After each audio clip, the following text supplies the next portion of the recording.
right, call your mother, call your father, call your sons, call your daughters. We are getting ready to go for this final of the 2023 United States National Snooker Championship, fitting to be a fantastic battle. Local club owner here, Embassy Billiards, Stephen Wong, taking on Darren Taylor, son of the great David Taylor. But Stephen is definitely a tough competitor. Here live at Embassy Billiards in St. Gabriel, California. Here we go, frame one to break off.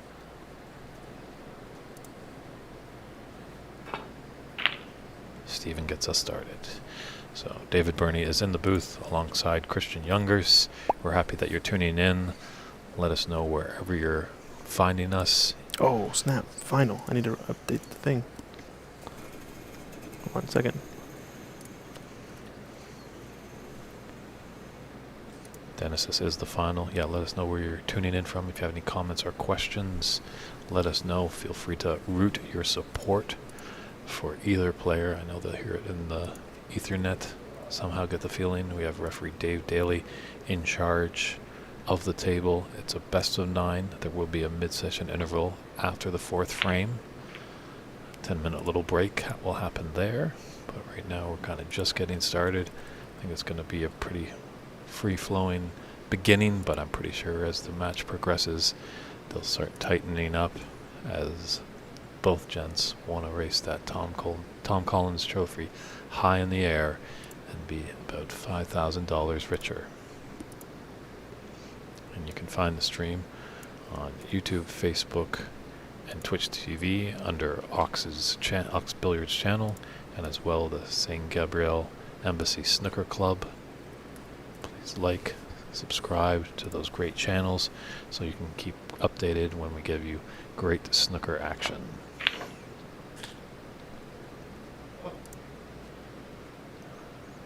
And Stephen has jumped in with the first red.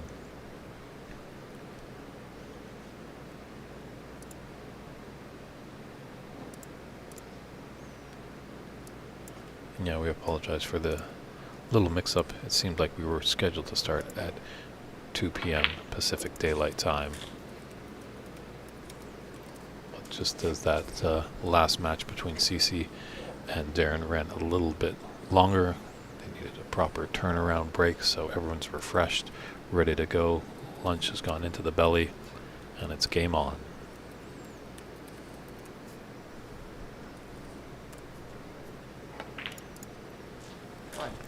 Cool. Yeah, thanks for letting us know. We are now up to date. Title, everything ready to go.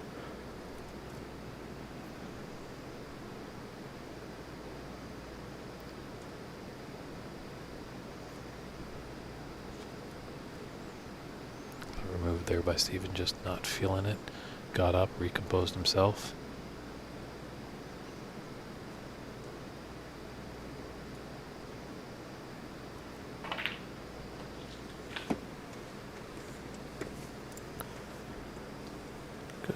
Good stuff.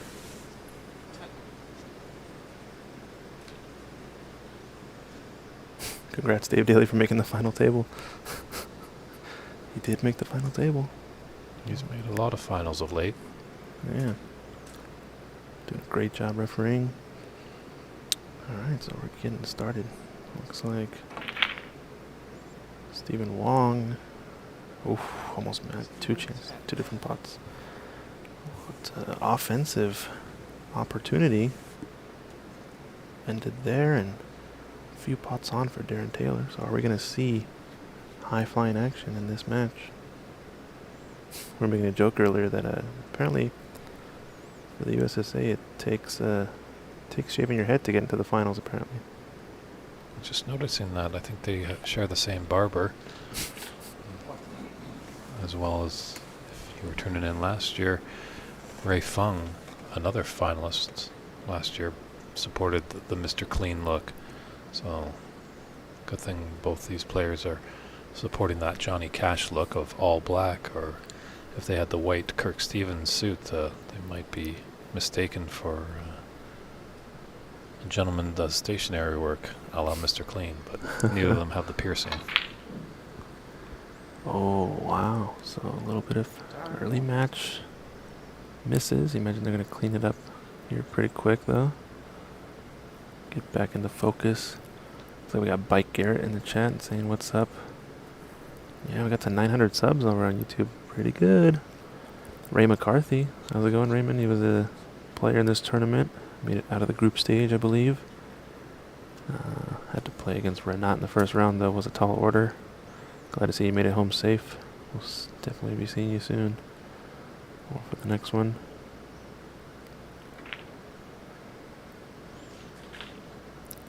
Shout out over on Twitch as well. We got viewers on Twitch. Nice to see. Good morning from New Zealand. Oh, wow. Great to see some Kiwis turning in. Mm-hmm. Definitely let us know, Warren, how the scene is down there in New Zealand. Maybe that could be a next destination for us, Christian. New Zealand? Alright. That sounds fun.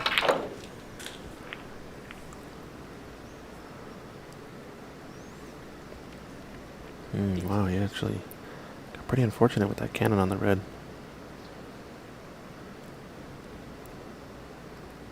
Don't think anything really is on, so I might see end of break here. Play up to bulk. Maybe behind brown or yellow.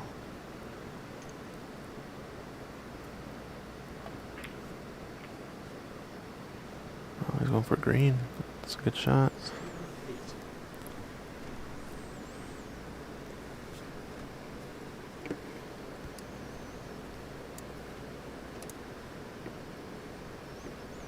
Yeah, both these players in their semifinal matches really came out guns blazing. Definitely Stephen didn't let off and really punished Ramil.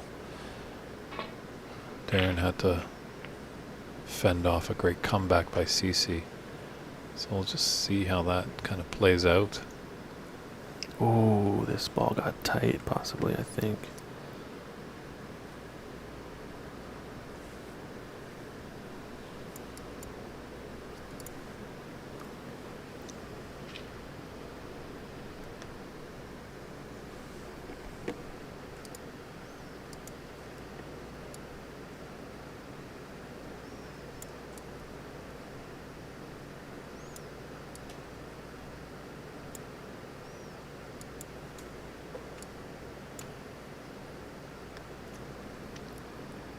Yeah, looks like that cue ball tight to the green. I believe it is touching.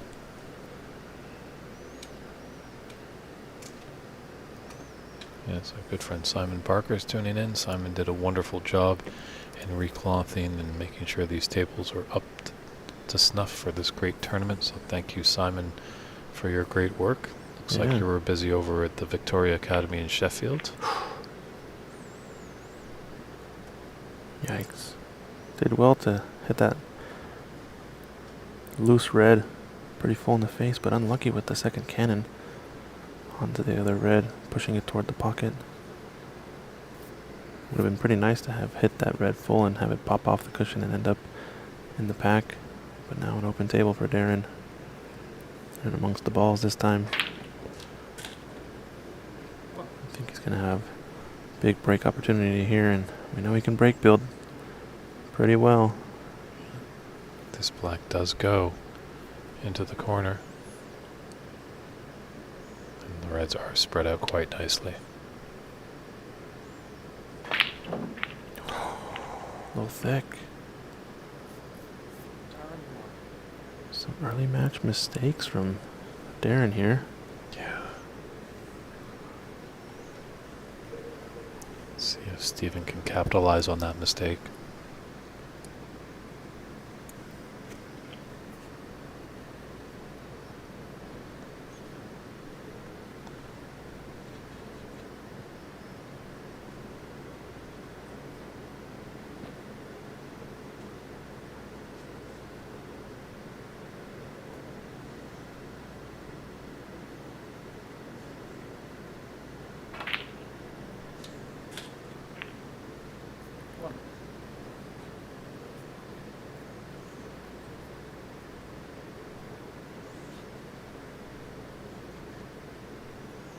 Yeah, so far Renat Danka still holds the high break of the tournament at 105, but both these players quite capable. It's a shame. It looked pretty promising that it could fall Darren just kind of twitched on that black. Unfortunately, Steven is back at the table. And it's his turn to put together a substantial break.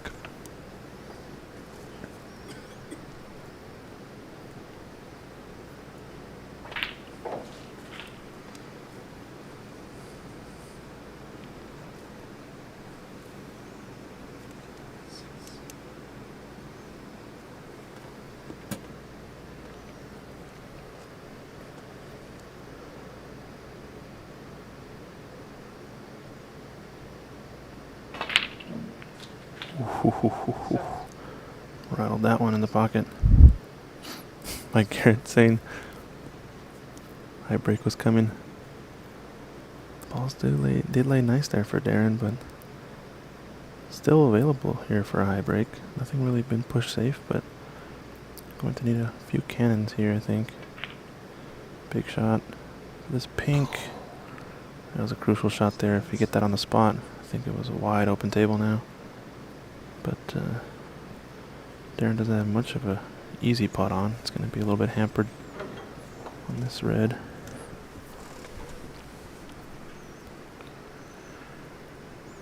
Yeah, these first frame jitters. Got to calm the nerves down. Lots of snooker left in this match.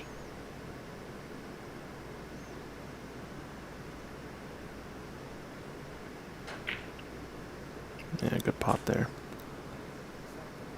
Triangle on the yellow to come down table. Only thing is, if you're playing for red to right corner where the pink is, you might want to take pink next. Not necessarily needs to be the case, though. I think plenty of reds to the left corner. But yeah, he's opting to take the pink now. It's not a bad choice. Like playing for the loose red closest to the left middle pocket, or closest to the blue, I guess. Oh, he's got the cannon on the black spot, and he's opened him up. How's your luck? Pink spot is looking like it is. Oh, is it going to go? No, it's not going to go. So when the spot is taken, the color ball comes back and goes on the highest point value available. And in this case, the pink is going to go onto the black spots. Was that a smile I saw from Darren there?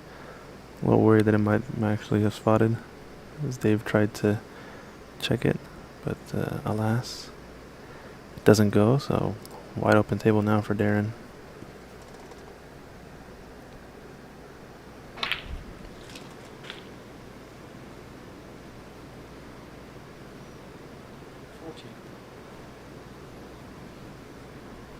So he's in it high.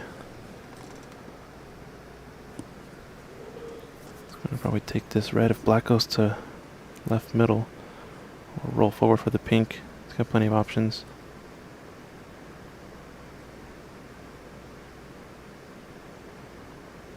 Oh, he wants to take a different red to the right middle pocket, I guess. These are a little bit more tied up. Maybe just wants to get the black properly on the pink spot. He's off to the races. Commentator's curse works every time, every tournament, someone says. No such thing. But every tournament we do end up seeing a few flukers, that's for sure.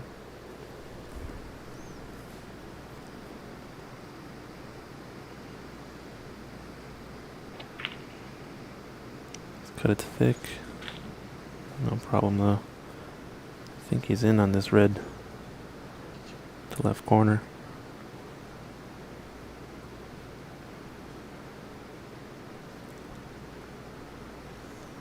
Slight angle. Yeah, Darren definitely will be kicking himself if he doesn't take the frame at this opportunity. In order to get up for black, I think he might just have gotten there. Makes this shot a lot tougher though.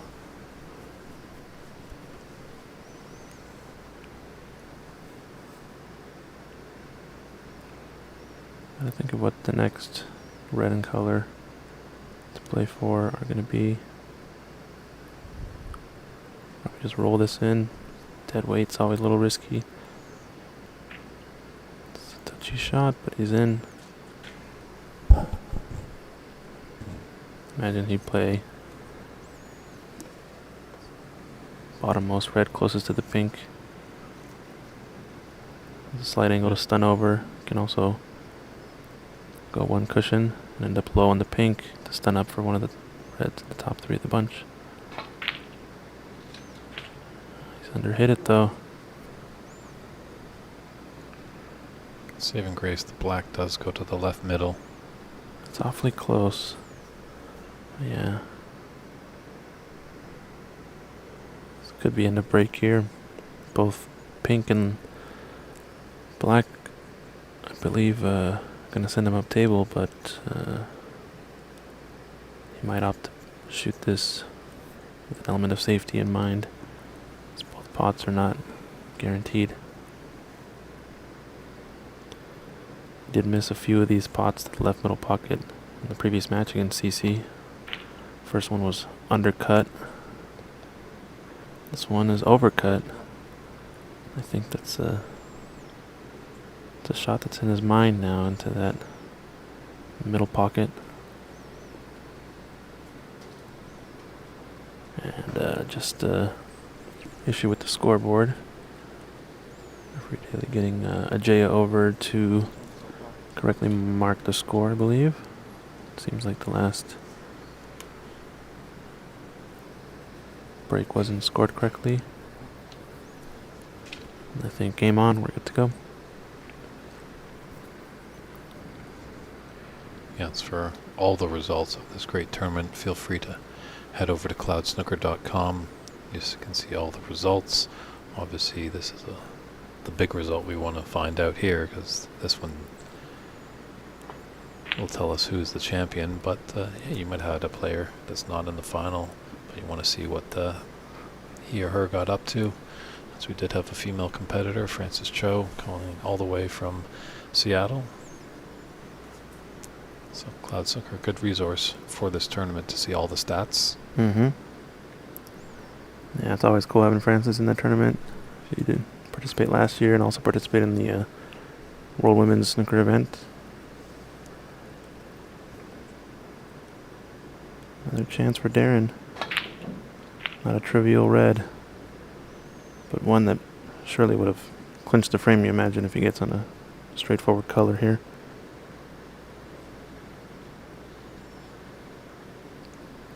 I like it, both players wearing black. Almost looks like Stephen Wong is a mini-me version of Darren as he comes to the table. But very different style from both of these players, that's for sure. They may look alike, but their snooker is distinctly different, that's for sure.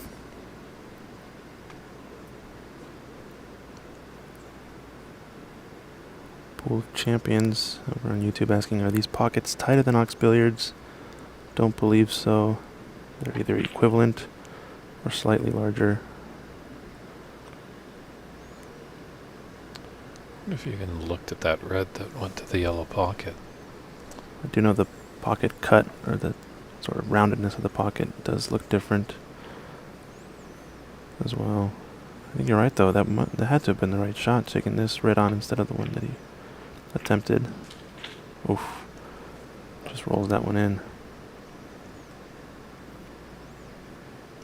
I figured if you're going to play safe or go for the pot, that seemed like the go-to red, so interesting choice from Steven. I guess he wanted to play for pink. Thanks, Darcy Michael, for tuning in and taking a break from the Labor Day Classic, as that's a tradition up there in Canada.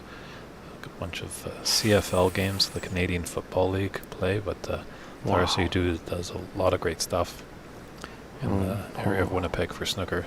We appreciate your viewership. Holy, look at this situation here though. Opted to take black into left middle pocket. I wonder if that was just a confidence boosting shot or what, but the speed to get perfectly behind the screen. It's gonna have to kick ideally 2 cushions underneath this red closest to the right corner. so as to not leave anything on, I think. It's going to go one rail at it and hit the black. Yikes. This could be expensive. Yeah.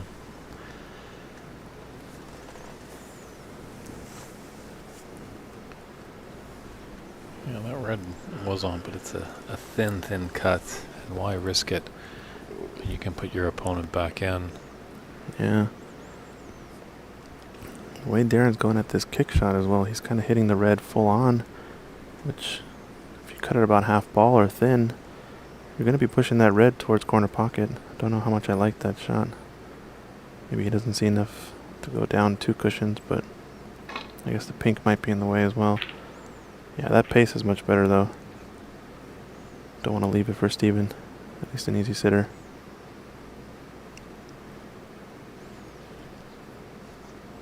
I think a risky shot coming up if Steven goes for this, because anytime you're cutting thin, your red's most likely going to stay pretty close to the pocket in case of a miss. Oh, he's cut it clean though. A friendly nudge on the green.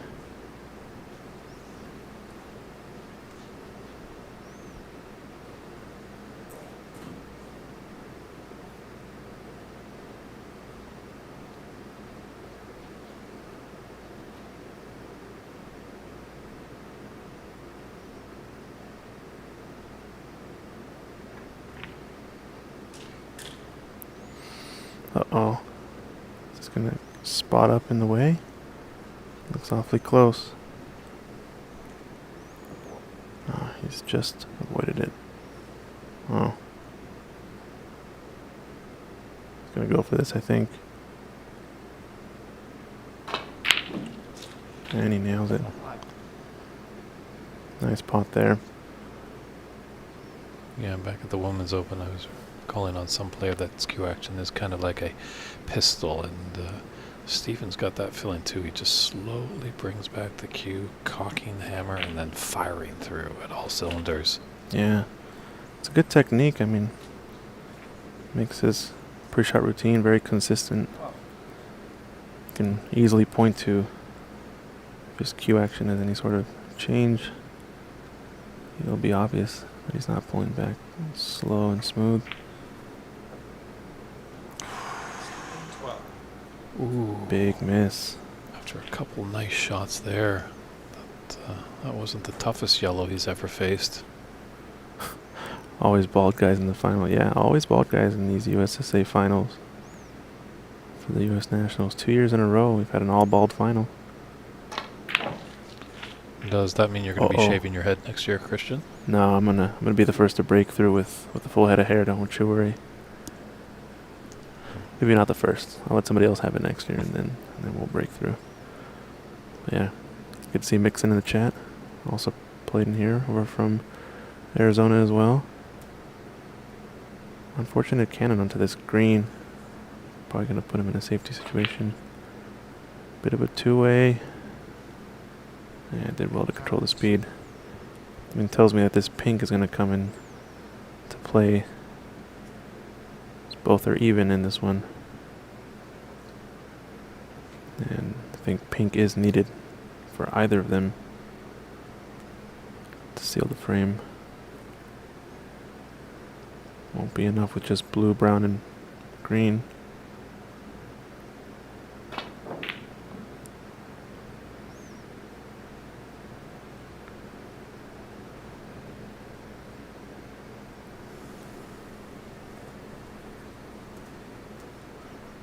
I guess if you're Steven, though, blue would be your frame ball. He's leading by 1. Sorry, no, would be to tie. Yeah, we could have an interesting situation. Steven pots green, brown, and blue. And Darren with pink, black. We'll see. Well, great to see our good friend Deutschland, Snooker 155, is joining us. Hope you've been well since our last time we talked. Oh, that rattled the pocket. That looked so close. I was almost going to go in.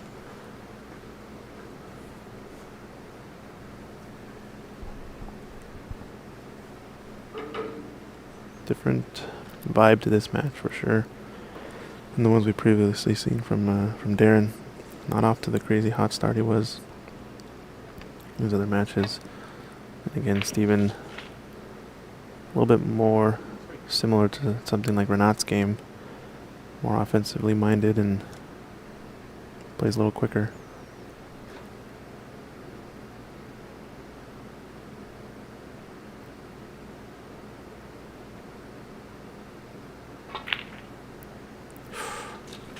Good pot.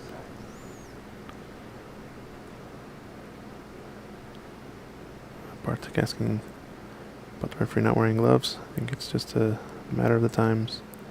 I think he actually just forgot them at home, and I think Dave actually was in the tournament, wasn't fully aware if he was going to be refereeing or not, but they did ask him, so he stepped up to the challenge, kind of a little last minute. Ooh. So yeah, definitely he should be wearing gloves, because you never know, a little bit of that sweat could come onto the cue ball.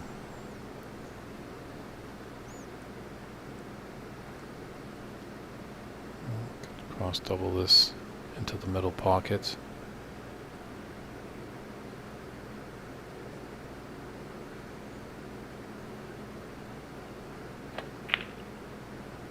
Just pushing it up to the green spot.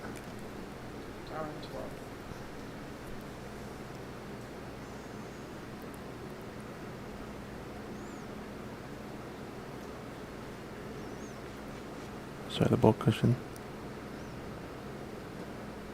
Bike Garrett asking if Mike Dominguez is here. No, he's on the East Coast right now.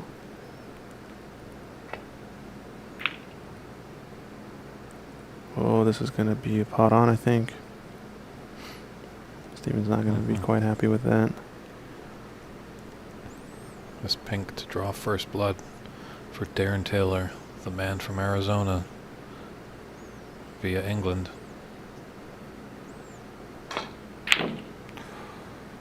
Uh-oh. Is it going to settle? Yeah, this is a little steeper than you might want, but natural angle to come up with black. Sure, with the thin shot here, you're going to lose control of the cue ball.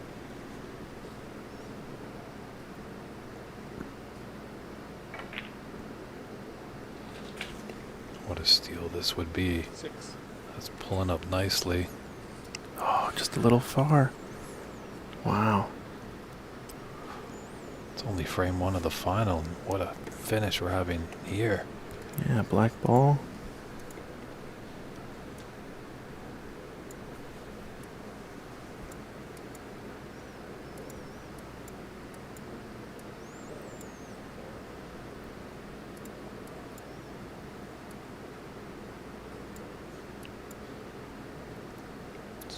Having a look at possibly doubling this into the middle.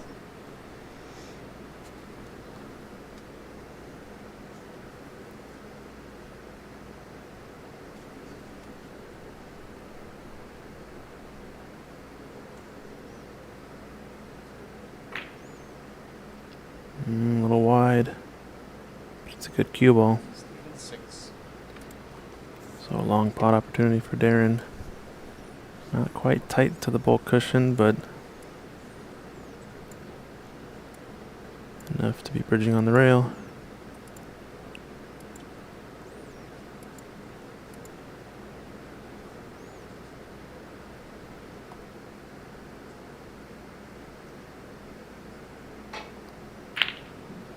Oh, just caught it a bit thick, but the angle looks fine.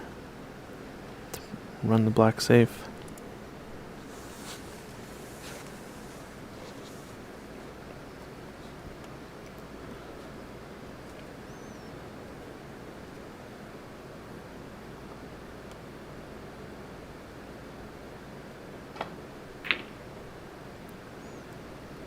I think the speed is okay here to have this settle. Long rail, classic snooker style safe. Yeah, these are all very nervy when you're on the black. You know, one misstep is going to open the door for your opponent. Oh no, the cue ball goes in off. Oh, a way to end that one. So that's frame 1 in the books. Wow. Stephen Wong inching closer to becoming a repeat champion. But we'll just be right back as referee Dave Daly sets it up for frame 2.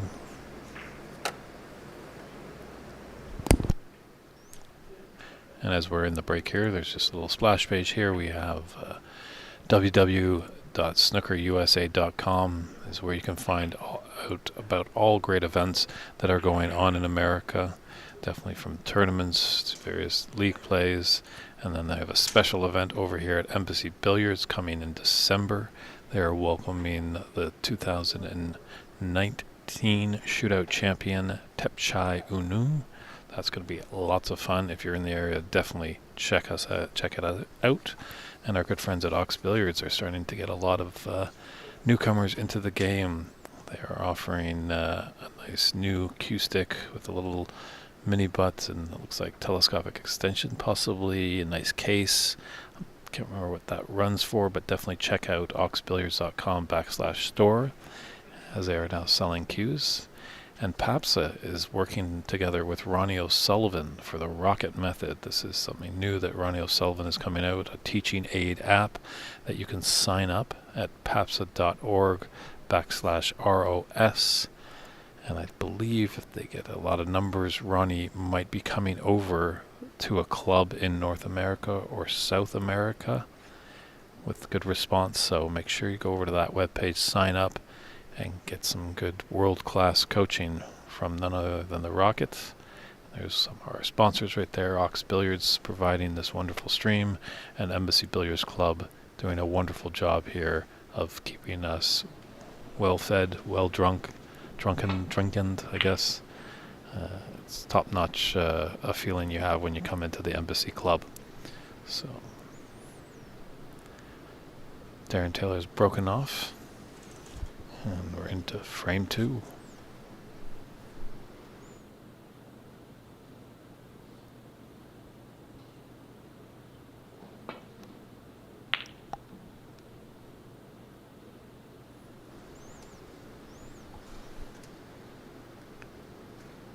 Oh, Stephen saved by the blue there. Just tough to tell. Doesn't look like it.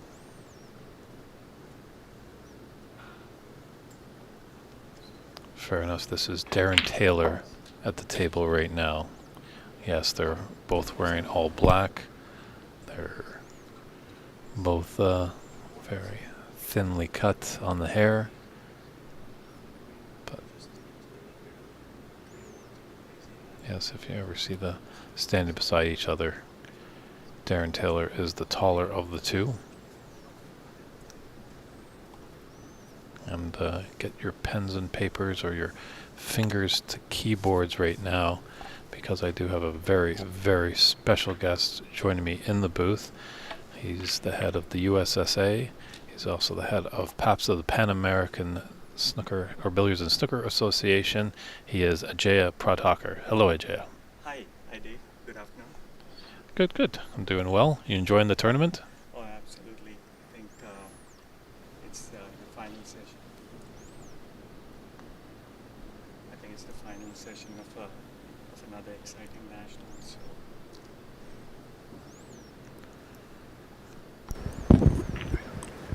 Cheers. So as we just kind of getting going in this frame, what's the big news coming down the pipe through the USSA? I think it's going to be quite an exciting year coming up.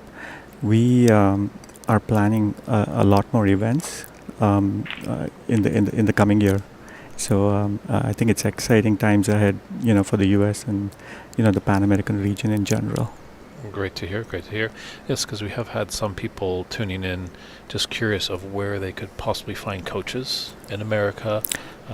Some people also are wanting to get involved and help out behind the scenes. Is there any idea of refereeing programs? Yes. With respect to volunteering, we have a lot of volunteer opportunities. In the Pan American region, we're going to advertise that quite extensively through PAPSA. We also have a lot of need for referees, of course, and we're looking for people interested in refereeing. Please go to papsa.org, and there are links to contact us. There are like contact forms as well as email addresses on the PAPSA site, and please contact us.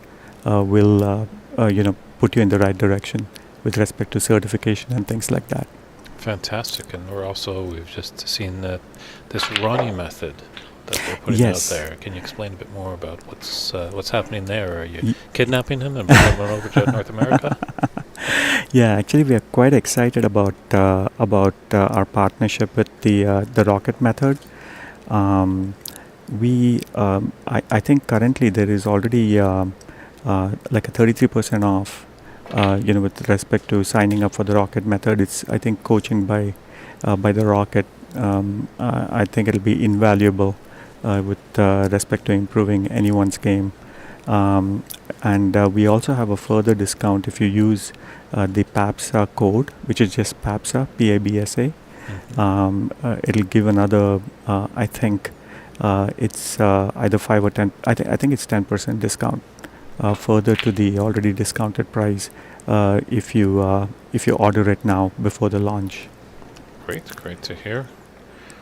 Actually, one of our viewers is actually mentioning Cliff Thorburn. And isn't Cliff involved with PAPSA? Am I wrong there? Yes, he is. He's actually our director of coaching for PAPSA, and he's heavily involved with PAPSA as well. And obviously he's a legend in our continent, and we are extremely glad that he's involved in snooker in general, but also with our organization. Right, excellent. And I also want to thank your efforts, Dave. It's fantastic what you're doing, and Christian as well. You guys have done a phenomenal job, with the streaming here and like everywhere else. I think everyone depends on you now. Well, thank you very much. We do try hard. We just want to all work together, create a good snooker community, and keep the growth going forward. And hopefully, we've got Ahmad Ali over there on the Pro Tour coming from America. Yes. But it would be nice to get some more Canadians hopefully over there. There are some Brazilians, which is nice to see as well. True. And I think, like quite a few of the Canadians are kind of knocking on the door. Amar did very well last year. He was runner-up to Ahmad Ali. Jason, he was a phenomenal junior. Jason Williams, who just won the Canadians. I think he's a great prospect as well. Vito, another phenomenal player. So the no dearth of talent. Levi is a great player as well. So a lot of good talent in Canada.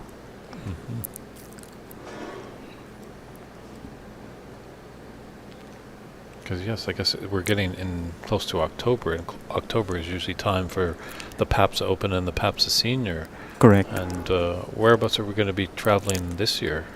It's going to be in Rio in Brazil this year. Unfortunately the entries are closed. Otherwise I would have said anyone who's interested, please, contact us. We are kind of full up. But if you want to watch, Rio is an exciting city. Please do come over and support the game, and also have a great time in Rio. Great. I think we're seeing that a lot more. Some of the older players of the game are like, okay, yep, I'll sign up at some point in time, but you got to be on it now because registration's going quick. Yes, absolutely, and it actually speaks volume about how the game is progressing in our region. Even if you take our nationals this year, we were well oversubscribed. We could have easily footed a field of 84 players, it would have been tough even with a venue as nice and large as this. I think it would still be hard to have 84 players, finish within 4 days. True. it's that balancing act when we're still amateur status over here doing it for the love, but not all of us really. I don't think there's any of us that count on our snooker earnings to pay the bills. Exactly, but I think we will change that slowly. I think snooker is growing, and I think there are a lot of clubs opening, which indicates that there is some commercial value in opening snooker clubs. I think actually a lot of snooker clubs are doing well. So if you are out there wanting to open a snooker club, I think you should talk to other snooker club owners in the States and Canada. I think the clubs are doing actually well now. There's a lot more interest in snooker, and it's actually like a viable business. Great to hear. As well, we've had some people chiming in on the stream from the US of A, just really enjoying it, but they're finding a tough time finding a table. Right. And I think this is where we want more clubs to open.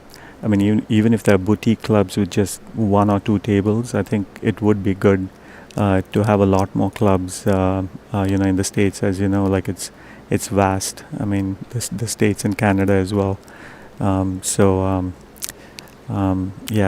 going to be hard. I mean, if you want to find a table in, BAM for Jasper, I think it may be a tough thing to do at the moment. True. A gentleman from Central Indiana was actually looking for a table. So. Oh, okay. But maybe Hopefully soon.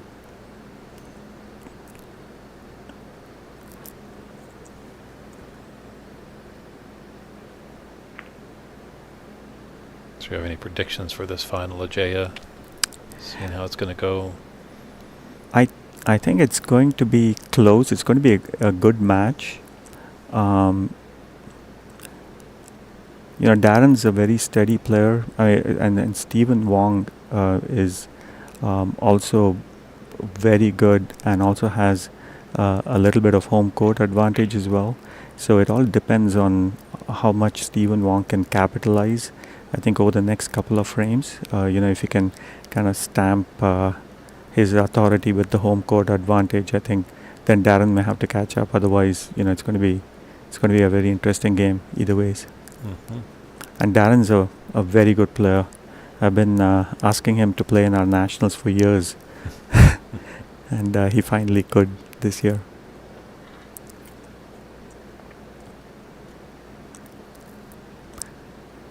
Yeah, I must also say that Stephen has put a lot of effort into running this nationals. He's the manager of the club. We're playing in the Embassy Club, and they've done a phenomenal job. Someone else is just wondering if there's any good snooker clubs in New York City. Yes, actually, New York City is a large hub of snooker. There are a lot of phenomenal players in New York. In fact, we've had many championships won from players in New York.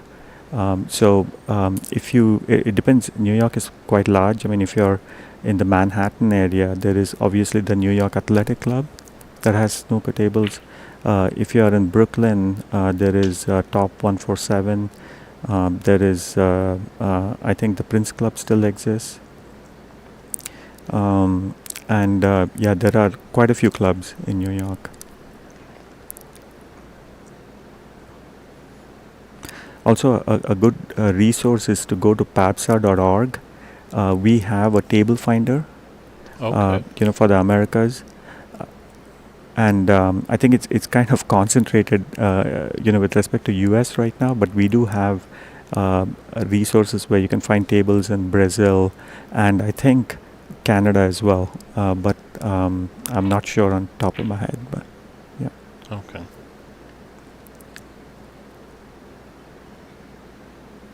So you haven't found anything yet in Colombia or Chile or Argentina? I'm sure they exist, but I think we're gonna send our find crew to find all the snooker tables there. That'll be a fun exercise on its own. True, the snooker detective. The snooker detective, yes.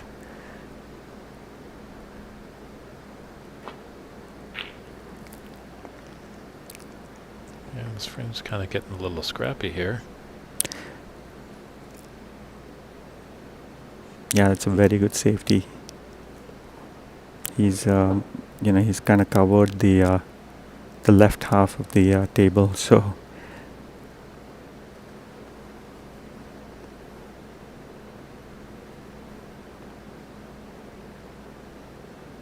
And are we going to be seeing you in Sheffield this year, Ajaya? Are you going to run over with the USSA and paps the flag? Yes, absolutely. I would have. I know you went there, Dave, and you had a fantastic time. And after hearing your experience, I felt sorry that I couldn't go this year, and I'll definitely make it next year. Great. It is the holy grail of snooker. If you love the sport, there's no other place to be. You run into a lot of fans there, and you make friendships with people you've never met before just over the common love for the game of snooker. Absolutely, and it's fantastic that you could bear our torch there. They are definitely starting to notice. I know our good friend Dave Hendon on the Snooker Scene podcast, and also Phil Haig and Nit Metcalf that do the Talking Snooker podcast, have really been noticing what's going on in North America. Definitely up with Ox and the streaming that we do. So yeah, and again, a fantastic job. And you're now known as the voice of the Americas, Dave. No pressure. Oh, jeez.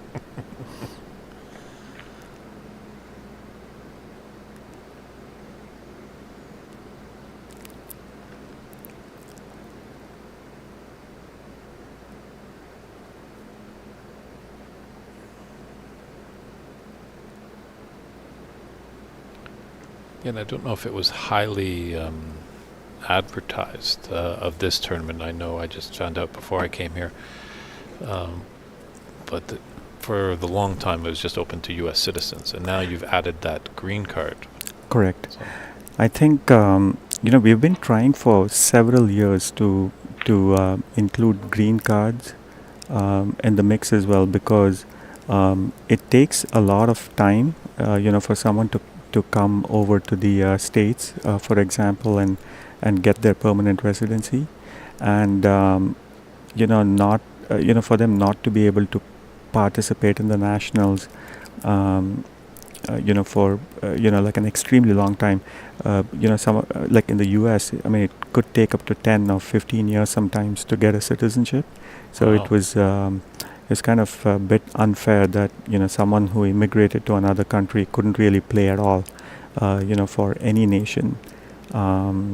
So we kind of wanted to change that, and fortunately we got similar requests from Canada as well, and from Brazil and other countries, and we could make it happen this year. Okay. Well, I think that's all right, having the national championship. I know the Canadian national championship is only open to Canadian citizens, so I think maybe we were going to work on possibly a Canadian Open, and maybe a U.S. Open could be in the future. Yes. Yeah, actually, that's some good news, coming up as well. Yes, we are going to have several opens. We're going to have like a U.S. Open, early next year. We are also going to have like a PAPSA Open, which is not the same as the Pan American Championships. Okay. It's going to be a separate PAPSA Open, and also there's going to be a Bill Webinek Open in Toronto as well.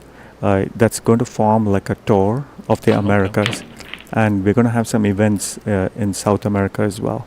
Great. So it's going to be very exciting. I think the coming year we're going to have a lot of large events that players can participate. And also, I think the prize money is going to be really good.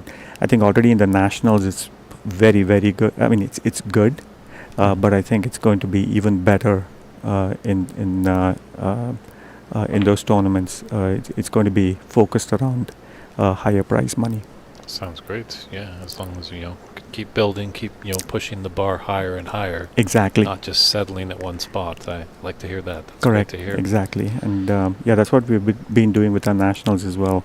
We've been increasing the prize fund and the prize money for the players like year on year. Yeah, it's I think we've kind of we are in a turning point where we can make a lot happen. For players who want to take it up, if not full time, at least more than part time. Mm-hmm. Great, that's good to hear. And entry fee for the Bill Werbenek is a case of lager? Oh, sorry. Oh, yes. As we know, Bill Bill didn't shy Werben- away. Yes. Yeah. That's right. Yeah, thanks for correcting me on his pronunciation, Dave. I used to call him Bill Werbenuik. We have a good friend from the Motor City, Chuck, saying, "Hey, Ajay, I live in Detroit, just outside the Canadian border. Luckily, we have plenty of snooker tables and many local players over here. It'd be great to see an event in this area one day." Oh, yes, absolutely. And any venues who want to have events and, they want it, kind of publicized or, you kind of want to give it like some sort of like a national status, definitely contact us at, snookerusa.com. Their contacts on snookerusa.com or papsa.org. Right. And we will definitely help you. I mean, that's our kind of mission. Great. You ever been to Motown? Very briefly. Yeah. No. Yeah. So not enough to see the whole city. Yeah. Mm-hmm. How about you? I Dave? have been over there, yeah. A few years back, I went, I had a friend's wedding in southern Ontario, and then I decided to extend the trip, and I Nice. went into Detroit with my 35 millimeter still cameras and took a lot of photos, All right. especially around the dilapidated and non-functional anymore Packard car plant. Oh yes. So, very Yes. interesting city. Yeah, it's a pity about about the whole kind of car industry Mhm. dying out of Detroit, but But they used to have one of the greatest answers to all sports questions because they had four of the major teams, the Red Wings, the Pistons, the Lions, and the Tigers, and they all played in different stadiums. oh wow. It was the only city All that had right. all four. Oh wow. Interesting.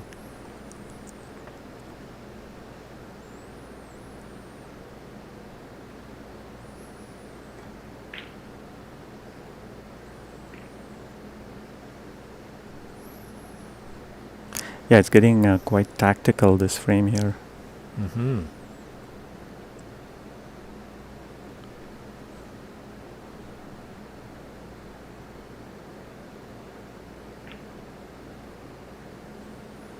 Yeah, you could almost see this happen maybe in the 6th or 7th frame. I thought maybe in the early stages of this final they'd open it up a little bit, kind of take on more shots, but Yeah, sometimes,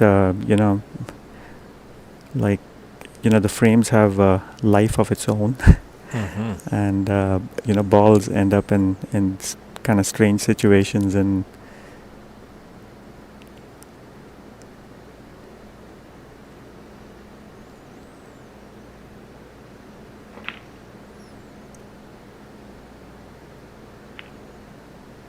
yeah, I think Darren may have an advantage here because he's going to be playing like safety of the last ball, in towards the back end. As long as he covers the red in the middle of the table, which I don't think he has.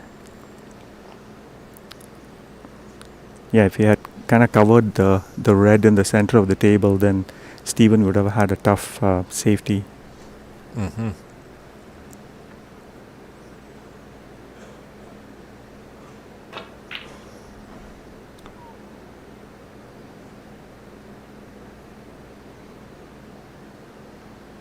Might be fortunate that that green's come to the rescue.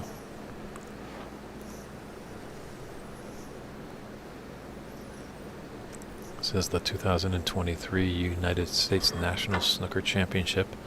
We're live here at Embassy Billiards in San Gabriel, California. It's David Burney in the booth. I'm joined by a very busy man, the president of PAPSA, the president of the USSA, Ajaya Pradhakar. If you have any questions for him, he's here. We're very fortunate that he could take time in his busy schedule to sit down and chat with us. Oh, thanks a lot, Dave. Never busy for you. Or Christian.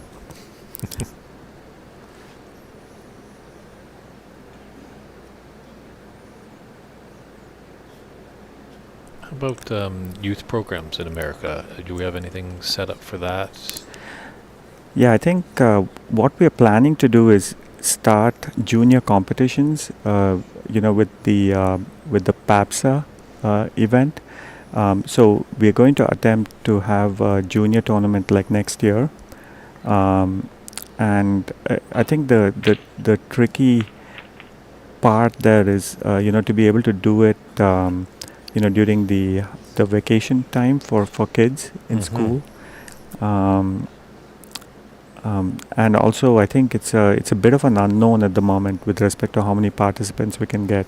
So we are literally, kind of starting, from the ground up again. Okay. So we're going to start with PAPSA, and then look at the U.S. Nationals after. Well, I know that a kind and very generous gentleman, Vineet Desani, up in Vancouver, who helps me out with some tournaments in Vancouver. Mm-hmm. He's got 2 young boys. He's pretty much pulling them away from the stream this weekend. They're so enthused with the game. They can't keep their eyes off it. Why is he doing that? You got to have a word with him, Dave. So there is a little youth out there, and hopefully, I think with these streams, and that's just helping, some people tune in and youngsters will see it, and, is everyone going to get inspired? Maybe not everyone, but some will be like, I think I want to give that a try. Absolutely, and you're right. I mean, I also know quite a few juniors who are interested to play. In fact, at our academy in San Jose, there are a few kids who do come and play. We just need to get them better coaching and kind of make them aware of how they can participate in bigger and bigger events and things like that. So that's something that we need to focus on. Okay. I know that in the Toronto area, Jonathan Wallace and David Putty have the Canadian Q Sports Academy. I think they're trying to branch out, but baby steps. But would USSA sponsor or back anybody that maybe wanted to travel over to England and take the coaching course under Chris Lovell? Yeah, actually, that's a very good point. We have an association actually with the WPBSA. Okay. And we are, there's a level 1 coaching for coaches program that we have partnered with Chris and WPBSA, obviously, along with Jason Ferguson, who's been very supportive of us and our region. So we have already run one of them, and in fact, Dave here, and who's refereeing the finals, as well as Mike Dominguez of Hawks. They are level 1 coaches, through getting a certification from this program. What we're doing is we're going to have 4 such sessions every year. So we're going to have 1 session every quarter. And I think the next one is going to be in October, which is full up already. But I think from next year, we're going to open it up and try to see if we can take more. I think we've been only able to do 12 in every session. We're going to try to see if we can do like maybe 20.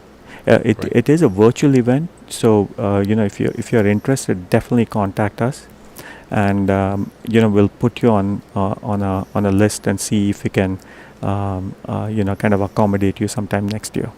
Sounds great. That's wonderful. and it's a phenomenal program because it gets you a level 1 certification, which is incredibly valuable because you can then coach kids and coach other snooker players with that certification, and I think it's a phenomenal tool to have if you are interested in coaching. Mm-hmm.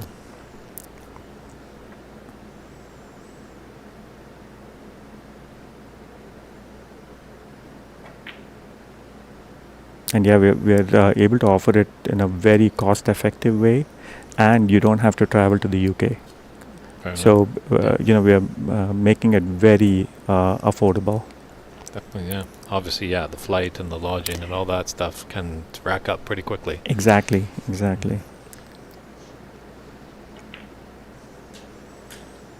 And yes, if you're already a level 1 coach, we are working with the WPBSA to get your level 2, and I don't know what's after level 2. I think it's it could just be level 3, but I'm not 100% sure. So I don't want to say it's level 3, but we can help with that process as well. Yeah, I know. I think last time that we talked last year, you were definitely feeling that, okay, we've had our little time with the pandemic. Now it's time to hit the ground and let's start running. Right. Absolutely.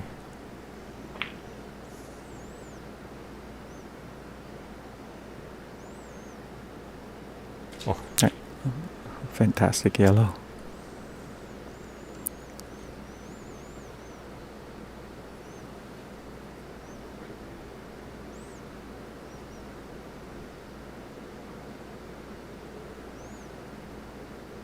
This maybe could have been you, because I think you had to play Darren in the round of 16 in our knockout phase. Correct. So.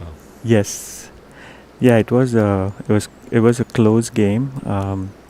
I lost 3-2, but Darren was definitely the deserved winner. He's definitely in much better form than me, and he plays very well, very steady.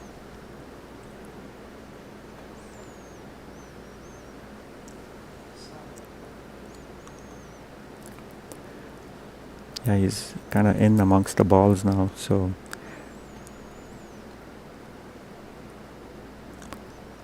I think there are about 4 or 5 reds that he can clear up here.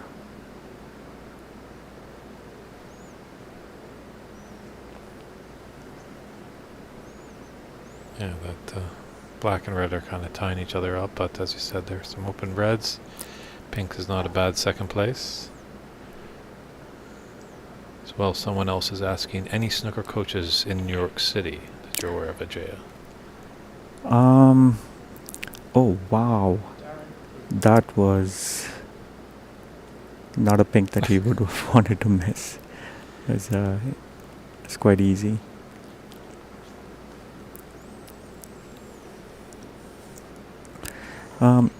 Yeah, with respect to coaches in New York, when Ahmed Ali was in New York, he was a certified coach. I'm fairly certain that there are other coaches, but I'm not, no name pops directly to my head at the moment. I believe isn't Mike Dominguez might be over in That's New York. true. That's true. Yes. Yes, that's right. Yeah, Mike is in the NYAC at the moment, so definitely contact Mike.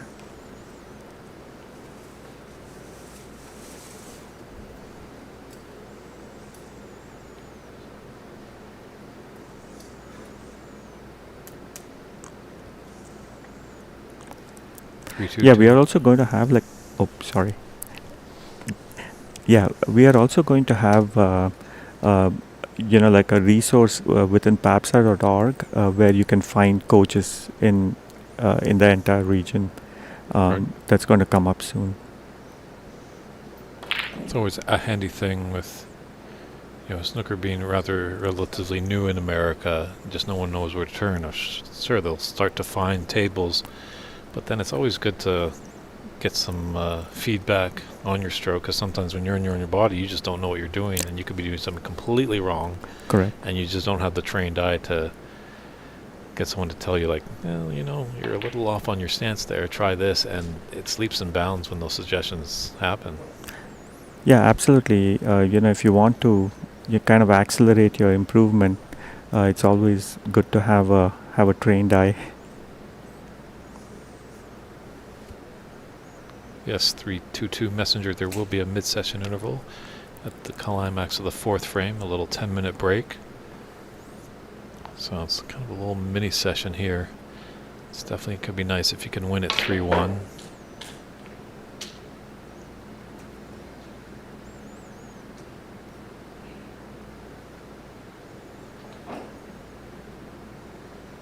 Well, it's been nice, it's not been a exciting full-on break here, although we like to see it being a bit scrappy. It's given us a great time to catch up and chat, and it's good to hear all this exciting stuff coming down the pipe through PAPSA and the USSA. Yeah, absolutely. It's always fun chatting with you anyway, Dave. I like your passion for snooker and its growth in the Americas.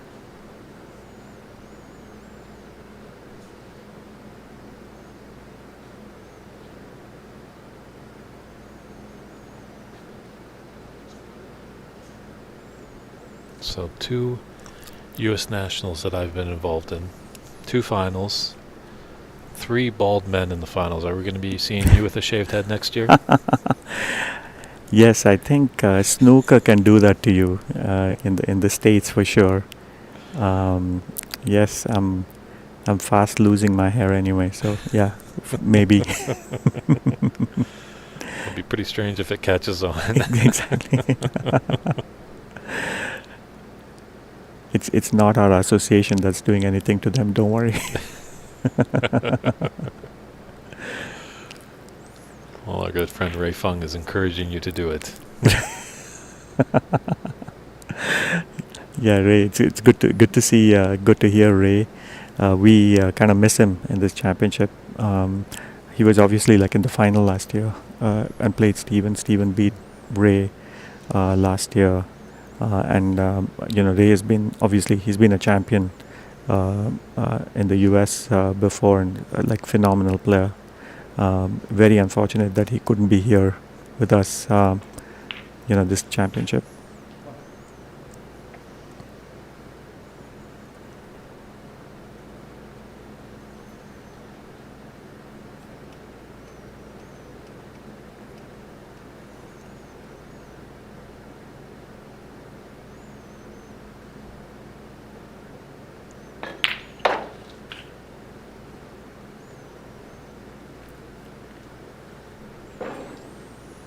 Slowly, Darren is trying to pull away.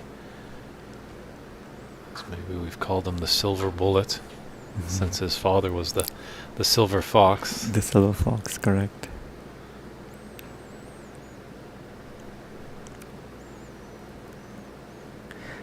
Yeah, Darren also won the seniors event that we had, the Pan Am Open Seniors event in Houston. Oh wow, this is awfully close to the center pocket, but I think it's fine.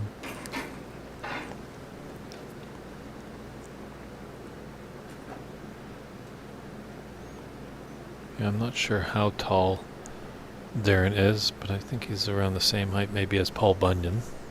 Paul Bunyan. But yeah, he originally comes from England, as we alluded to. His dad was David Taylor, a great snooker player, so he's gotten to the game at an early age. So once you get there, you do have that technique, as he does, yes, get very low. That cue just running right through the cleft of his jaw, or chin, I should say. Yes, also, for the budding snooker players, the discipline that he puts into every shot is something that we all can learn. Yeah, he gives nothing away. Very emotionless when he's at the table. You have no idea what's going down there. Nothing seems to rattle him too much.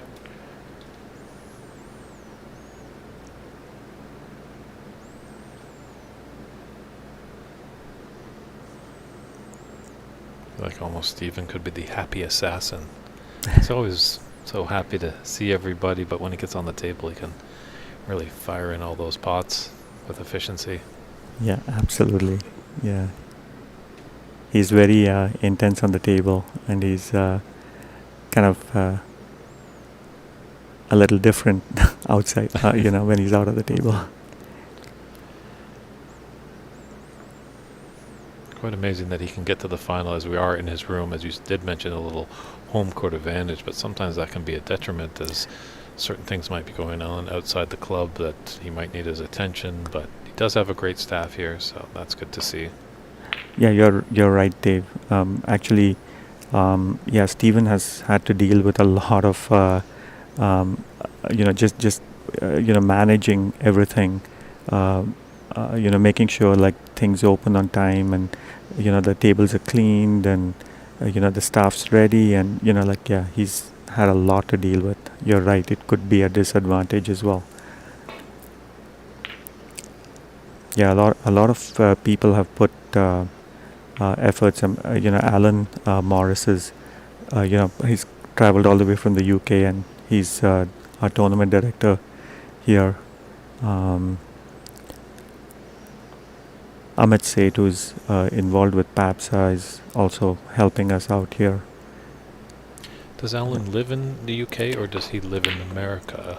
He actually lives in the UK. Okay. And he helps us out, from the UK. Okay. Because he is on the board of the USSA or PAPSA or both? Actually, yeah, he's actually on the board of the USSA. He's the executive director of the USSA, and he's been helping us also with social media and the website. I mean, he's doing a phenomenal job there, and he puts the word out with respect to everything that happens in the United States.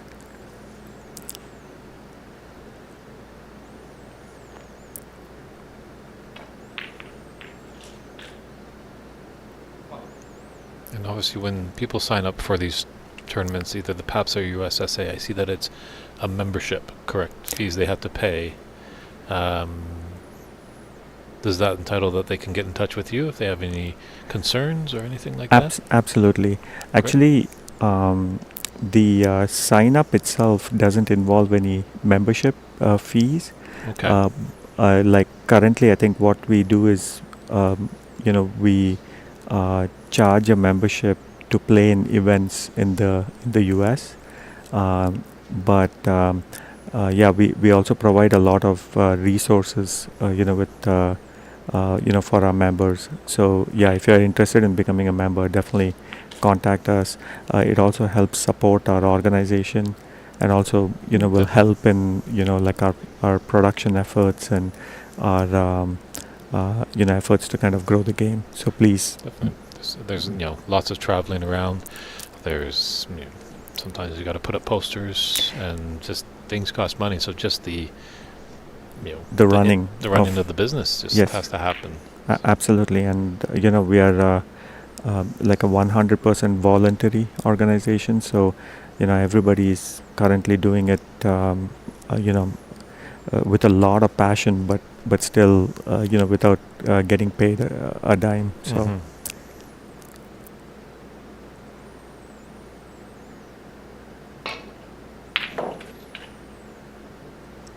It's a great long pot from Darren, but I think he kind of overshot being on the yellows. It's interesting that Darren earlier, I think in the round robin in his group, he had VJ. So if you met VJ, one of our smallest competitors, it was quite a David and Goliath matchup. Correct, right. Yes.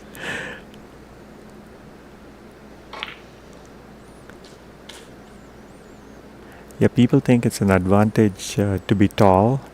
Sometimes it could be a disadvantage as well, because getting really low on the cue can be, quite a strain if you're really tall.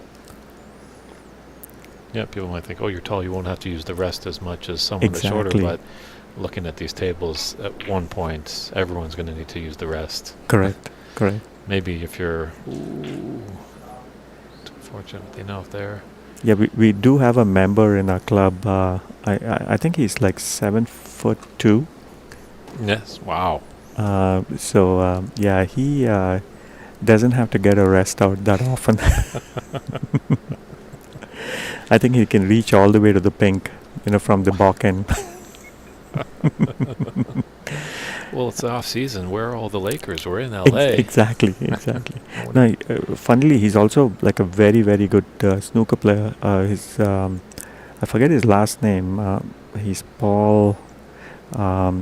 He's from the UK originally. He's like very tall, and he's a very good snooker player. And he played. I think he played in a couple of nationals and also the Pan American Championship. Okay. And we could definitely use the rest from the tables that he was playing in.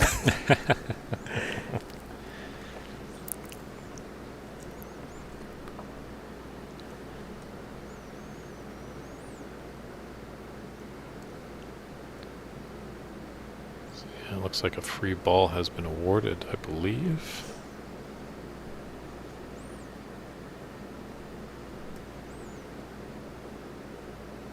Perhaps it hasn't. No, I don't think it's a free ball.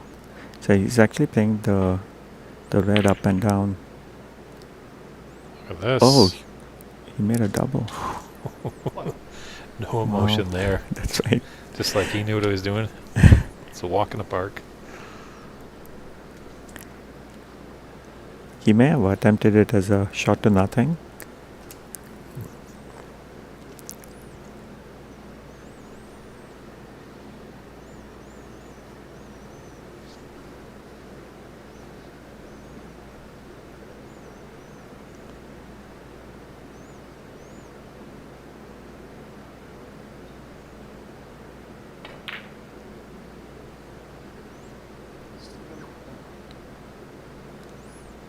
Shot there. Put that cue ball tight to the cushion. Darren's going to have to be hitting down on a little bit. Doesn't want to put any unwanted side. It's the second frame of the finals of the 2023 United States National Snooker Championship. Darren Taylor is... Ooh. A bad miscue there. Yeah, that's a free ball again. He may take the blue here.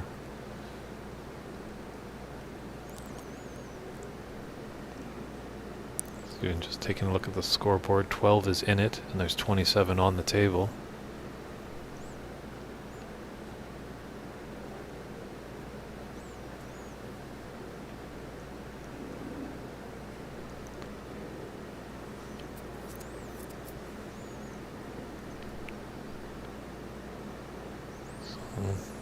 Both players are agreeing with the respot by referee Daly.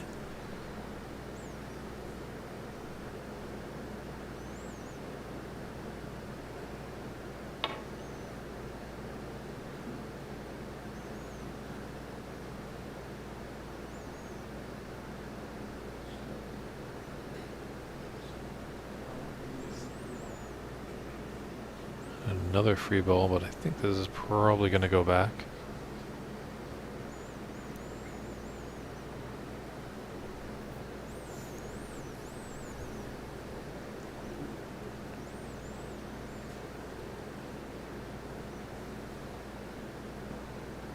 Yeah, Dave does a really good job refereeing. He's done several finals, I think, including the World Women's final as well.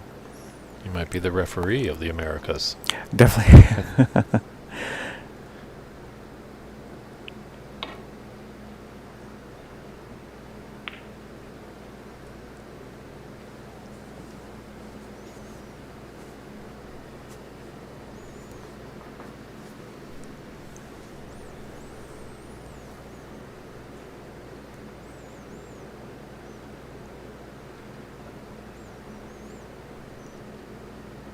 Just got to be mindful of that brown with his shirt.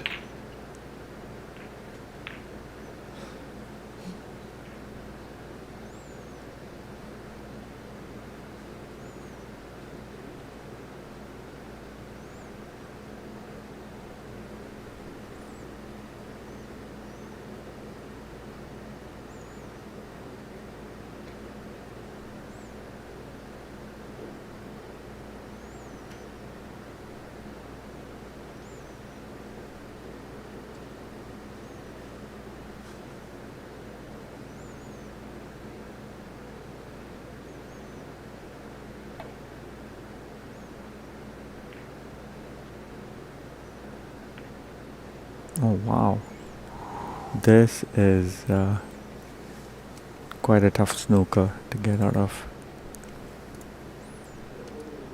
I don't know how we can create an angle. I'm not sure if you can hit the left side of the cushion. This is now an Oh, interesting wow. point in the amateur game, I find. Mm-hmm. We have a referee at the table. Now, a foul could be called, but could a miss be called? We sometimes automatically say, because this is a very tricky one to get out of. And Steven's going Exactly. to try his best. Yes. So it is under the referee's discretion. You're right, Dave. You know, it should be like the referee's discretion, but I mean, I think the game's played where it's always called a foul and a miss, no matter what the situation is. Interesting trivia question. How many times on the pro circuit has a referee actually just called a foul and not called the miss, just warranting that it was such a difficult snooker and the player gave such a great attempt to it to get out of it? I would probably guess 0 because I think he may get fired.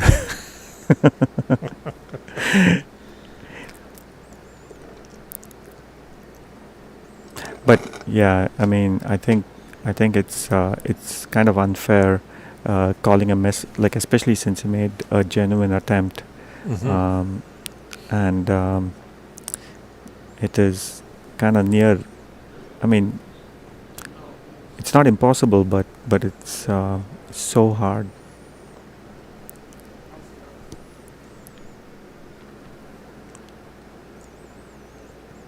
Not to put you on the spot, but how would you handle this situation? What if, after this tournament, Stephen came to you and go, remember that time in the second frame? Like, I was in a very tough snooker. Yeah, I think he's doing the right thing by trying to, like bounce off the balk cushion, to try to create an angle, to come off the side cushion and back towards the yellow. I mean, the problem is, he can't hit any of the side cushions, which would, make it a bit easier.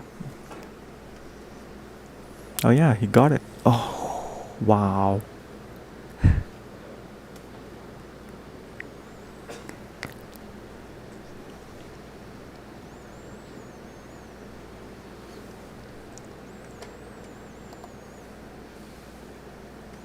This would be very impressive if he can get in. Yeah, I think the problem here is, if there was more distance between the cue ball and the cushion, you can predict the angle that it's going to come off the cushion a little better, and you can adjust your, like where you hit the cushion, to kind of, you can keep adjusting where you hit the cushion, but because it's so close, you can never predict the angle in which it's going to come off the cushion. So it's just like a hit and guess type of situation here.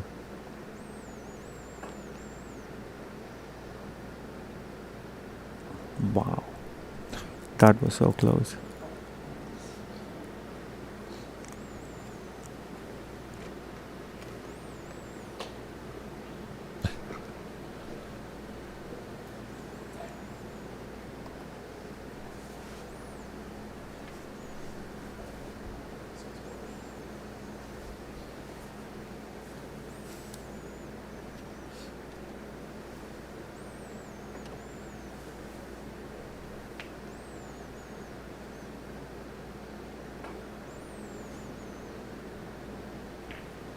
Great Oh. shot. And we got a round of applause there from the crowd there. Could have been there for a lot longer, that's for sure. No, I think if he had missed once more, he would have needed snookers. So it wouldn't have been called a miss anyway if he had missed again. But yeah, he gave away quite a few points on that one.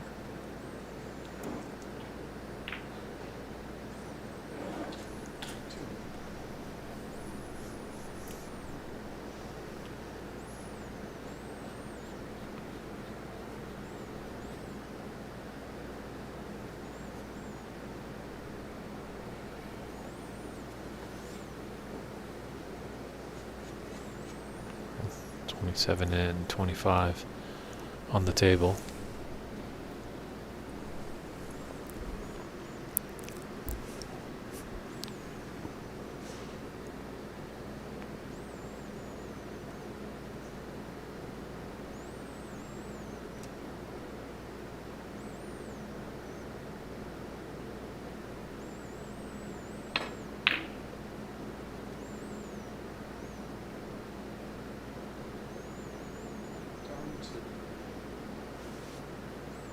So Stephen just needs the one snooker.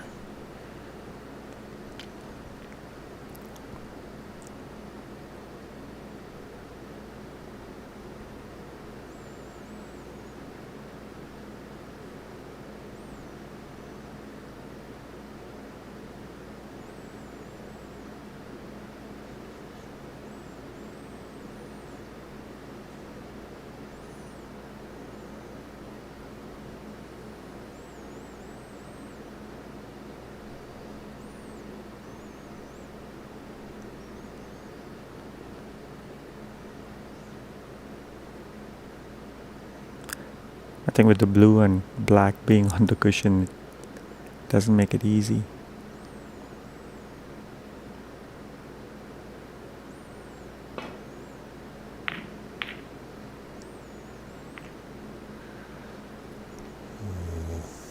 Dreaded double kiss. It's going to be costly for Stephen.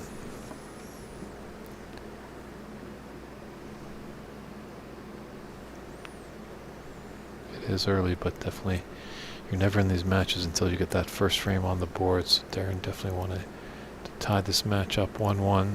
It's a best of 9 in this final.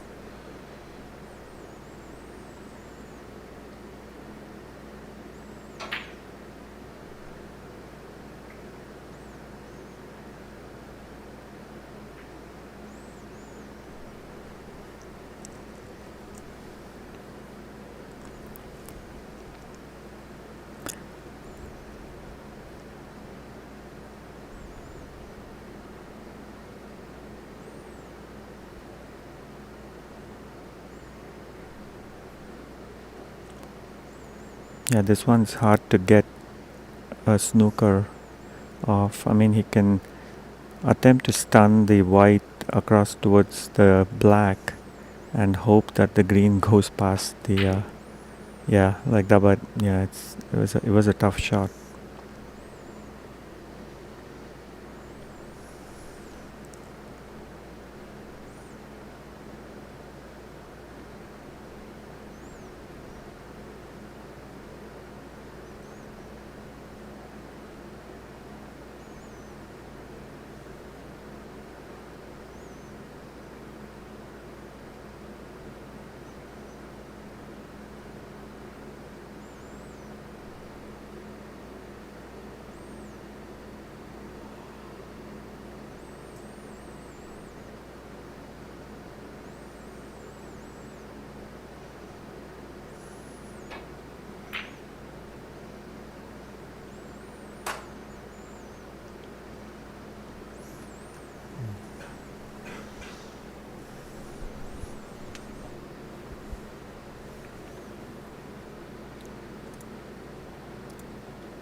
thin cut on this green.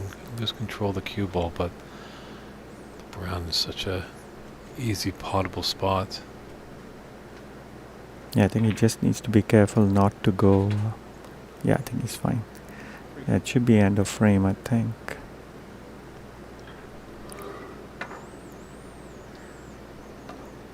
I think they're both ready just to move on from a rather scrappy second frame. Hopefully we can see some more fluidity in the upcoming frames. That's what happens with the game of snooker. Sometimes frames can fly by in a wink of an eye. Sometimes you're setting up the tent because you know you're going to be here for a while. Right.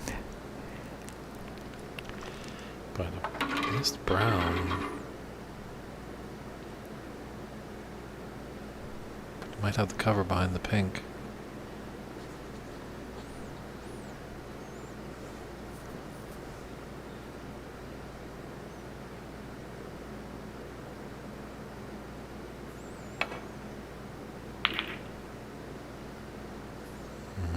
Lots of double kisses in this frame by Steven.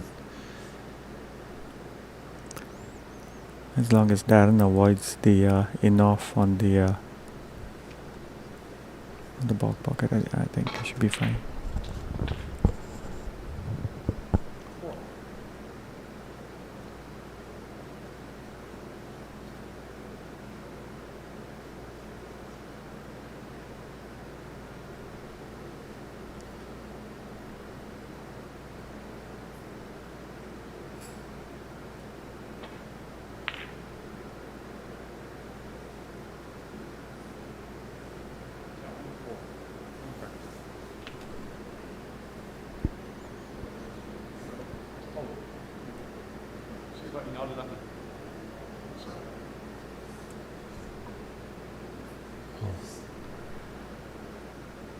Referee Daly thought he heard a concession there, so.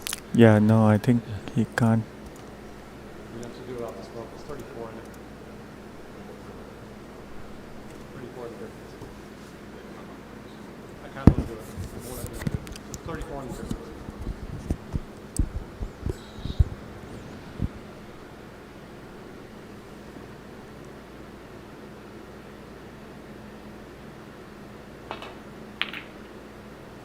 And it's not only the players that need to concentrate, referees definitely do need to concentrate. It is a 30-point advantage for Darren, 64 to 34, 18 points on the table.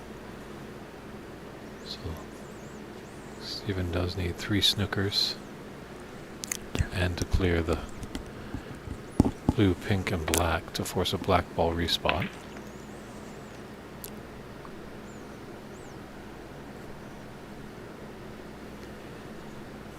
A little bit of the viewing audience is looking for a little concession there, and I don't blame them. It's early on. It's only the second frame. I think he's probably going for 2 snookers on the pink, maybe.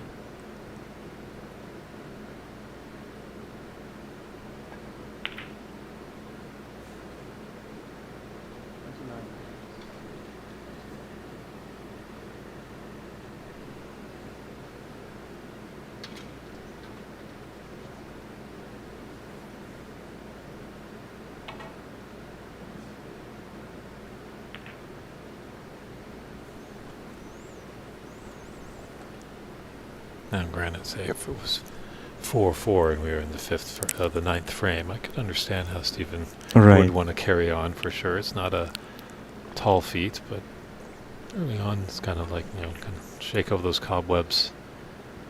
Let's see what frame 3 can bring.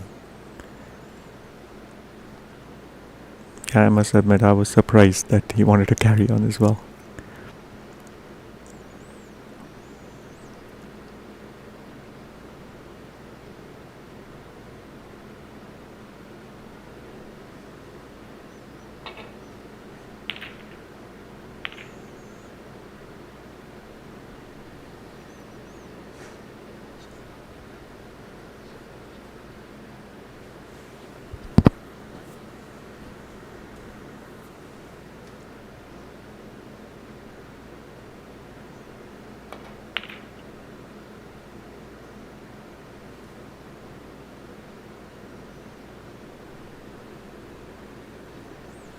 He definitely is on, but he's going to have to deal with a lot of real estate to get through.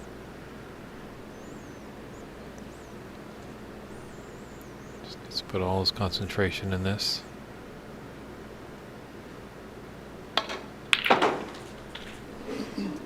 So that should do it. That finally finishes up the second frame. And that's true, Sargon. I don't think Darren has a tougher spot to the final. He had to take on Ajaya, Renat, Cece, so many, and get through his round robin phase as well. Well, Ajaya, thank you very much for taking the time to come and see us and visit us in the booth, get us updated on all the great things in the Americas and right here in the USA. So thank you very much. Absolutely. Thanks a lot, Dave. Really appreciate it. Thanks, Christian. Really appreciate it. Take care and enjoy the rest of the final. All right. Have a great one, guys. And we'll be right back with frame 3 action.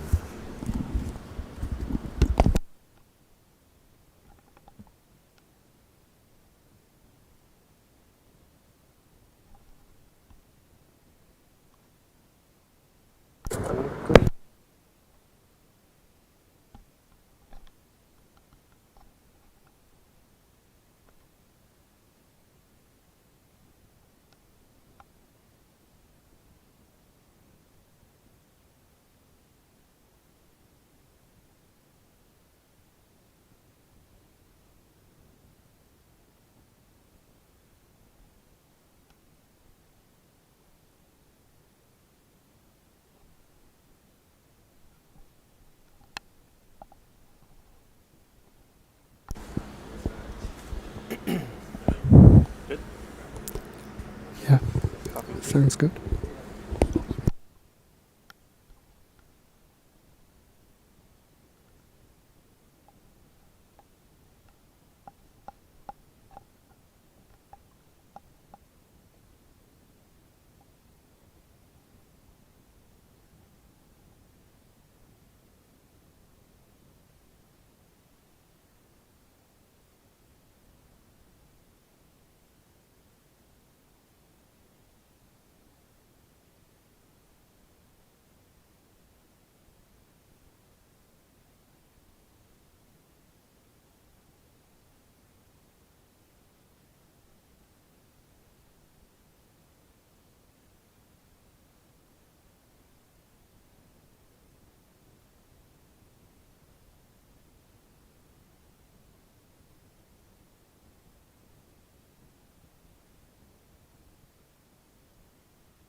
Alright everybody, welcome back to this final of the 2023 United States National Snooker Championship, frame 3 of a best of 9 coming at you. There's a nice little shot there of the silverware that someone will be taking home.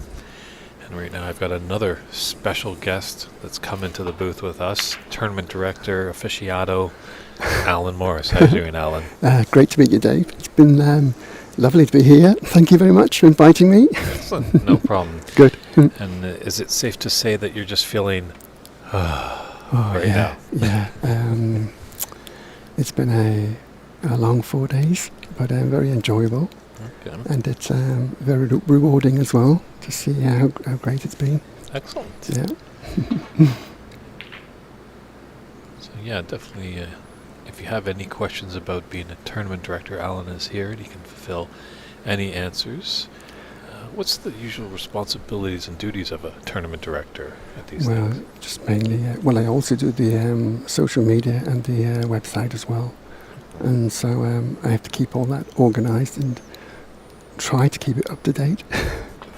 But yeah, it's I was here yesterday for about 14 hours, Wow. and it was quite a challenge, but I managed to get it done. And how did you get involved with the USSA? You know, Oh, you yes, don't sound American unless you're No. fooling me with this accent. No, it's my natural voice. I've been coming to the US now for over 20 years, and Okay. playing snooker and going all over the country, and it's been absolutely some fantastic experiences, some crazy experiences as well. When I first started coming over to the US, I was told where I can play snooker. I was expecting this really nice snooker table, great facilities, and then I walked into this place, and it's like a 5x10 table, blue cloth, and they play a game called American Snooker on it, and I was completely flummoxed. American snooker? I've never heard of You've that. not heard of American Snooker? No. Oh, right. Well, it looks like snooker, but the coloured balls have numbers on them to represent the points. Oh, okay. Yeah, so yellow has a number 2 on, green has a 3, and so on. And the red balls are slightly larger. Oh, well, all balls are slightly larger, like pool size balls. And all fouls score 7 points. Wow. You play it very much like snooker, apart from these like Americanized rule where the ball's got to hit a cushion if the ball isn't potted. So I was completely thrown by this. I really was. It was just crazy. And but I first got involved with the U.S. Snooker Association back in 1991 with Michael Collins. You know, Okay. yeah, Michael Collins was the original founder of the U.S. Snooker Association. And because I originally got interested in wanting to help promote snooker in the US, because I used to go to an American college, Okay. teach snooker at an American college near to where I lived in the UK, Okay. called great. Harlexton College. Hmm. It's the British campus of the University of Evansville, Okay. and that's I met so many great people there, and they said, "Oh, why don't you try and promote this game in the States?" And so. Yeah, I got in contact with Michael Collins and went on from there. And I've been coming over here now for over 20 years. Wow. Yes. Fantastic. Yeah.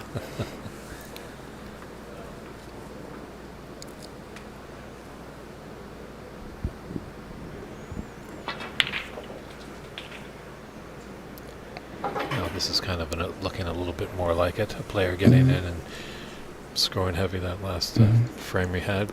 It was a nice pot.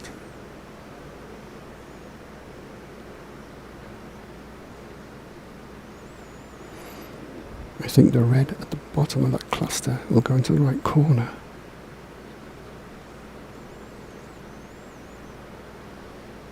Or he could play for the red in the left corner, follow through. It's got a couple of, it's actually got 2 or 3 options here.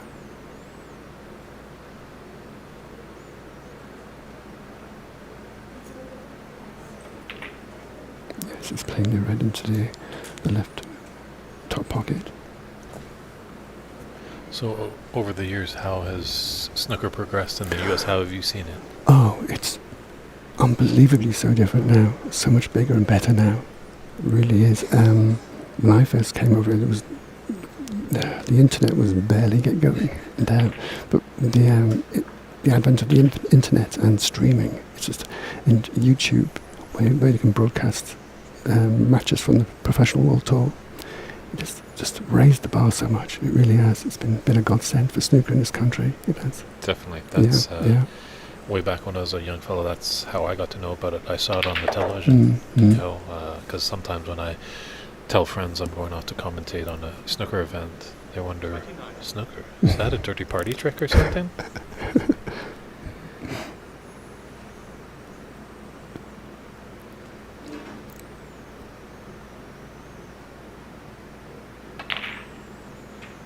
Oh, it's not on the black. But I think snooker is more well known here than you probably imagine. Mm-hmm. People tend to know that it's a kind of a pool game, and then you explain it's a slightly larger table and coloured red and coloured balls, but they know something about it, but not really a lot about it. Okay. And now coming from Britain, we're seeing one of the tools that very rarely comes out, but it's considered the swan. Okay. Now, sometimes Yeah. I look at that a little bit closer and it more looks like a slug. Do you guys not have slugs in Britain? We have slugs in Britain, I can confirm we do. Yes, I think they call it the swan neck. Yeah.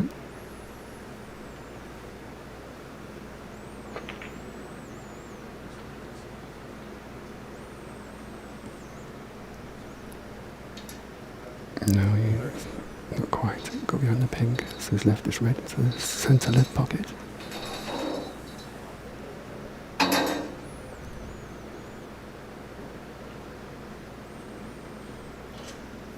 And how did, obviously being Britain, obviously it's in the DNA over there, but how yes. did you come about? How did you find snooker?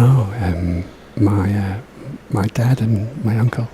Okay. Yeah, I was my first really memory of watching snooker was the 1982 World Championship. Okay. My dad used to. He took me to a pub, and I remember watching on a TV, on a black and white TV, a little black and white TV in the corner of the pub. And actually, it was the first day of the World Snooker Championship. Steve Davis was playing Tony Knowles in that famous match. Yeah. So, yeah, and I just fell in love with the game, and I really did. There you go. We both got into the game by the television. Yes, exactly. Yeah, yeah, You know, seeing the game yeah. inspired us. But I was about, what was I then? About maybe 2? What? Because you're a pretty young guy right now, aren't yeah, you? oh, just still young, very young.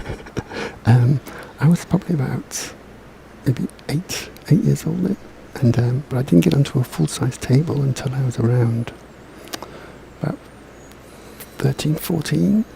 But I do remember I made a 50 break within 6 weeks. Okay, we're not talking anymore. And then I made my first, I think it was just after, this is probably a bit, these days the kids are making century breaks around 10 or 11, but I was about 14, 15 when I made my first century break in the Grantham Billiards Club in England.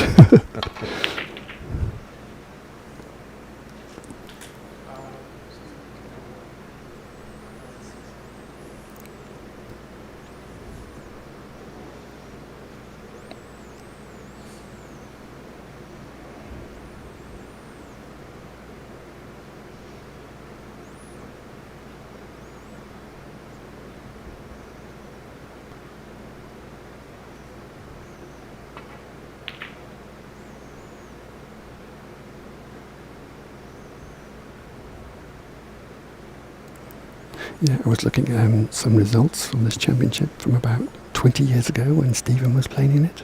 Oh, Yeah, and so, because I keep all the records for old championships, excellent. and it's absolutely incredible to see how he's progressed.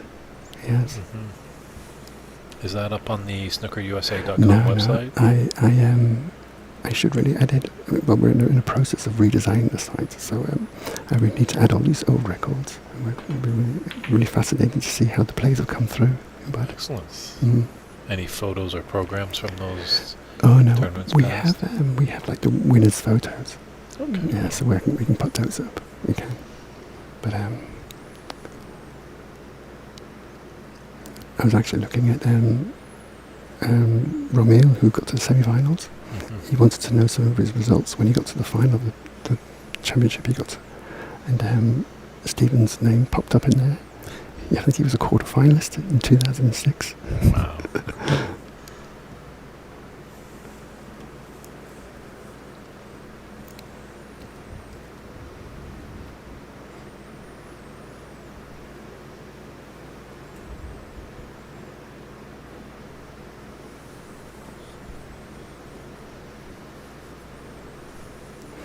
This requires good cueing off the cushion.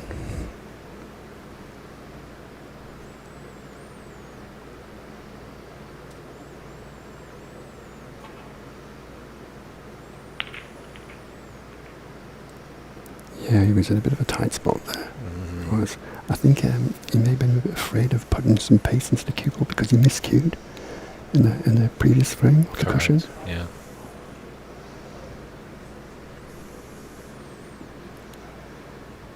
Yeah, you definitely have to. When you're an athlete, you got to have a mind of a goldfish. Just That's right. get Yeah. that last mistake Exactly, and move on. It's very difficult, though, isn't it? I mean, but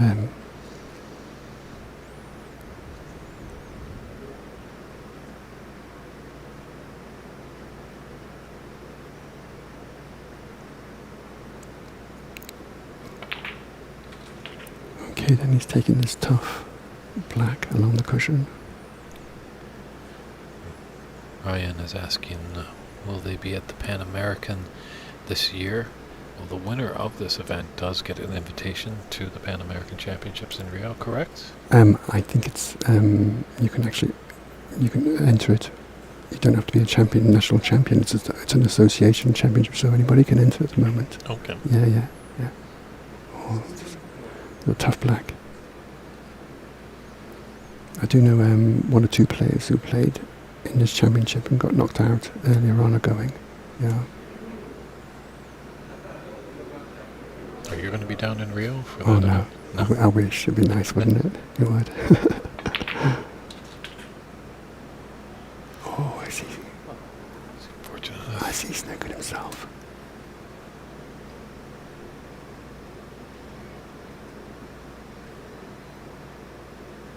It's always tough to Oh no, he looks tell with Yeah, Darren. that's right. Yeah. There's of steel. Yeah.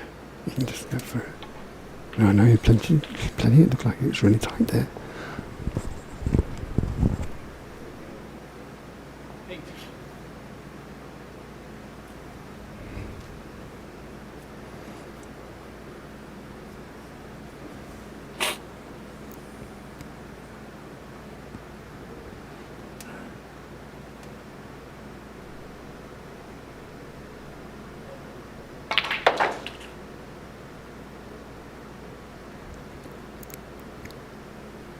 He's got a shot at the black, but it was a good attempt. Because obviously the black doesn't go in the left corner, so he had to screw around with a lot of bottom and left-hand side.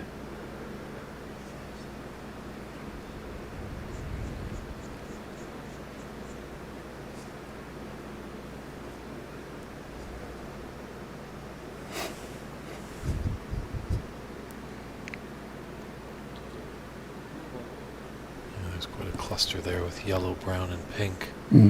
A good hiding spot.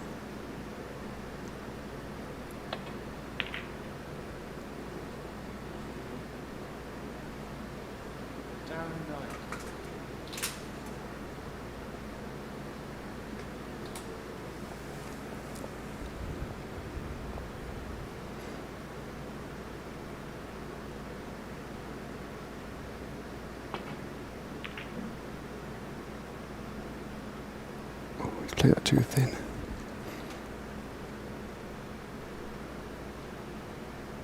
Fortunately, he's got an alright cue ball. That's right, yes.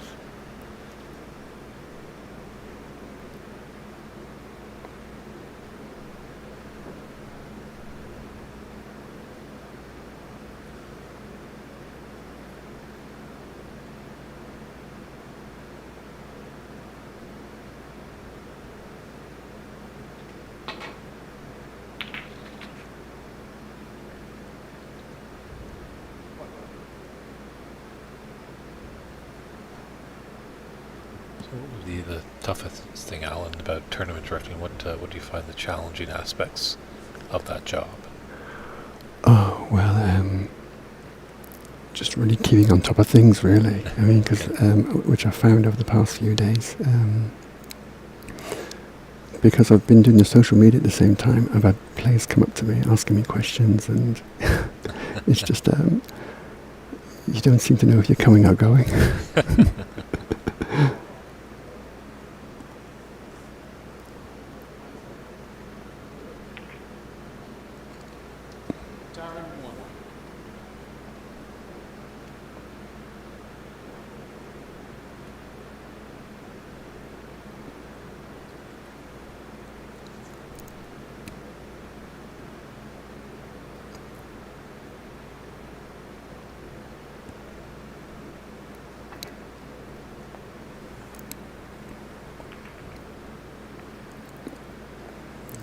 Got another opening here. Yeah, just flicked off that black. Yeah.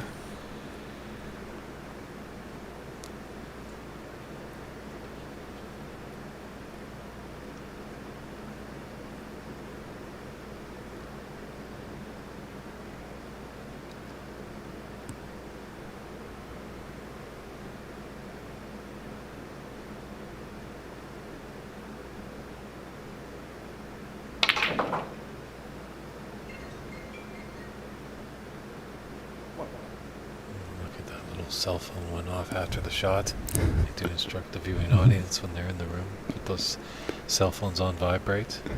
But the thing is, obviously, we can't have the atmosphere of the Crucible Theatre at these amateur games. That's right, yes. We still are in active rooms.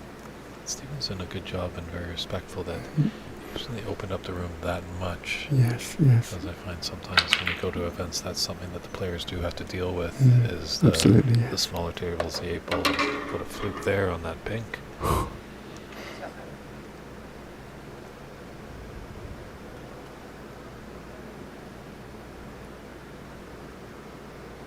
Pool of Champions Darren is originally from England, Yes. and now he makes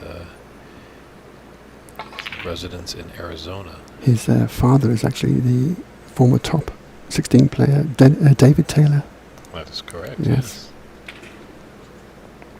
the Silver Fox.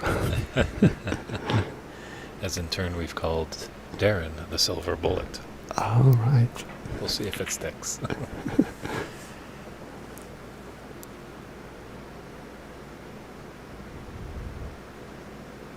Nice shot.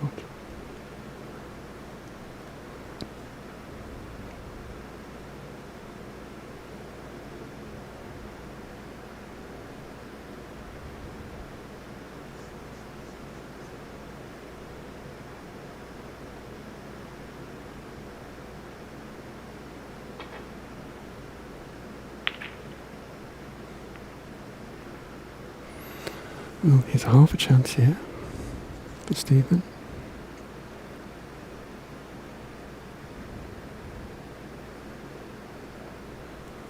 Yeah, I don't know. Happy Wander, if you tuned in a couple days ago, we were able to get Darren in the booth for some analyst, and also was asking him some questions, obviously, about his upbringing with his dad. Okay, and I did yes. ask him, what was the best piece of advice your father gave you? Yes. And he said, don't play snooker.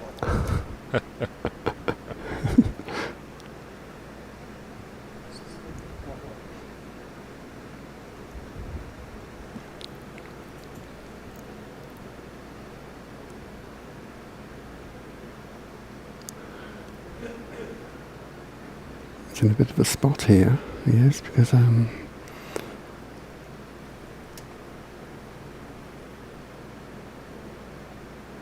quite difficult not to leave a red if he hits this red.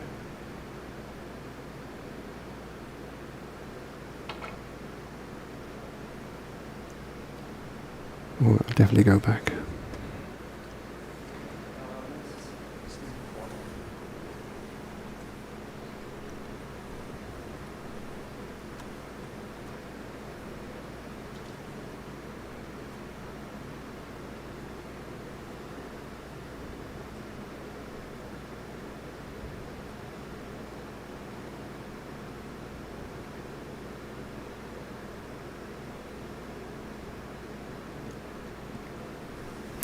It's been a long day for Dave, daily refereeing.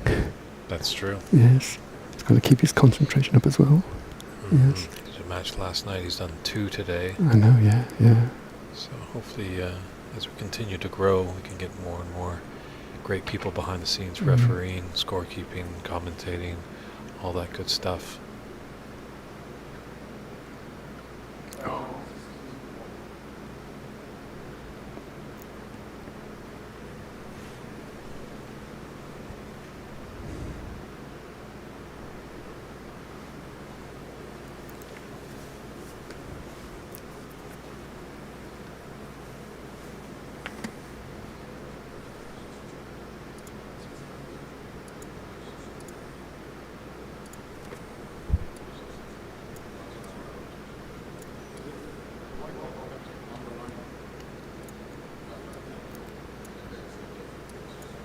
Stephen quite content to sit in his chair and just watch Darren suffer through this well-played snooker.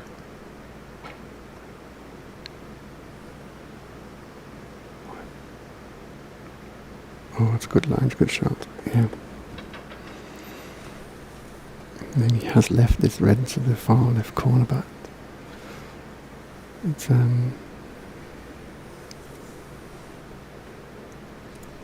no, looks like he's not going to go for it.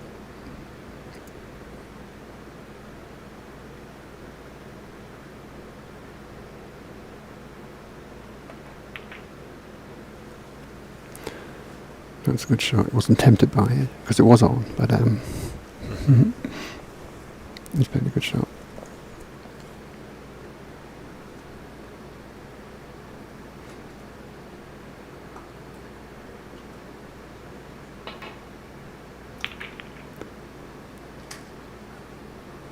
I do think probably in the professional game, they probably would have took that on, that red. I think so. Mm-hmm. Yeah. Because he wasn't only really leaving the red you go for, it's why. But he played a decent shot.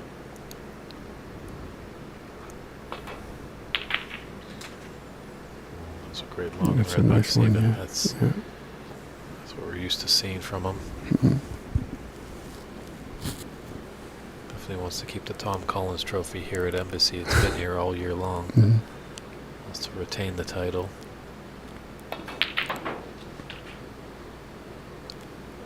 There have only ever been 3 first-time winners that have retained the title the next year in this championship. Wow. Yes. And now, is he going to be the 4th? I guess there's no U.S. Nationals curse. No.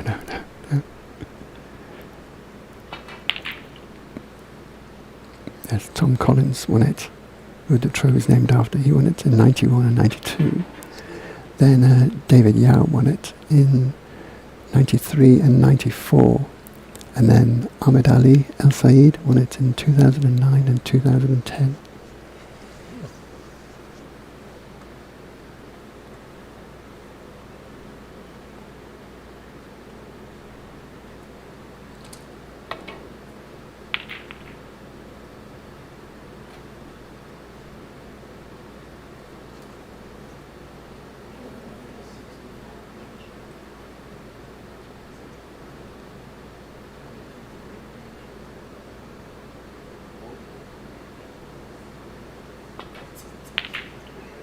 It's a beautiful shot.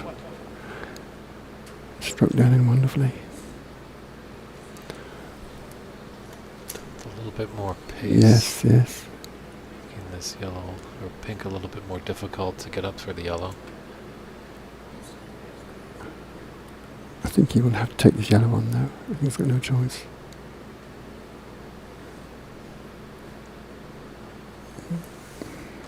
You could swing the cue ball off the bottom cushion and the right cushion. He's gone for the snooker, looks like. It's a bit of a negative shot. It is.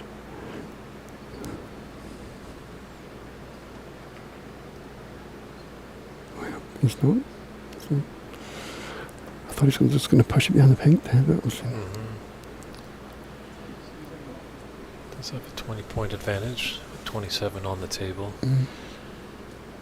Blue and brown up against that bulk cushion. It's going to make it tricky for the run out for Darren. Maybe bit by bit.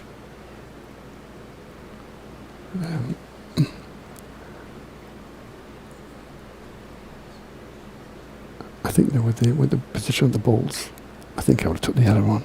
And would have come swing the cue ball around for the yellow in the same pocket again.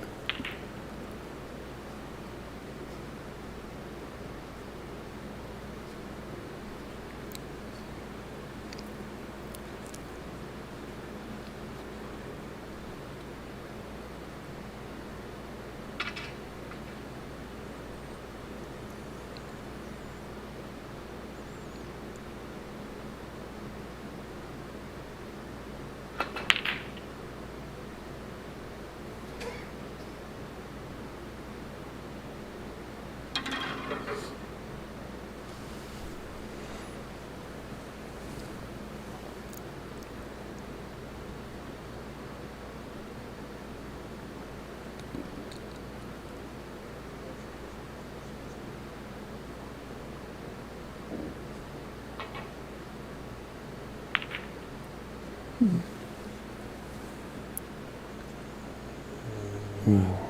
it's a fine cover. No, I don't think that's on, is it? Might be, yeah, it's very thin. Real thin, yeah. Very thin.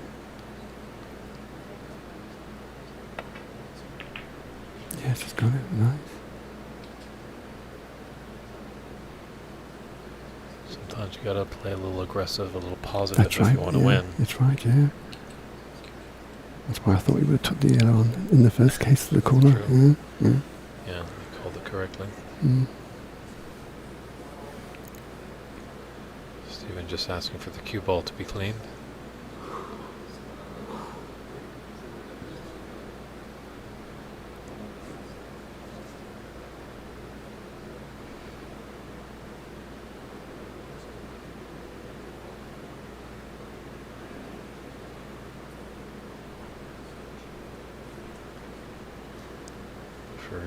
Daly attending the task, cleaning the cue ball.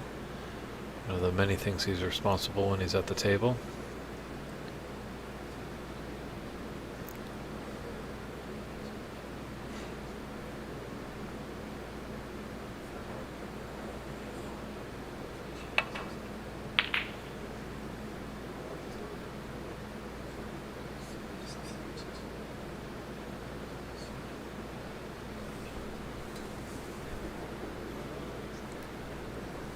And you decided to take the aggressive option there when I think you should have done it a bit earlier. Should have. True. Mm.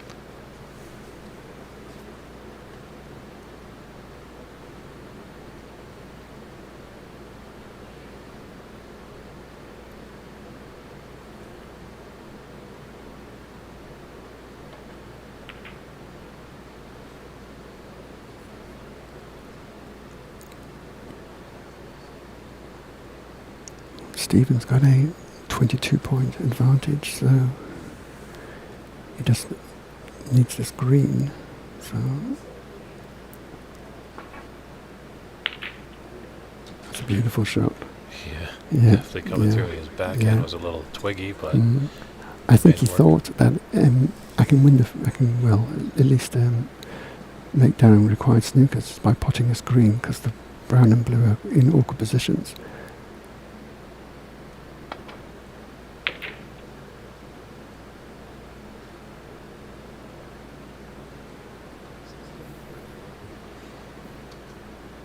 Just the one snooker needed That's for right, Darren. yeah. Yes.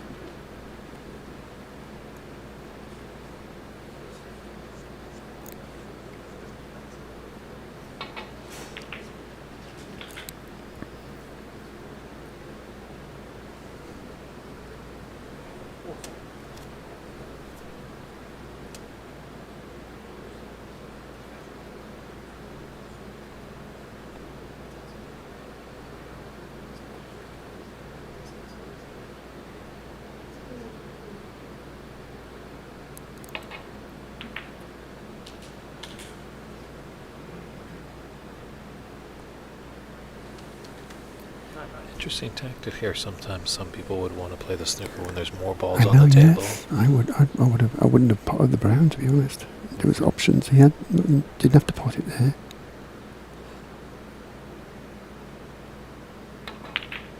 For a moment, I thought the scoreboard was wrong. Yeah, it's surprising, that is.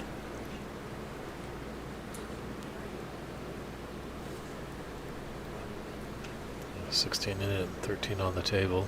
Mm-hmm. It's coming down to it in this third frame. This final of the 2023 United States National Snooker Championship.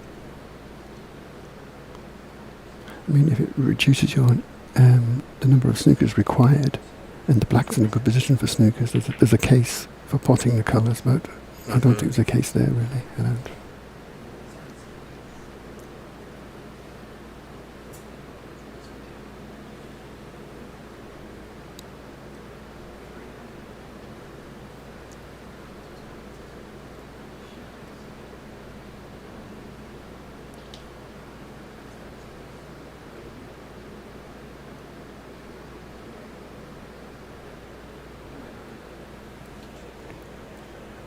I thought the picture was froze there. It kept really still there, didn't it, Darren? It keeps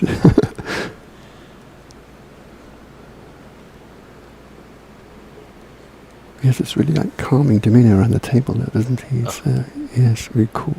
Yes, Definitely. yeah. Cool as a cucumber. Mm.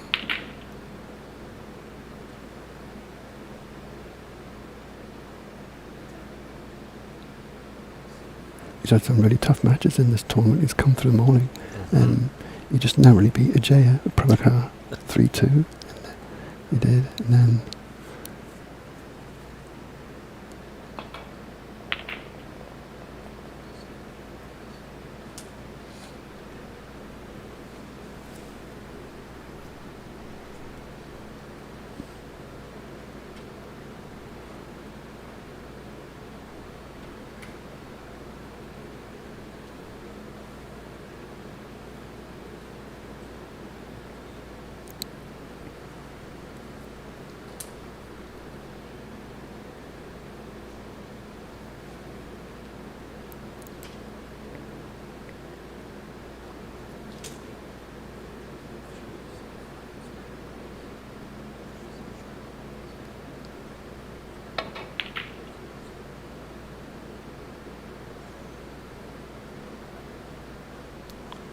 He's left good it attempt. It was a good attempt though. It wasn't too far away from the black, but he's left it now.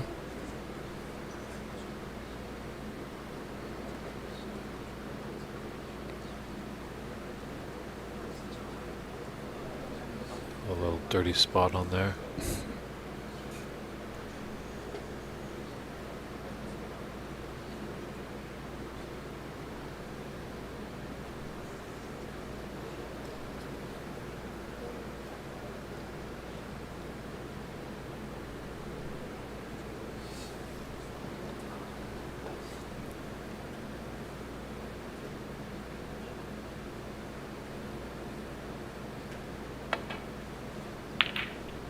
Great pot there. Excellent. So he takes that third frame to lead 2 frames to 1. We're 1 frame away from the mid-session interval.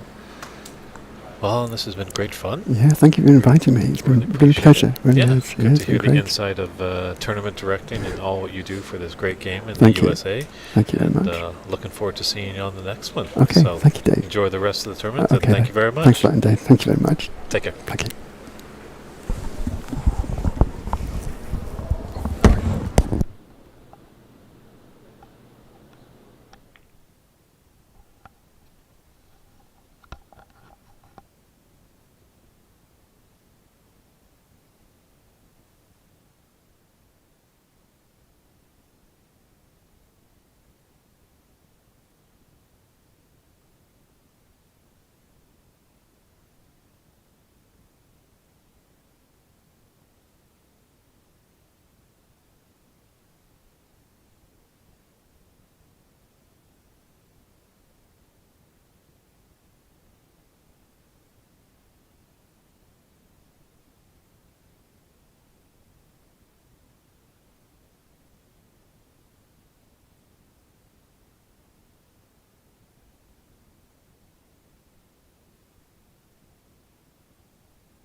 And we're right back into it.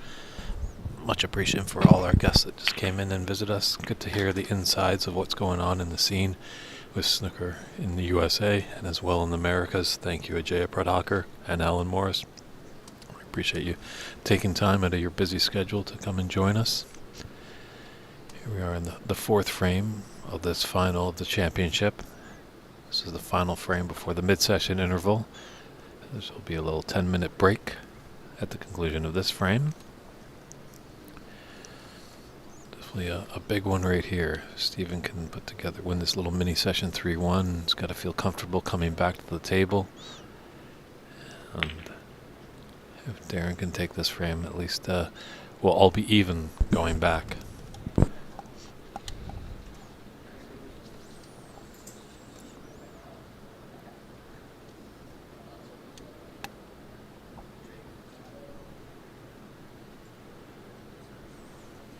that second frame really kind of got a little sluggish, shall we say. Hopefully we can kind of see a little bit more fluidity. I know these players are playing for a lot. They're tensing up a little bit more than usual. Mm-hmm. As we've seen from this year's world champion, Luca Vassell, he kind of plays a definitely more attacking kind of game, free-flowing. Knows that he might miss, but he might have another chance. So let's see if either of these players can implement that.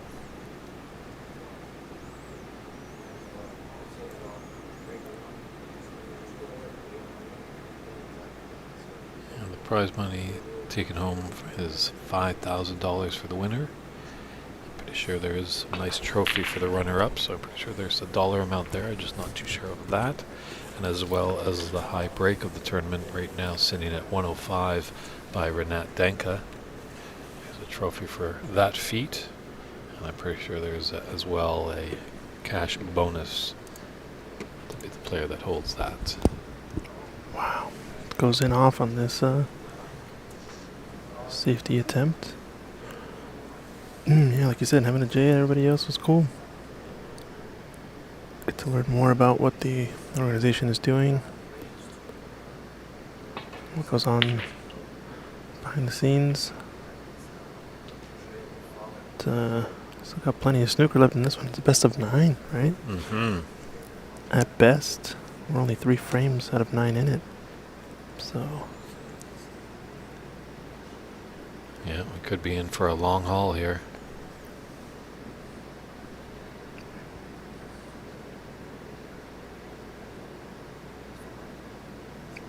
been kind of watching on and off, but it looks like Steven's starting to find the swing of things a bit in the last frame. Getting some points on the board. Yeah, it's a good observation by Alan. There was one shot in the last frame where Steven played a rather negative shot. Kind of don't like to see those. You'd rather see the positive shot. And I know talking to Darren after his semi-final earlier this morning, he was just wasn't feeling he was playing his best, and there was a shot that he thought to himself, well, I'm going to take this on, I might as well go down fighting and give myself a chance, and it seemed that game plan worked out for him. Yeah.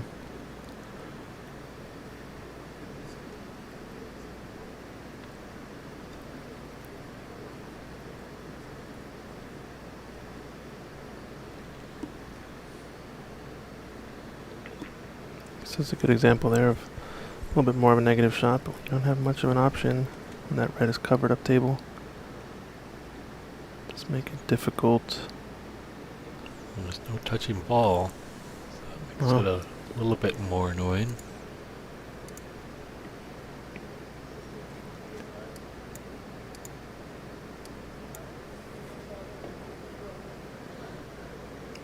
Just gonna roll back into the stack. Sorry, the pack of reds. Might have opened up that red just below the pink. Yeah, we did just breach 147 viewers over on YouTube, so that's pretty cool. This actually might be a pot on. Might have left to left, or sorry, to right middle pocket. Yeah. And you can tell Steven has this kind of call it almost like a jab stroke. You can tell he pulls it out in these kind of situations when he's really close to the ball. Needs to get it just enough of a strike to get the object ball to reach the pocket. Kind of will just do a quick little wrist jab as opposed to a full length stroke.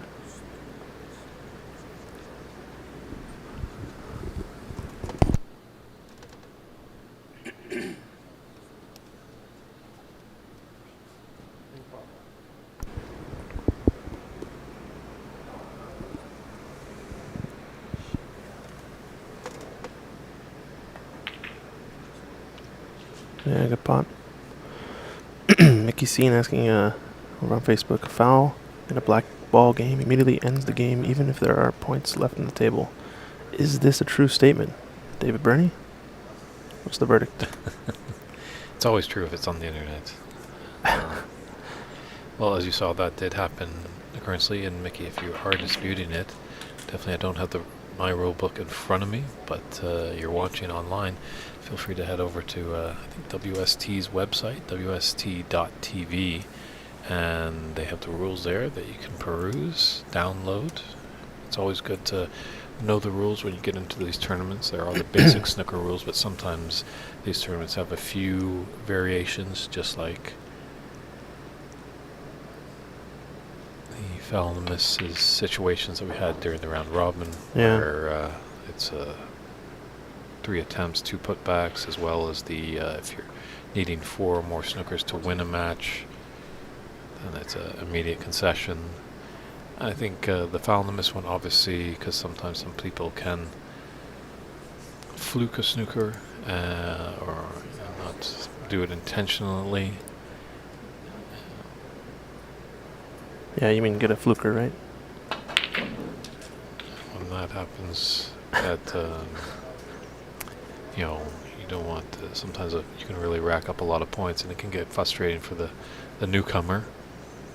Mm-hmm.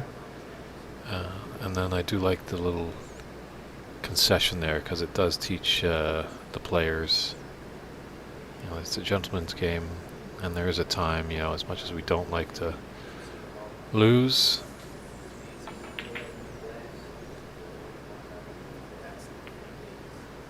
there's a time when sometimes you got to pack it up and concede.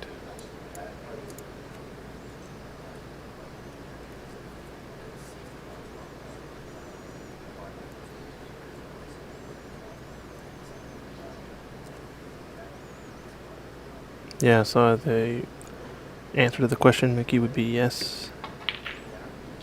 If you are if you define a black ball game as needing the black to win, and it's the last ball remaining, you can only score once.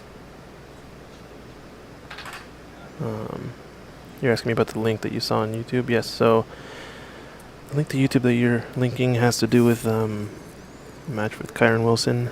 I don't remember the other player, but essentially in that match, once you're on the black, no matter what happens, whether you score via foul points or you score by potting the black, in either case, it's going to end the frame.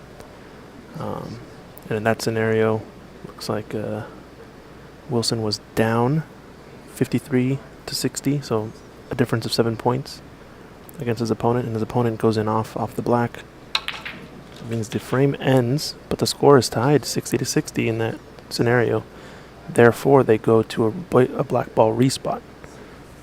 So whenever it's tied at the end of a frame, and the black goes down or is scored, if the points are level, it's a black ball respot game.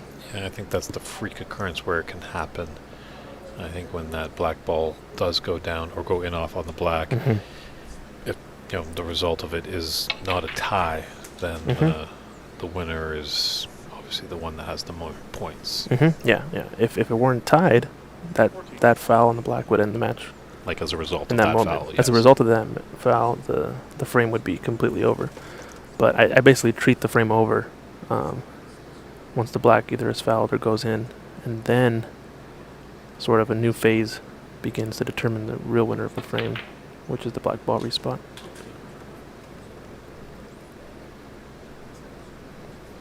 Hopefully that answers the question.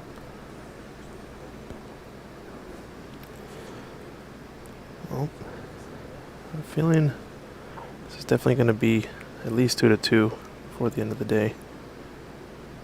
Don't know if anyone's going to be running away with this one at this point. Last 3 matches for Darren have been strong starts, like we said, 3-0, 3-0, and then his opponent has come back to make it a decider in both the semifinal with CCU and the quarterfinals with Renat Denka. So this story of this match is definitely written differently. Granted, Stephen Wong, I believe, had a whitewash over quarterfinal opponent Kevin Wong, and then a 4-1 victory over Ramil Azamat, who played this earlier this morning.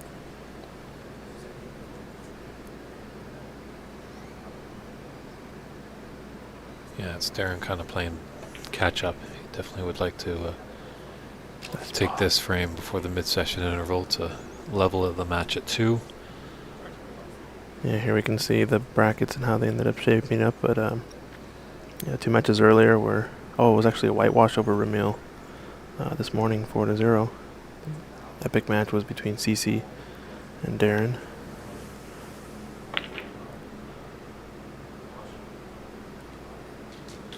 Nice red there. Yeah, good pot. Holding for the black. Keeps the break alive. Based on our angle here, this loose red just to the left of the stack of 3 below the pink is open to right corner, as well as into the left middle pocket. You can also play for the red just to the left of the pink to right middle. Based on this speed, he's playing the first option. Angle's a little bit maybe too severe to avoid any sort of cannon, so imagine he might try to cannon the pink on this shot, maybe play for it to the right middle, or screw off the bunch, get the cue ball out into open space. He's looking at that tangent line off of the ball, so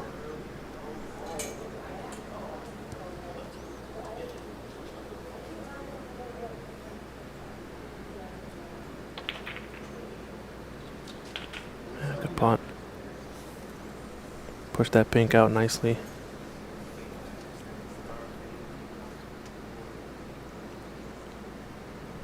Don't know if he ended up opening enough. I don't think he hit any of these reds in this stack of 3 here. So only one loose one to play for. A bit short there. It's based on his body language. Staying down the shot extra long.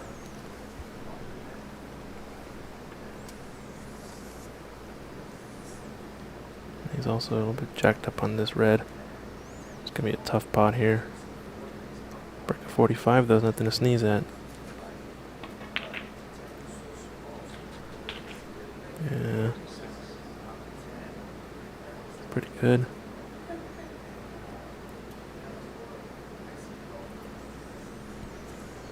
I think his angle might be nice enough to roll forward and just lightly tap these reds. Unless he's playing for the other red to... Yeah, beautiful cannon there. Does he get a good split though? No, not quite. Not so beautiful indeed. The best that he's had. He actually needed to hit a little bit softer, just to that red that creeped up to the black. Would have held up a couple of revolutions, and I think he would have had a great shot. Tough split. Other idea too is almost like a stun run through instead of just a follow shot. Could have made less contact with that initial red, kind of splitting the pack only about a hand's width, but always so hard to judge those light little cannons into the bunches of reds. So it makes the top players so incredibly good at break building. Probably a little safety affair here. So he was the first one to air up.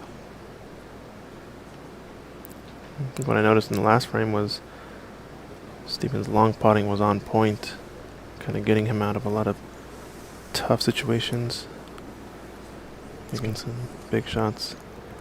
Yeah, Darren's rather got a shot to nothing with this red above the pink. Take it into the top right, come around 2 cushions and put himself back into bulk. Yeah, good speed. Played for blue, it looks like, or just high on the pink.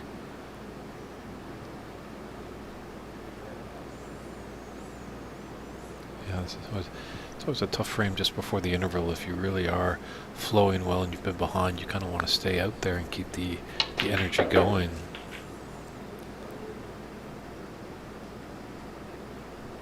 Yeah. Speed control improving as well.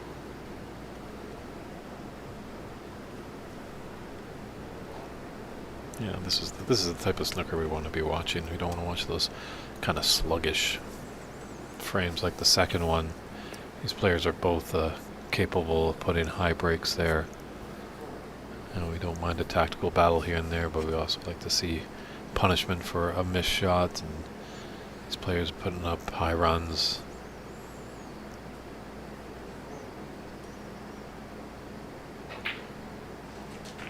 Oh, lovely cannon on the black. Great shot there. Also got an angle now to run into these two reds along the right long rail. Kind of has his choice based on how much top or bottom he decides to put on it. It's gonna guarantee the black. Great shot. And a friendly bump off of that brown. Only red that's on. This could be in the frame coming up here.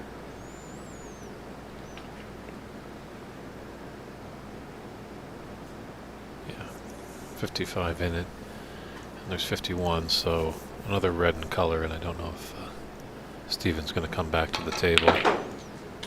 And these bulk colors are nice to get the position back up table. I think in this scenario, you can either choose to shoot the green 2 cushions across and shoot the gap between blue and pink after 1 rail. Play the red that's loose next to the pink to right corner.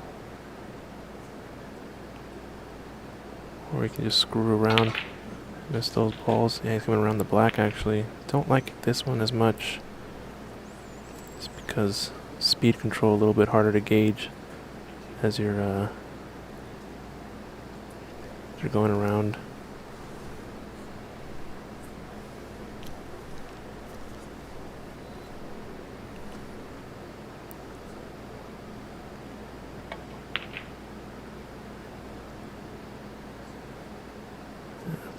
Looks like good speed. It's gonna hold up. Steven taking a look at the scoreboard. I think he should concede there, and we'll go to the mid-session interval. Lick your wounds, regroup. Whose nose is whistling? I don't hear anything. We are underneath a fan. I wonder if that fan is kind of doing something. But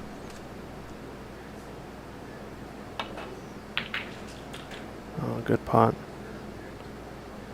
maybe Steven just wants to keep his arm loose going into the interval, just throwing in a few pots before we go.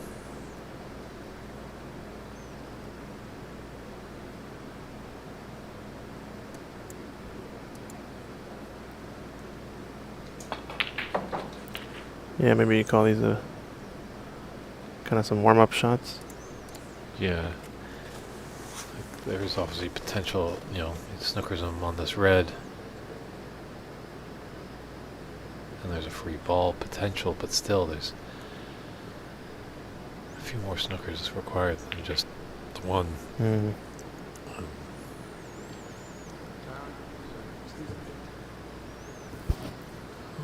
Seattle Snooker Open champion of 2023, Varun Juneja, is tuned in.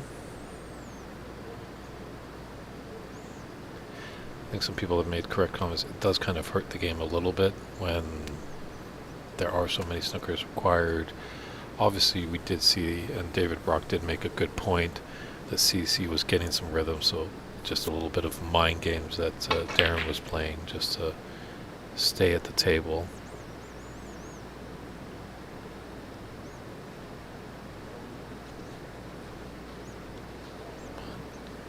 With 51 points in it and 35, that's four-point snookers to tie, and then clearing up, taking this red with the black ball.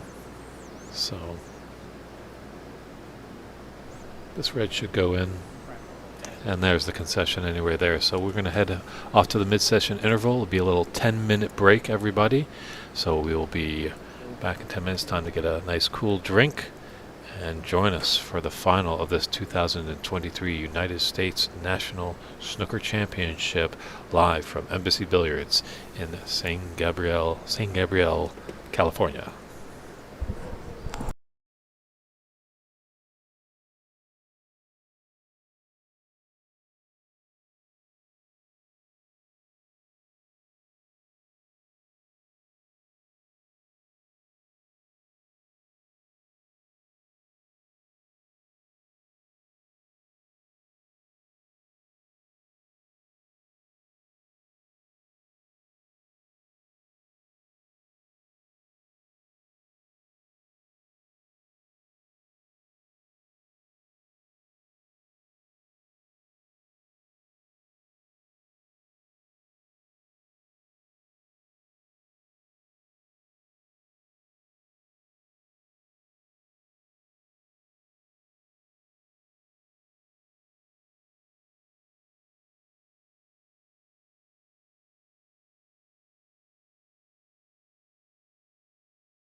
When you put the arm down, it's not live.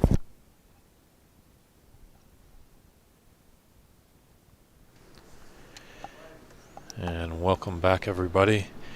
It is the final of the 2023 United States National Snooker Championship between Stephen Wong and Darren Taylor. Both men tied 2-2. It's a best of 9. We're now getting closer to the climax, and I've got a very, very special guest in the booth with me after the intermission, Mr. Tom Collins Jr. How you doing, Tom? Great. Nice to be here. Nice to see everybody again. Fantastic, fantastic. Now we know your dad was just so instrumental with U.S. snooker. How did Right. he and you get into this wild game? Well, let's see. He was a professional pool player most of his life. When he was like 15 or 20, he was playing pool out of Pennsylvania. And then just continued to play all the top tournaments like U.S. Opens with Steve Mizrak, Helen Hopkins, Irving Crane, Joe Balsas,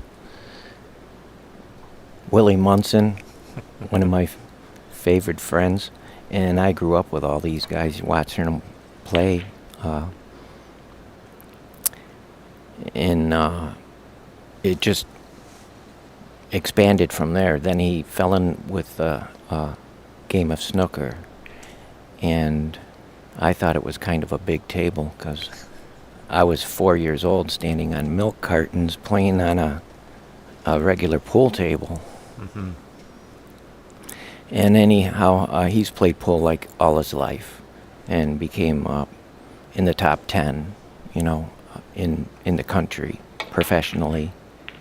And then I remember one time coming out of the arena, and he was happy with 10th place, you know. In the United States, you know, you win a couple $1,000s. That was a lot of money back in the 60s and 70s. And unfortunately, he bumped into Willie Mosconi, and Willie said, "Hey, Tom, how'd you do?" And he was all happy in 10th place. And Willie said, "Oh, too bad." Because Willie, being the 15 times world champion, all he ever thinks about is first place. But, yeah, I started playing snooker maybe 15, 20 years ago. But I was always a pool player, you know, for 30 years or whatever. Yeah, it seems like you know, pool is very big, obviously, in America. I wonder if that maybe just has something to do with the Commonwealth, because back in Canada we have a rich history of the game of snooker, and it's funny how like we share this long border, but it never kind of came south of the border from Canada into the States. No, you would find 5x10 pool tables in the pool rooms, and maybe one snooker table, and it probably had Simonis cloth on it, and they didn't even play the game snooker on it. They played golf or, you know, whatever.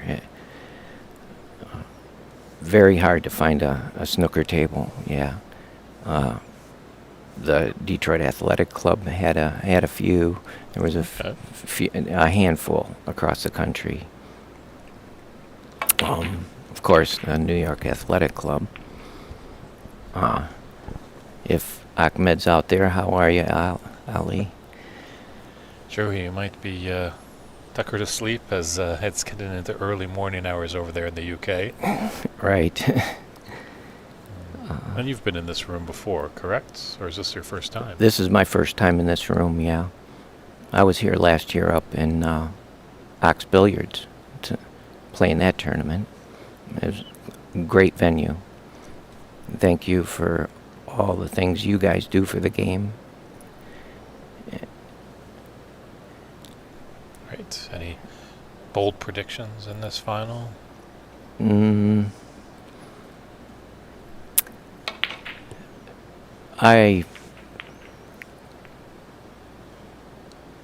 I really couldn't tell you. It's a close match, and Oh, Ahmad is I- tuning in. So there he is. Tom, he actually is not asleep. He is up. It's good to see Ahmad's tuning in. A multiple champion of this tournament. hi Ahmed.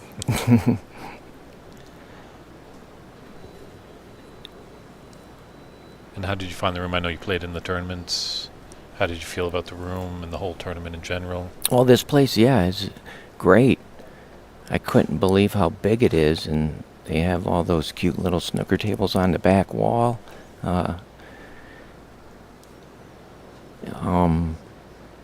Heck, how many snooker tables do they have? Like 9? 9. They have Yeah. 8 in the main room where we are at, and then they have 1 in a private room. Yeah. And it looks like they have 4 Chinese 8-ball tables, and then about 10 or so pool tables. It's funny, everywhere you go, they have different brands of table, different kinds of cloth. Like this is 38. This is 30 ounce, 6811 scratching. And then you go to Ox Billiards, and then you've got number 10. Mhm. You know, it's totally different speed, and the star tables, Yes. top of the line. I love those tables. But you have to get used to the equipment wherever you go. That's the difference between a good player and a great player. They can adapt quickly to the different conditions. Right.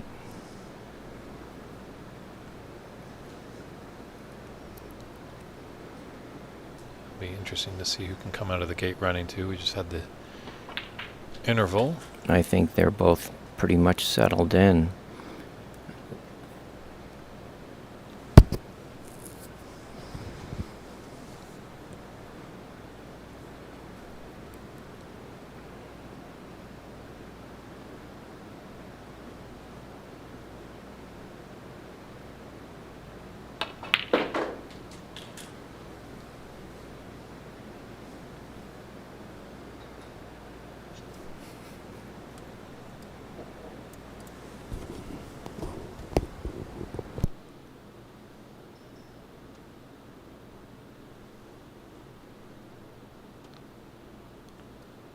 Yes, that's quite an astute observation there by Ray Fung. He called my bait there as I was trying to bait our good friend Tom Collins to make a prediction. Maybe I can ask him an easier question. Are the Tigers winning the World Series this year? Well, I love the Tigers. I hope they do. Yeah, it's kind of too bad they got rid of Tiger Stadium. I don't know, how was that stadium? I never made it over there as I grew up in southern Ontario, but The old Tiger Stadium. yeah, down on it's- Michigan Ave. It was a diamond in the rough. I remember, wow, Jim Northrup hitting a grand slam to win the series. Wow. And we were sitting right behind first base, and he's left-handed, so it was like slow motion. Bases loaded, full count, and they Wow. and they needed to get a grand slam to win. But a lot of good memories. We did have our good friend Chuck. Do you know Chuck from Detroit? I think Chuck Jones is Chuck his name. Looney, Chuck Jones. Possibly. I think that's Chuck's last name, but he tunes in. He's from Detroit as well. And what about Newt? Newt Wales? Oh yes, Is he still floating around? yeah. He stopped in my club many times. Hi, Newt.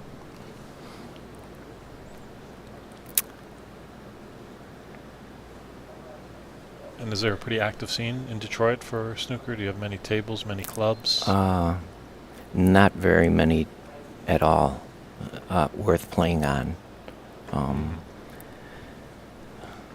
There's just 2 within an hour drive, mine and a friend of mine up in Shelby.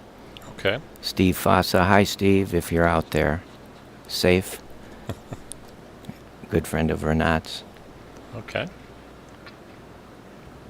This looks like Simon Poole. Is that a familiar name? As Well, he says he we- remembers playing your dad. Who's that? Simon Poole. Oh, I don't recall the name, but if I saw him, maybe I could tell you. But my dad knew so many people.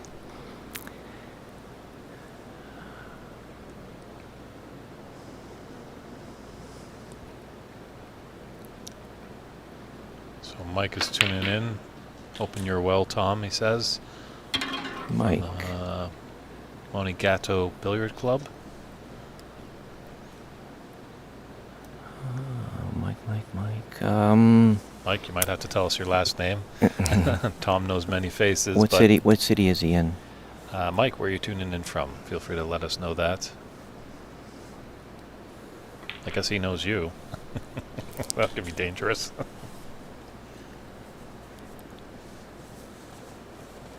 Nice to hear from you, Mike.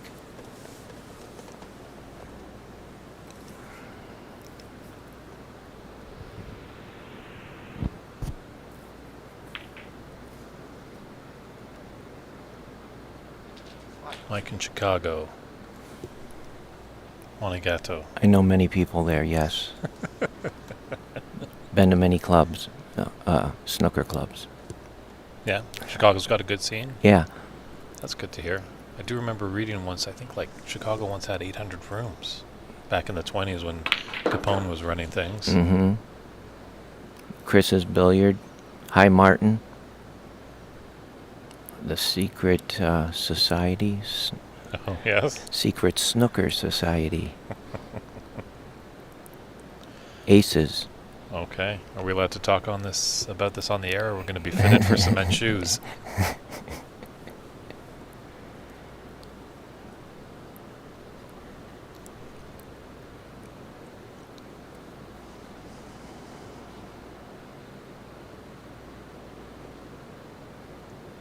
It's kind of a little bit of a messy frame here. Some reds up in the bulk area. Only a couple colors on their spots.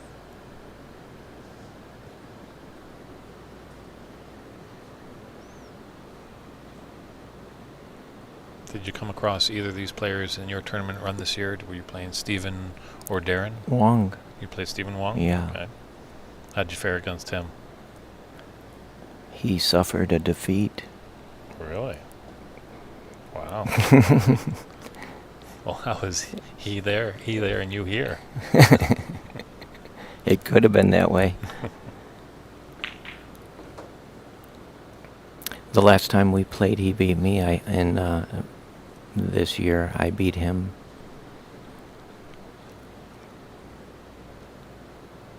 But we both went through. Correct, yes. As the top two players from each group went on. Mike in Chicago's saying a funny story about your dad. He was warming up for the Nationals one year, and he came by Mike's house at 9 a.m., walked in, and I asked if he wanted anything. Suspense here from Mike in Chicago. Love to see how that story climaxes. Maybe you can't type as quickly as we can regale the story.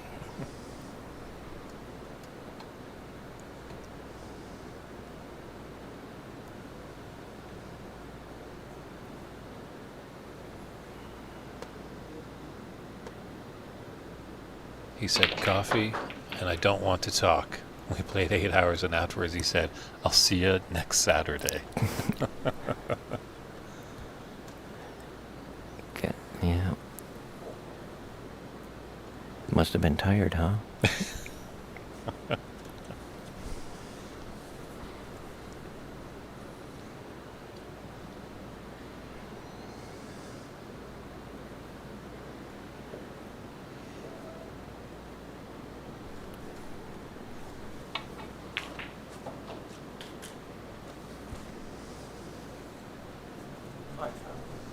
We got a nice red to get on the black there. Fortunately, he's right-handed, so he's going to have to use the rest.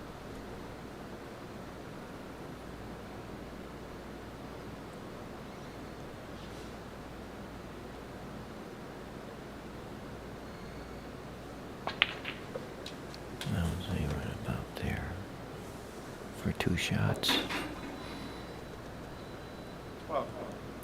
Nicely called there, Mr. Collins.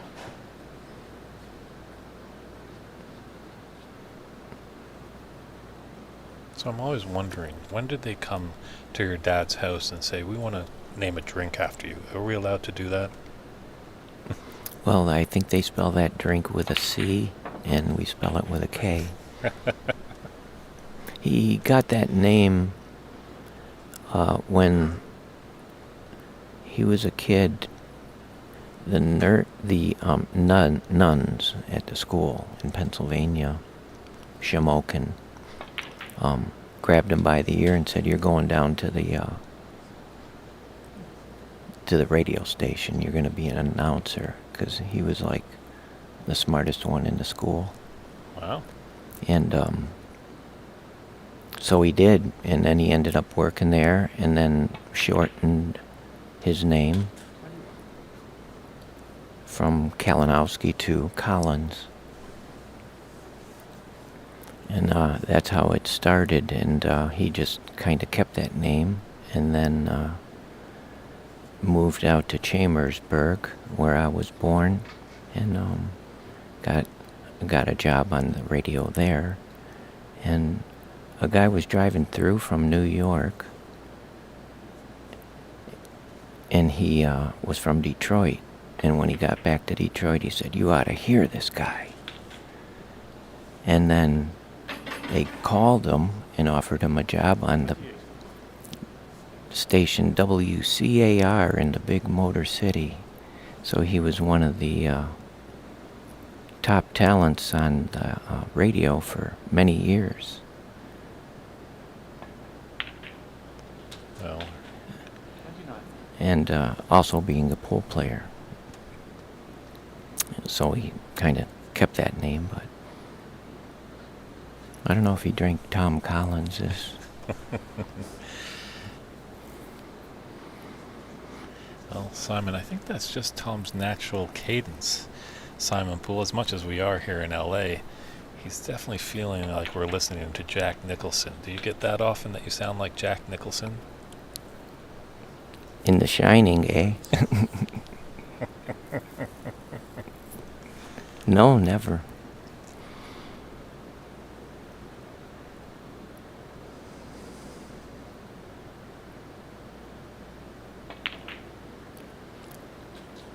That's a nice little break. What a great actor, though.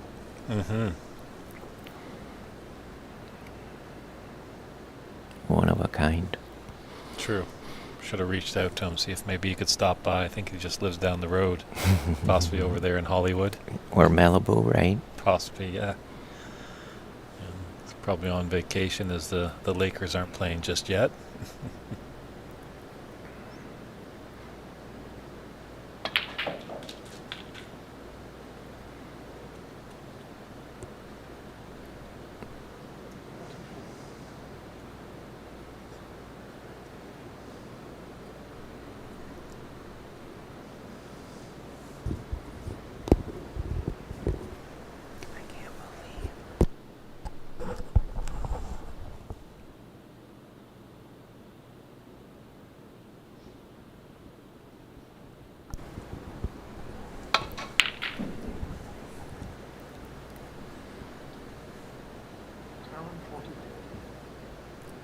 So a decent 44 break there for Darren, giving him the advantage in this fifth frame.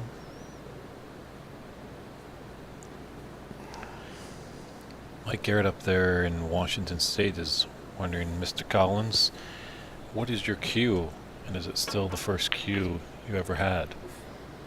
That's a very good question. I have a John Paris right now, and my very first cue, let's see, I was already playing when I was 4, but I didn't have a cue.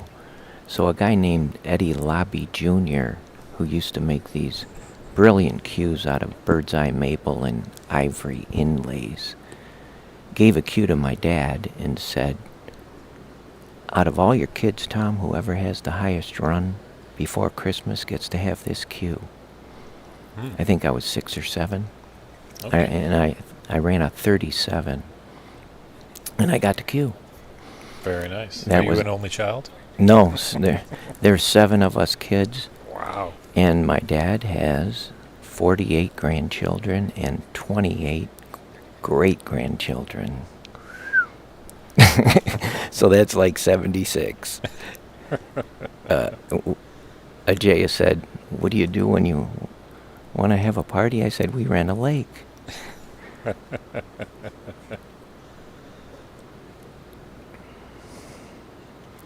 But I think I'm going to stick with the John Paris. I've had many other cues in between, and still have them, like a Josh West, a Schoen,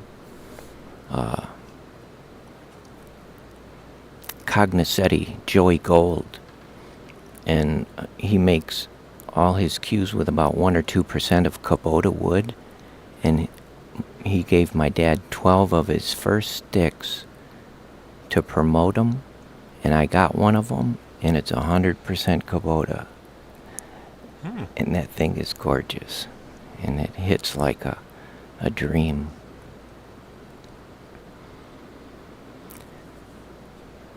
My dad said I should start playing straight pool again.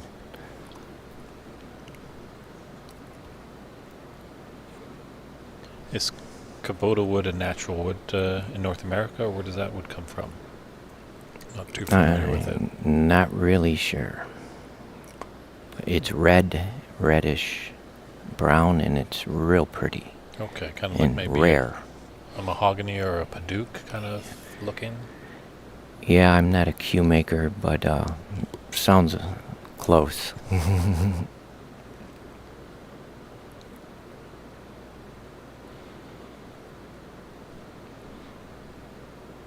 I hope that answers any questions.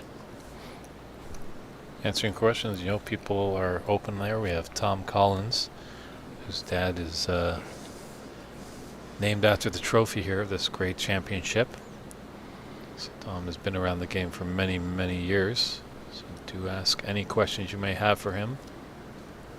He's got lots of stories, lots of tales of this great game.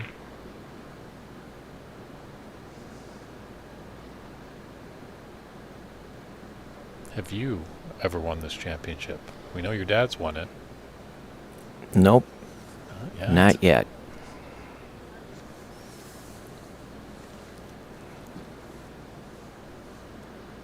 Al Edwards is wondering, do you remember when Brunswick made cues? Yes. Do you know what year that was? When Brunswick made cues? Yeah.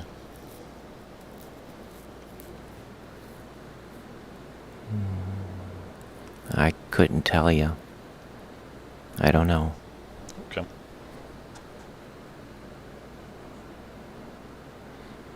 I know they put a lot of, they put their name on a lot of things, bowling balls and pool That's tables. Right. Mm-hmm.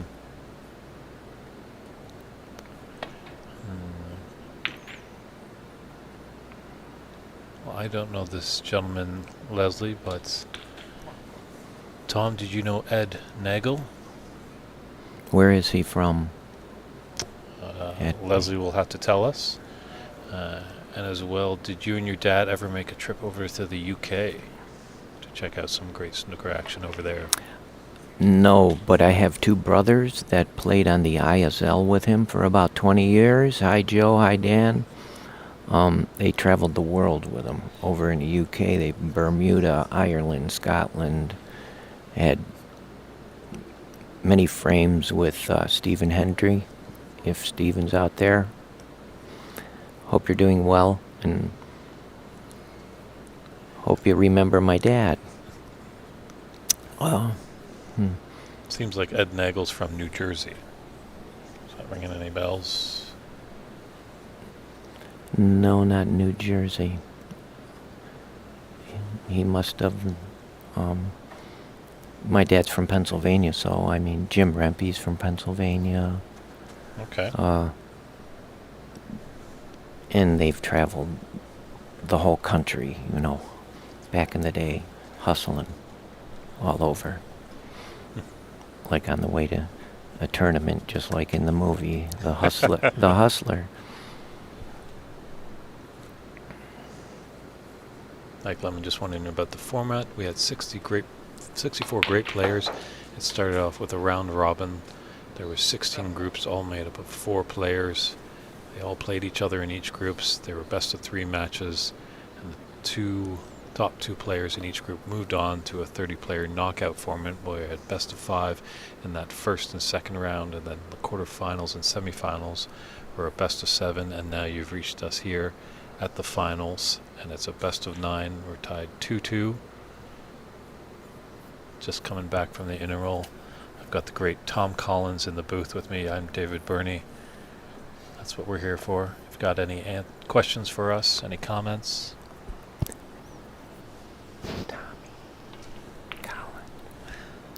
My apologies. It's not Tom. Tom was his father. Tommy Collins is in the booth.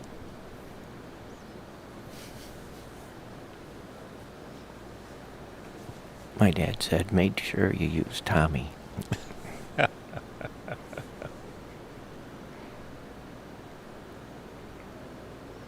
Or in some parts of the world, you might go by Jack Nicholson.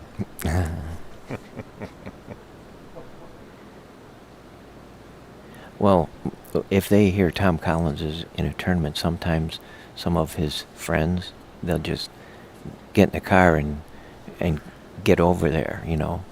Like that happened in Toronto one time. I see. Okay. Yeah, they might come back over and looking for money and come after you. No, I'm sure they're just really good lads. Mm-hmm.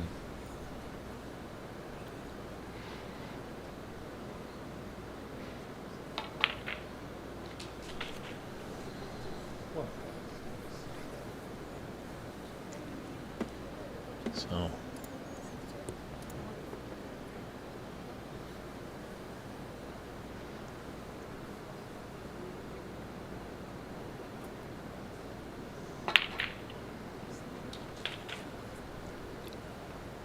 Looks like Darren's finding some form in this 5th frame.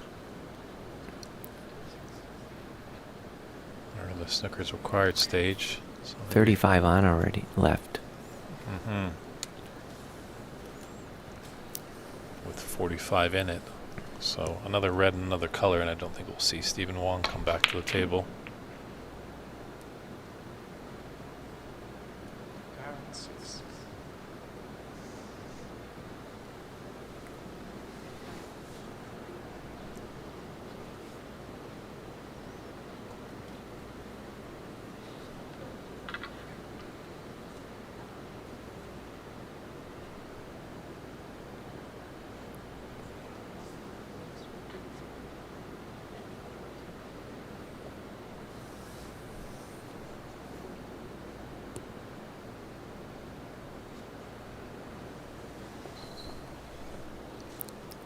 Wonder where.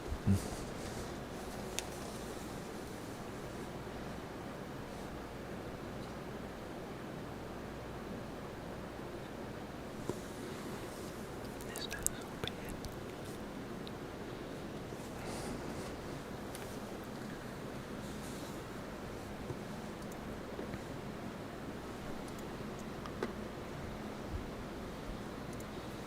Yeah, I think if Stephen isn't able to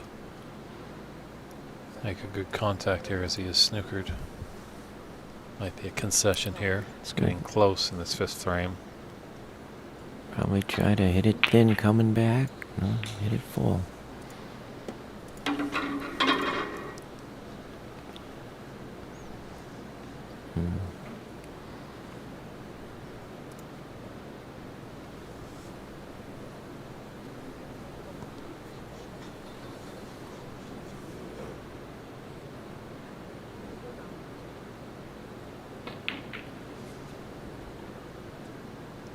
Oh.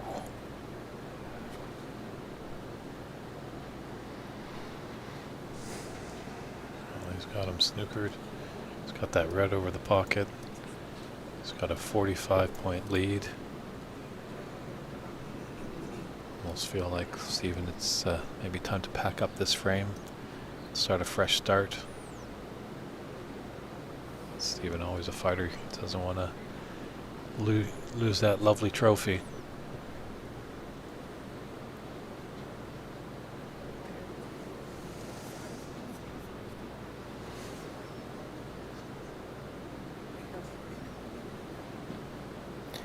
Yeah, I thought he'd go one rail.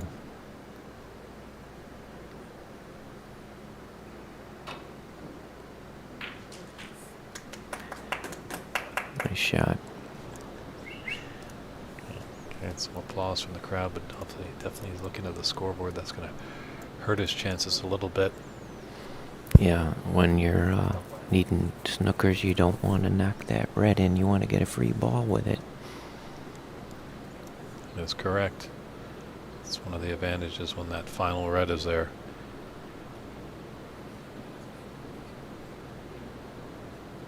Green.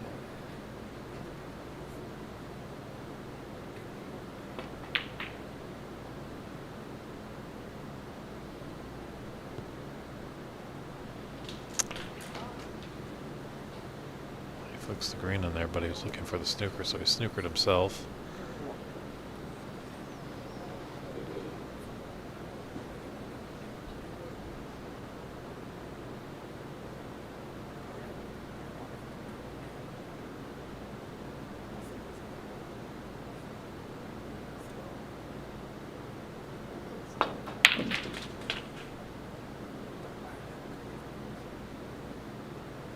Great pot there. But he is at some point going to need a few snookers if he wants to steal this fifth frame.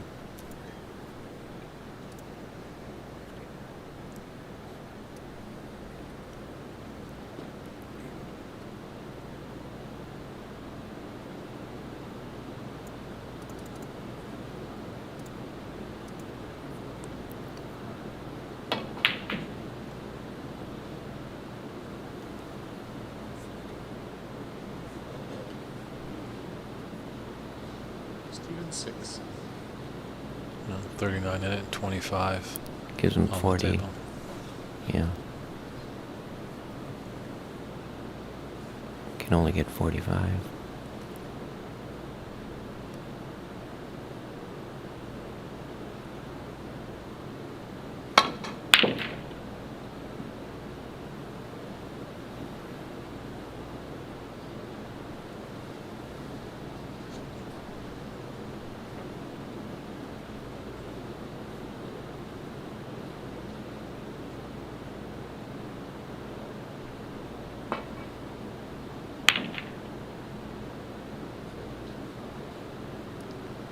It's going to bounce out and give Darren another opportunity just to close out this frame.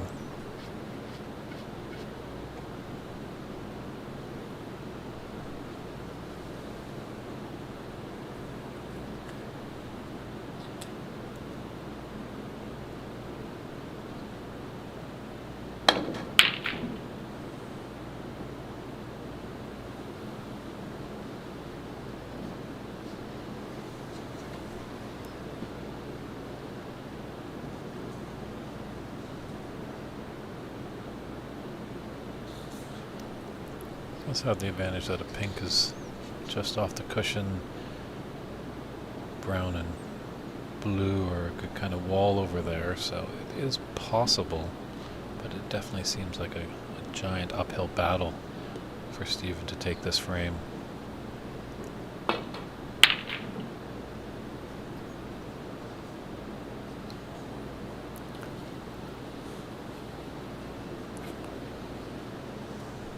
Darren can get by this black to at least have the potting angle on the green.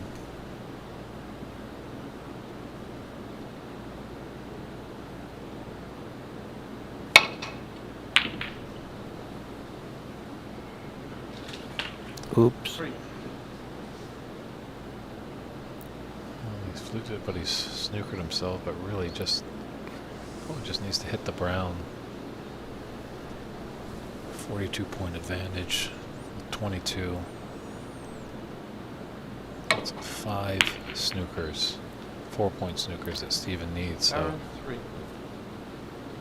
carrying on, I don't know. 24 points, yeah. Oh. More now, he made the green.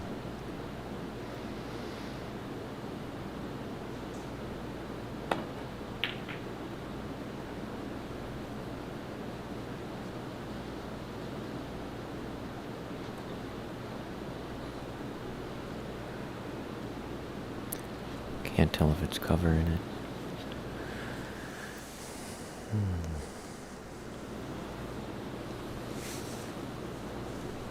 This is kind of a scenario where you see, I think, that more of the newer player, they don't realize that sometimes it's a gentleman courtesy to really concede when you're really out of it.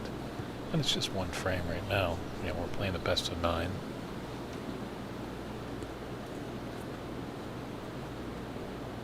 Might want some table time. Hitting a few balls.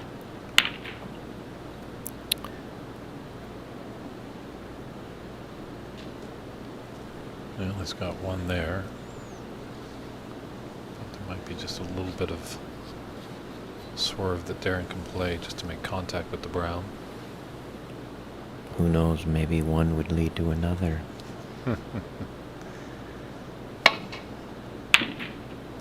But 5, Tommy? That's Yeah. a tall order. You know, when you need 5 snookers, you're probably going to have to lay about 10. Right. Your opponent's probably going to get out of a few of them.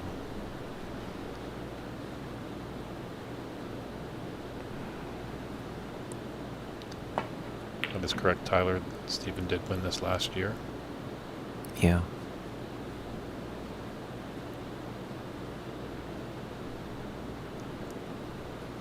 I handed him the trophy in honor of my dad.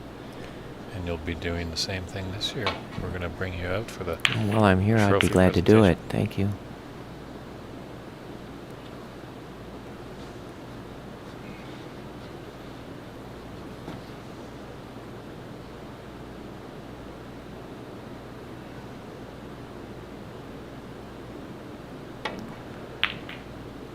Oh, Mike, is this a question for Tommy? He's asking, what's the most snookers you've ever had to make and came back and won? Oh, let's see.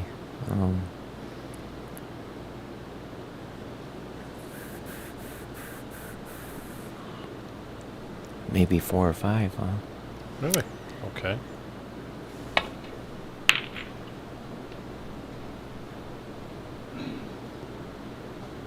With red still on the table. Okay. So a free ball might have come into play there Yeah. too?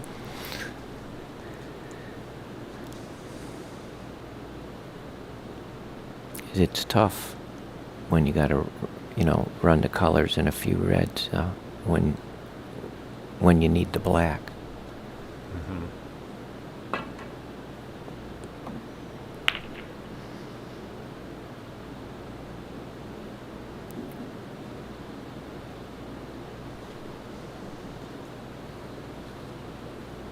Yeah, it just takes a little air out of the match, the fluency.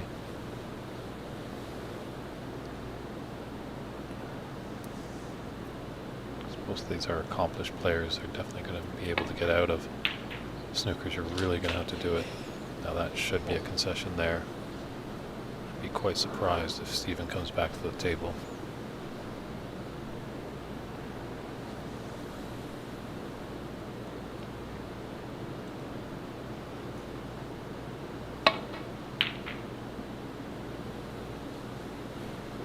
And that's a concession there. So Darren takes this 5th frame to lead Sarita 2. We're getting close to find out who will the champion be in this final. Mr. Tommy Collins, thank you so much for joining us in the booth. We appreciate all what your dad did, what you've done for this great game of snooker. And please stick around so you can hand off that trophy in the name of your father to the winner of this championship. Thank you again. Anytime. Glad to Take care, good sir. All the best. All the best.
back here with frame 6 underway.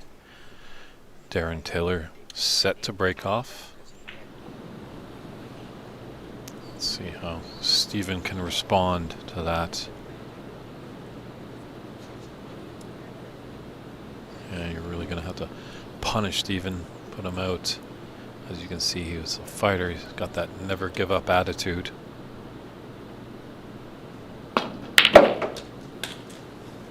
That's a positive shot. All right, so bit of a long frame, that last one, huh? Yeah, and to be honest, I don't think it needed to be that long. I think there was a concession maybe that should have happened a little earlier. Yeah, I think though I was just looking to the side, and Dave was also kind of asking Stephen on the side in the corner, and I think Stephen was trying to just get his stroke back. He doesn't feel quite comfortable right now, I guess, so I just wanted table time and getting some extra shots to work on the alignment. It looks to be paying off now, maybe, so we'll see if we can put a dent into this one. I think, you can get your stroke kind of, getting into the balls like he's doing right now, like playing that kind of safety game. They know better their game than I do. To each their own opinion, I say, Dave. I guess so, yes. 14. But unfortunately, he's just kind of got a little unlucky here. Yeah, not a touching ball, it looks like. It's going to have to come down with some right-hand side. Play below the black. Definitely going to be end up break. How's the speed control? Stephen, 14. It's pretty decent. Obviously such a tight window to land in underneath that black and not leave a pot on. There's definitely these two reds available to a yellow pocket. Yeah, definitely with that red that's brought up by the middle pocket on the right side. You can't just try and take this leftmost red from the bunch and into the middle pocket, because if you miss it, you're definitely going to leave that red to the right middle pocket. Yeah. It's kind of a safe-ish shot there, but as it usually goes, the only red that you could possibly leave on is the one that you're shooting at, so pretty unlucky for Darren to cannon into the cue ball with that red. Leaving a pot on here. What? Now a fairly open table. A few of these reds. I was talking to Steven on the side earlier about kind of his grip. You can see he kind of cocks his wrist a bit and angles it outward. And he says that he's changed to it recently and it's been helping a lot with the stability. 8. By recent I mean probably in the past couple of years, from what I understand. I think it's kind of a trade-off, but it seems to help with preventing of twisting the cue through the shot. I'm always a fundamentals 9. junkie, so interesting to listen to players when they talk about little adjustments here and there that they make and why. It's kind of unfortunate with how much top this ball had. Very, very low in the black. It's going to probably run into one of these reds with the cue ball, so crucial pot this. Yeah, when you get to this level, it's all about just the fine tuning adjustments. Mm-hmm.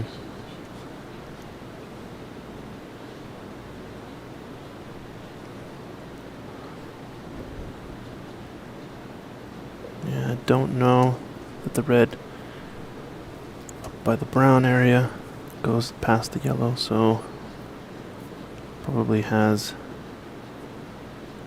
opportunity for this red to the right of the bunch near the pink, or possibly the red up into the green pocket. I'm gonna get Ramil in the booth here in a little bit. Okay.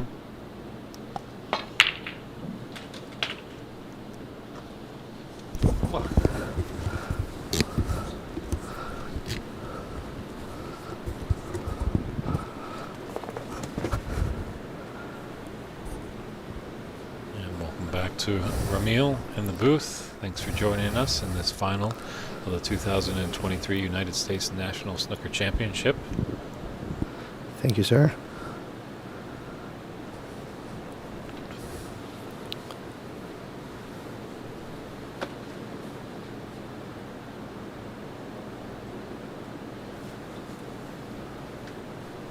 Definitely a thin cut here on the black. And there's a lot of control of the cue ball. Just seeing if it actually will thinly slice in. That is really, I can't really tell you if that can cut or not. If it was a club table, I would say yes.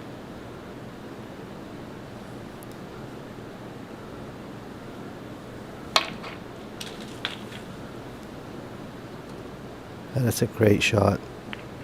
Great shot. Let's see what Darren can do with this. He's got some reds open. Just needs to start picking them off. Stay in the moment.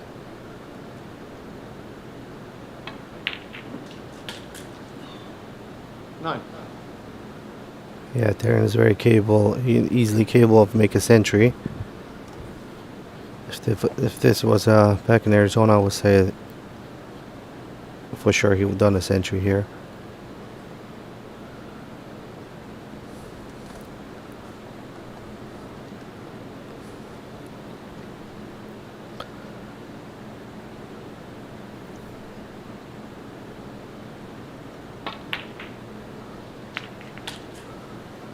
Like 4 days of doing this, I think there's a lot of fatigue going in. Keeping your concentration at this level, you know, it's really difficult. So when Ahmed Ali, you know, playing Pan Am, you know, both for senior and regular, you know, for 9 days, I think that's why I think he got the best stamina in the US for snooker. Yeah, as it's amateur events, you know, we're always a race against the clock. You know, don't want to take too much time away from people, from work and families. So they are definitely, as much as snooker's a tough game, is an endurance battle as well. Absolutely.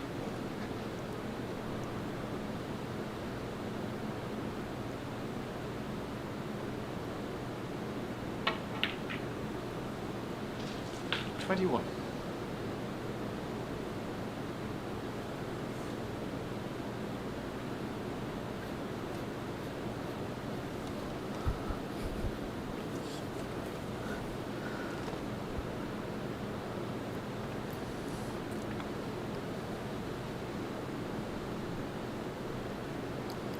Somebody should tell Steven not to breathe on my neck while he's playing.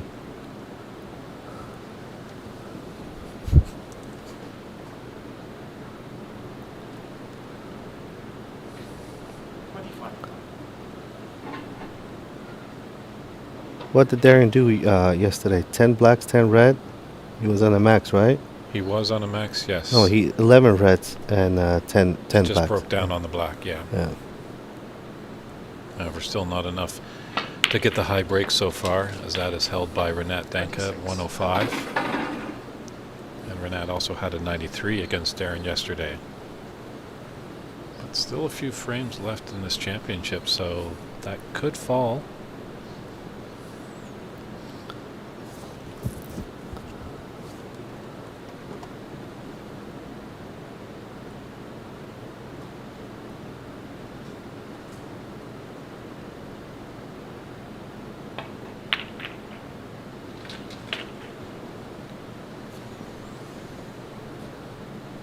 Darren putting real concentration on all these. I think he's really angry getting that red to the cushion. He's not a person that in practice that would go for high breaks. I seen him when he played me, and he did something about 60 some breaks, 65, 66, I think it was. And there was a risky red to take up on the color balls, and he decided to play safety instead. And I asked him, why did you do that? Why don't you go for, high break? Try to make a century. And his response was, frame is more important. And that was in practice. 39. I mean, for me, I wouldn't care about winning the frame in practice, right? That's just telling you he's just a match player. Aptly nicknamed the Terminator. Yep.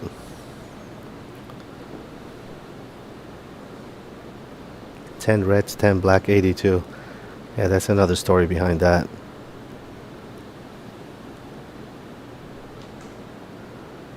Let's keep that out, Sargon. Thank you, Wayne. I can see you. You're here. Ahmed's here as well. Good luck to you, Ahmed, over there. We miss you here.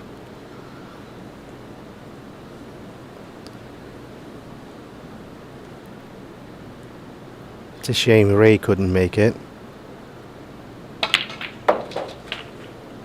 48.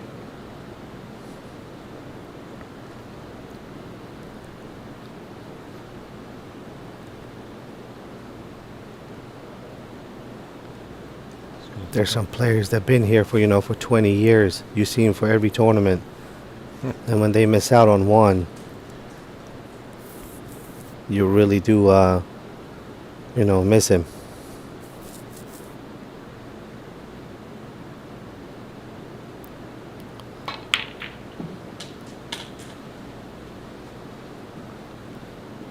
Yeah, it feels like a family reunion, and you kind of wonder. Oh, absolutely. I mean, they're asking me who you, outside they were asking me who you outing for, Steven or Darren. I know Steven more than I know Darren. I know Steven almost 20 years now.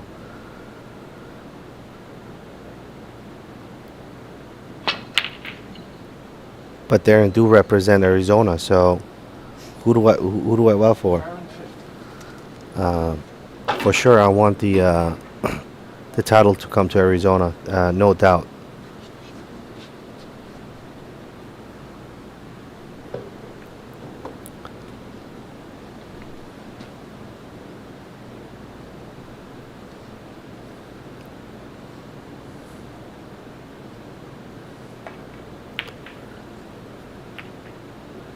We are thinking to do a team tournament. In Arizona? Yeah, we were talking about it, and I think we're gonna execute that. Four-man tournament. Every club can see who they can bring as four-person tournament, team tournament. That I'm capable to run over there.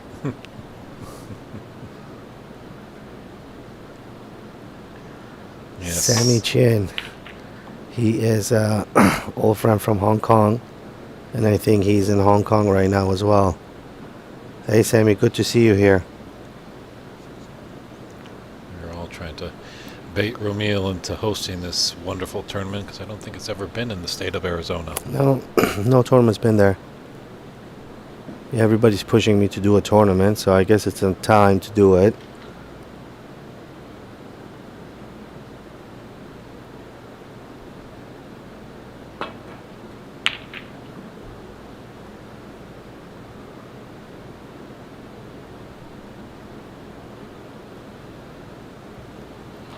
The table's not best situated.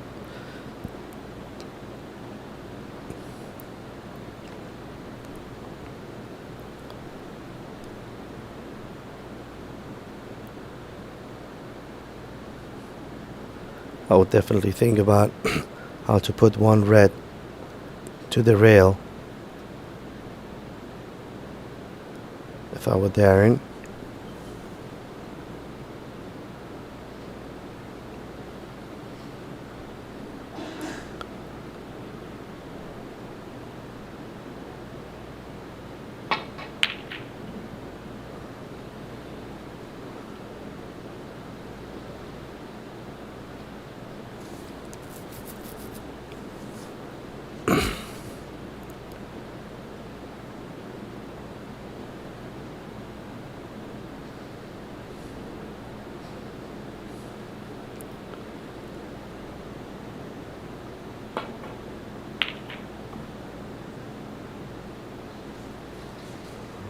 Watch out for this cue ball.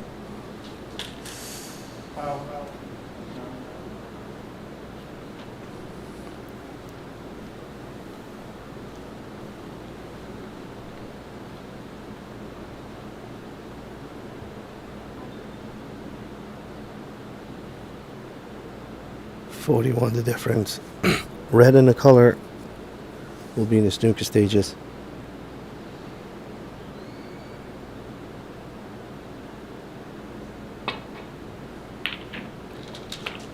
Yeah, that's a great pot. Yes. He definitely gave everything to the pot. Definitely an element of safe there. If he was to miss, he'd Yeah. definitely be back in the bulk area. So just having a good look at the scoreboard, just seeing what he needs. I'll for sure put the green or brown to the rail right now. And not really think about where the white's going to be. Just concentrate on one color going to the rail.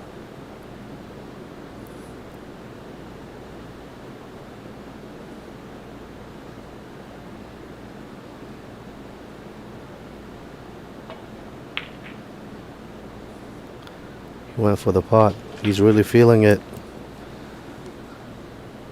That was a tough pot. Normally you can't see that angle, you know, on TV, but that's a tough pot.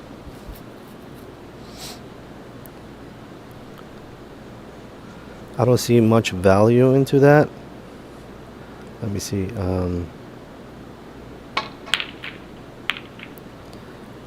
Oh, that's why he did it. I'm sorry. Yeah, now he's in the snooker stages. 43 on the table. 44 behind. And that's why he went for the pot.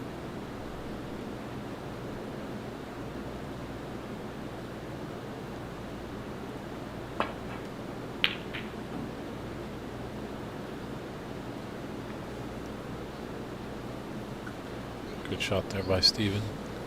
Just wondering if maybe there can be a little flick that Derek can take on that red just below the black. Come back into the bulk area.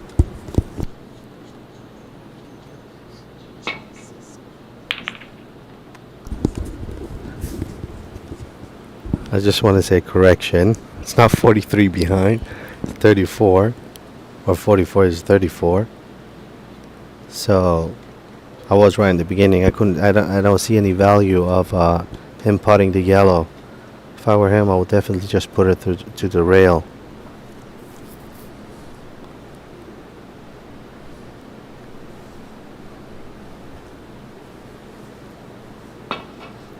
Good thing I don't do this for a living. And none of us do it for a living. We all do it for the love. That's the because we're passion. amateurs.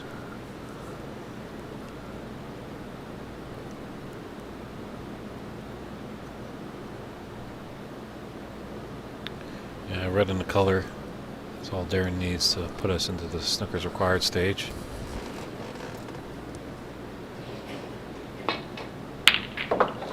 Yeah, that's a great shot.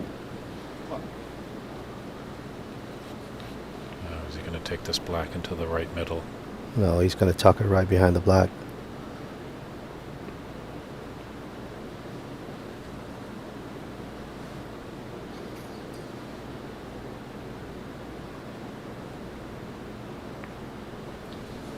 Time 1. Well spotted. Playing sensible. Steven needs a red and black, and then all the colors to force a black ball respot. Or actually, So it's 35 on the table, so there will be a miss if he miss it.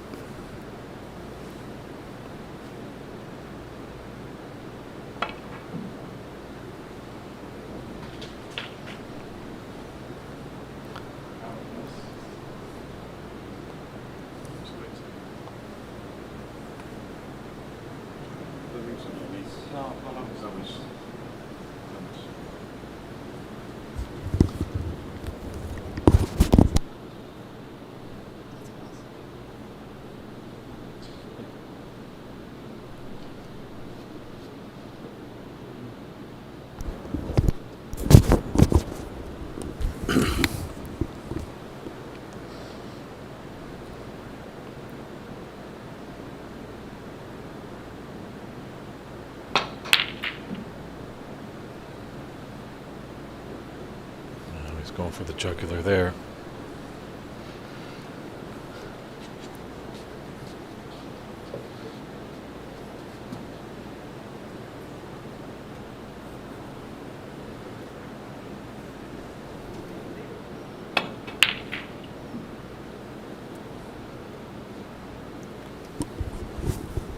Well done there.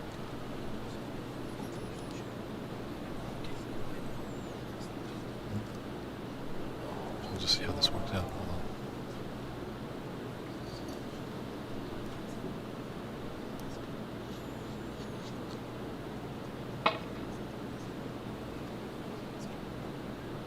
Ooh, just missed there. Fouled Stevens.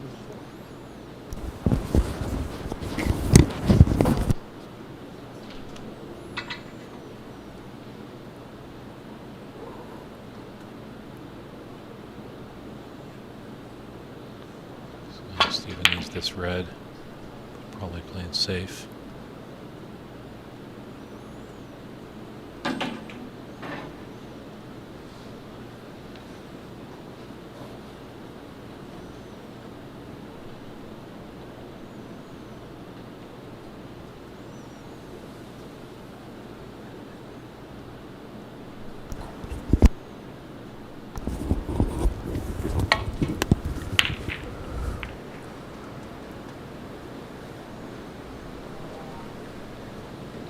Nice shot there by Darren, putting Steven in a world of trouble.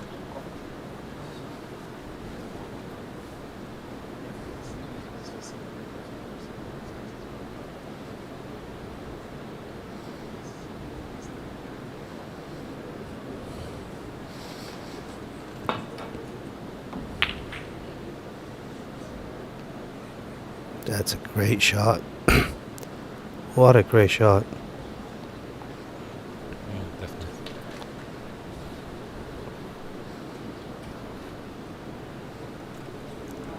Still to tell, can he get by the blue? Might have the potting angle on this red actually into the yellow pocket.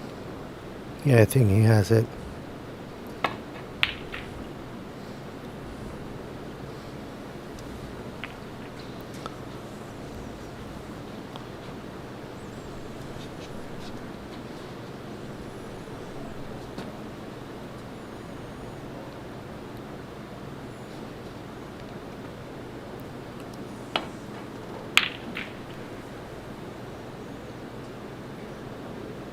Great shot. This has been a great safety exchange here.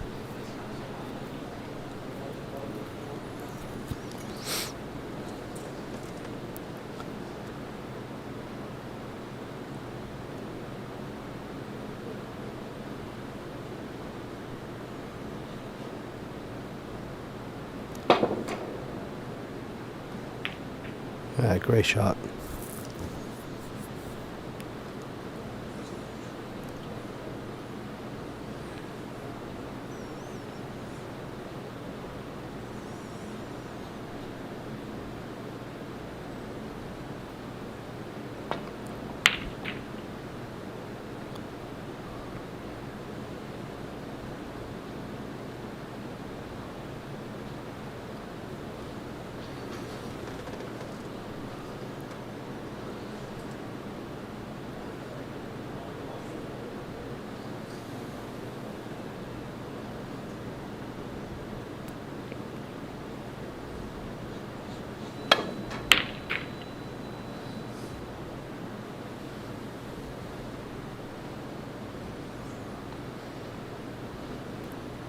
Great shot.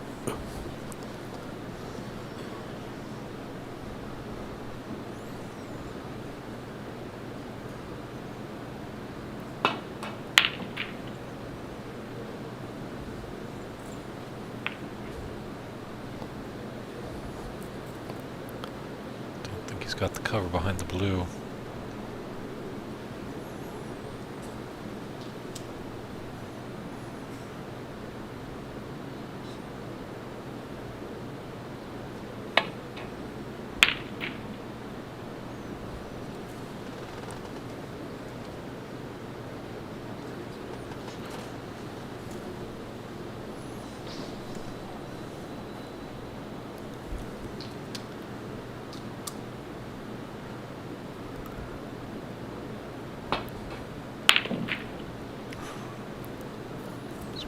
Stephen went for it there.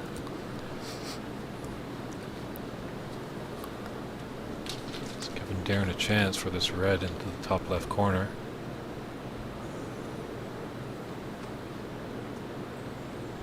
I think he stunned the white. I don't know if he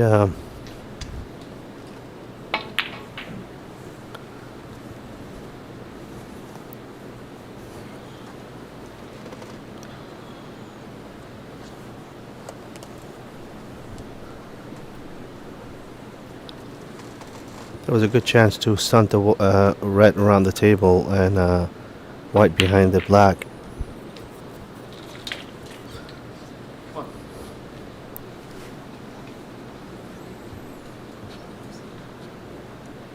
Let's see if he can clear up, take this black on and run the colors, force a black ball respot. He needs a real good cue power here.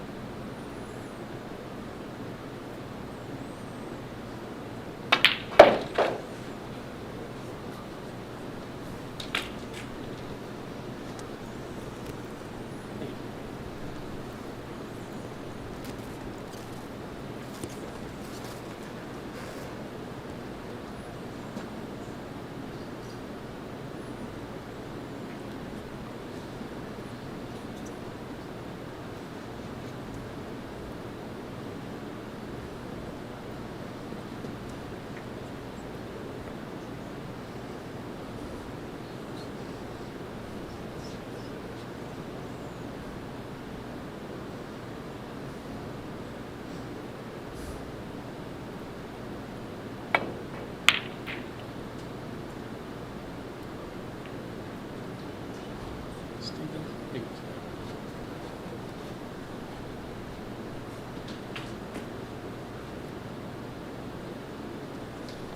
Tough to tell from our vantage point if he got the snooker. Maybe a slight little swerve for Darren.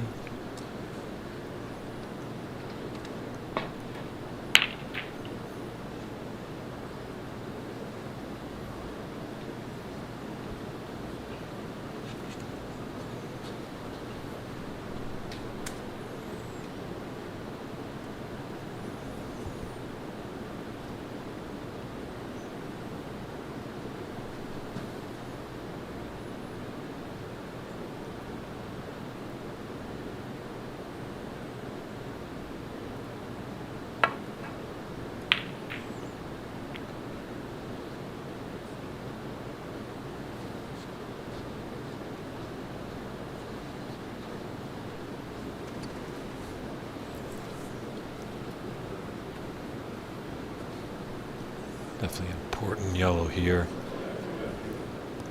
If Stephen's able to get it, he can continue on and clear up, have that chance. However, if Darren takes the yellow in, Stephen will need a snooker.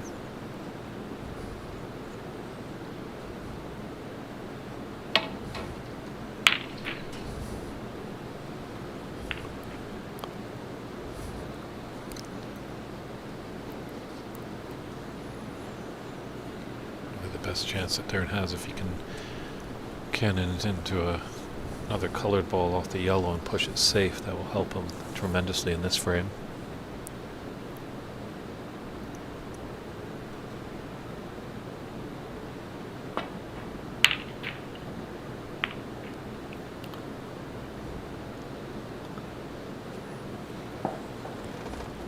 Pushing the black to the rail, that only helps Darren at this moment.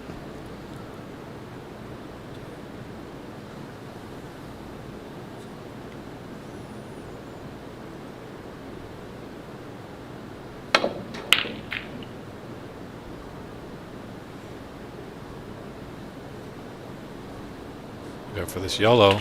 Oh. So raise the hand, acknowledging the fluke was there. Yeah, you do raise your hands, but inside you feel such a relief and happiness.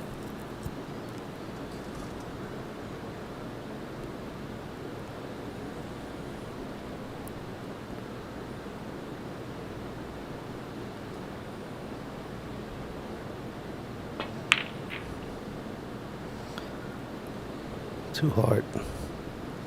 Darren, 2.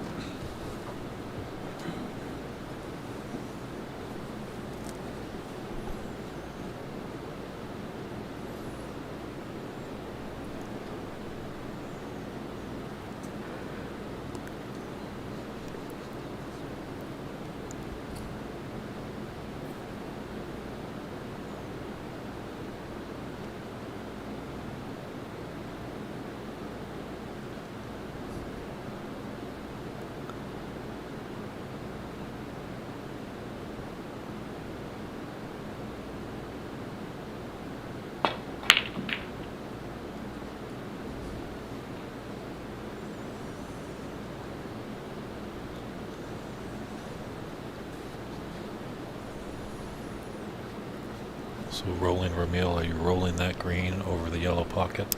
Absolutely. Every time I have the chance for it, I'll roll it.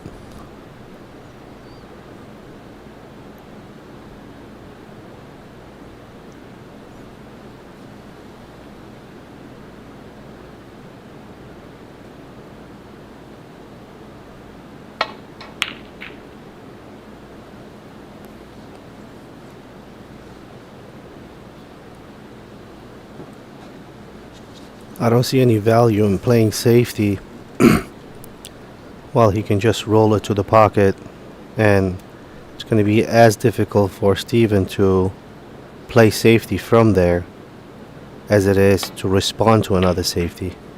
Unless you can lay another snooker on him, but obviously you don't want to play his game, playing safety. It's only going to help him out, the opponent.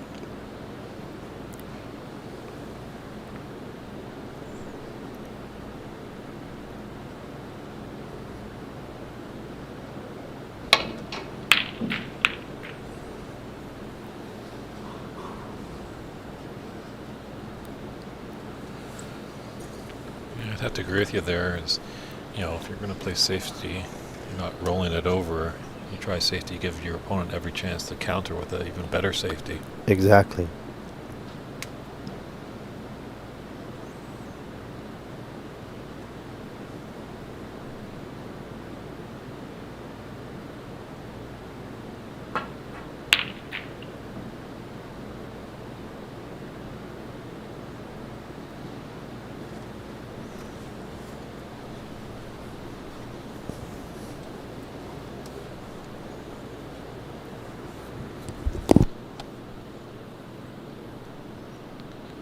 So it does have a little bit of an angle here.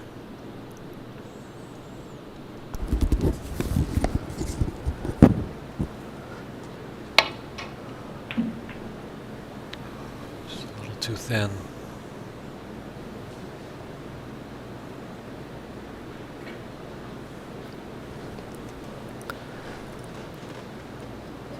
Being so close to the green ball is a great chance for Steven to lay a snooker because he can control the white ball better.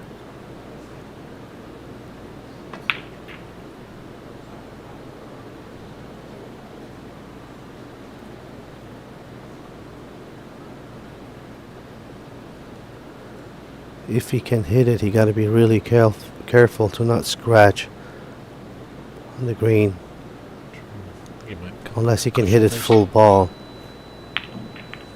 Oh, that was really good.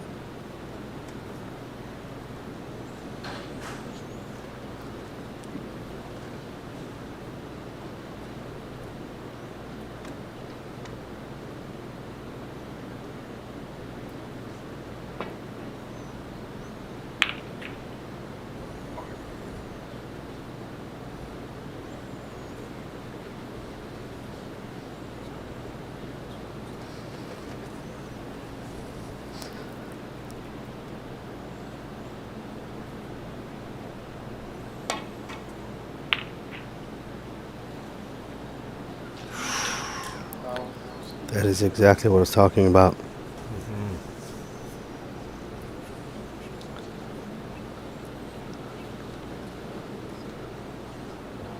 So Steven with a great chance to force a black ball respot. 25 in it and 25 on the table.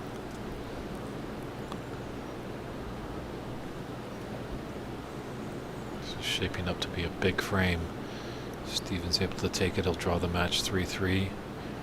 If Darren's able to take it, he'll be one away from winning the championship. 3.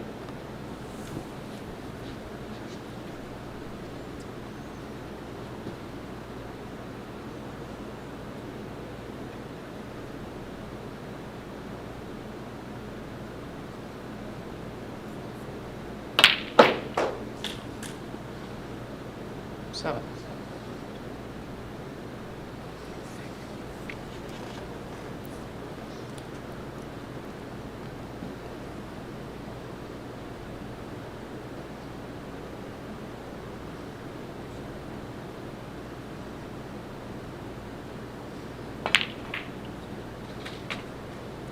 It's a great shot.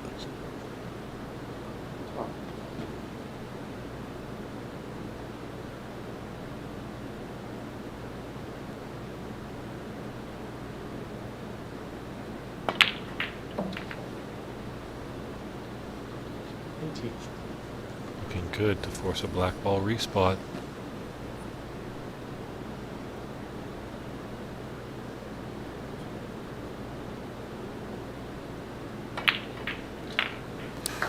That's a great run.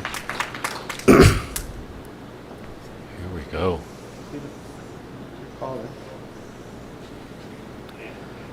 That is exactly why he should have just rolled the green to the pocket.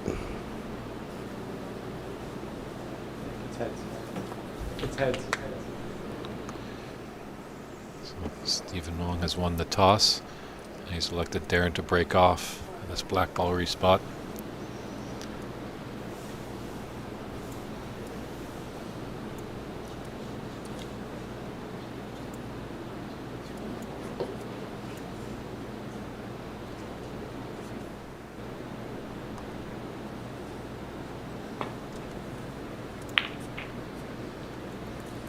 Exactly what you want to do out the breakoff shot. There's a lovely hardware. Somebody's going to be taken home tonight.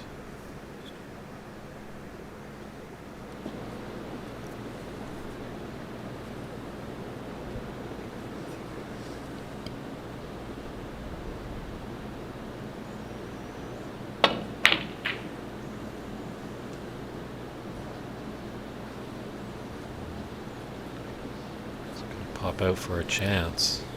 It's a long chance.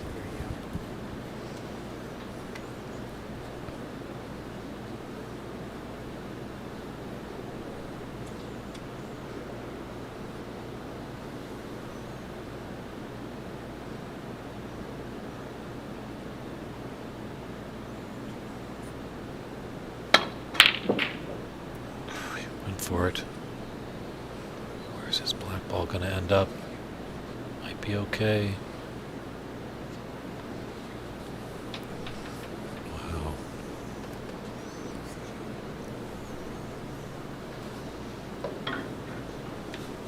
A lot of tension in the room.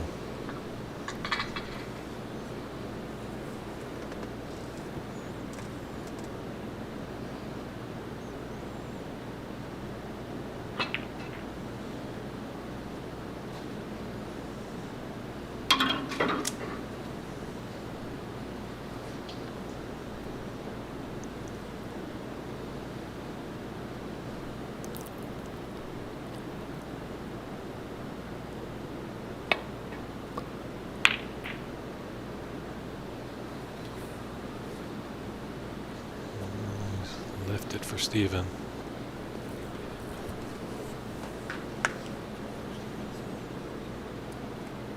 Just to tie the match 3-3.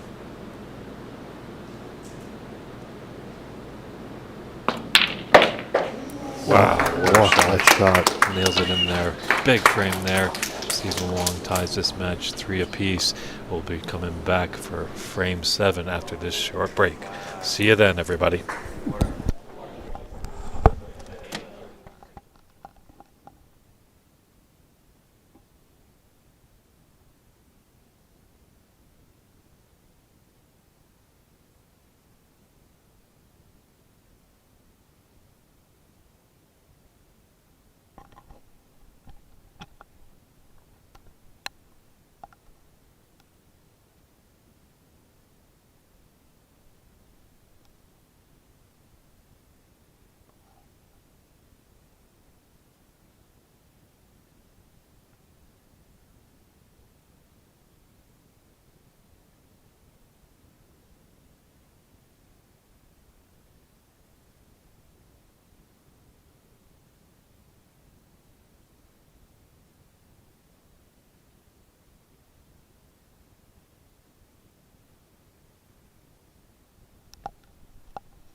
All right, ladies and gentlemen, we're back.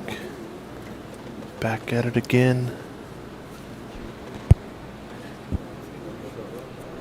Boy, what a pot that was at the end of that frame. My goodness. Definitely, for sure.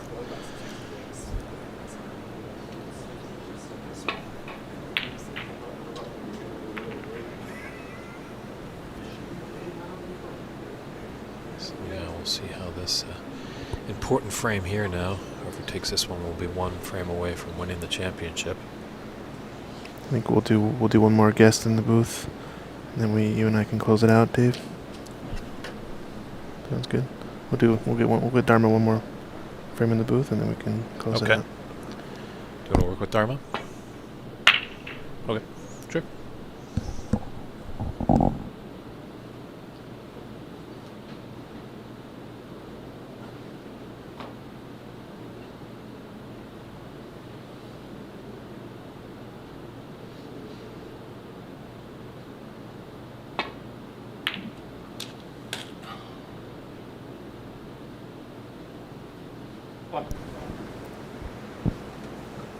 Alrighty, Dave Burney taking a break. We've got Dharma, aka Bob, in the booth. What's up? What's up? God, what a pot that was in the end of that one. Turn your mic up, sorry. There we go. Intense, right? Intense, really intense. Really shows the fighting spirit of Mr. Wong. Yeah. He did prove me wrong. Sorry about that. Yeah. Selby-esque, I guess you could say. He needed one snooker. And I think it was interesting, a little bit of listening to it. Ramil talking about rolling up the green to the pocket, and I think Darren was trying to play more safeties, and he ends up going it off. So I know we were all actually sitting here watching and thinking he's just wasting time, but yeah, maybe really trying to grind down the match, maybe, or something. Yeah. Maybe grind down Mr. Darren, but got the win. Yeah, Says a pretty lot. well.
Nice safety there from Darren. I think he's pretty much blocked him. Yeah, full ball snooker looks like, right? Yeah, he might have to go 2 cushions and roll up into the bunch. Looks like earlier he was trying. Maybe you can see a sliver the way he's lining up. Yeah, definitely an edge.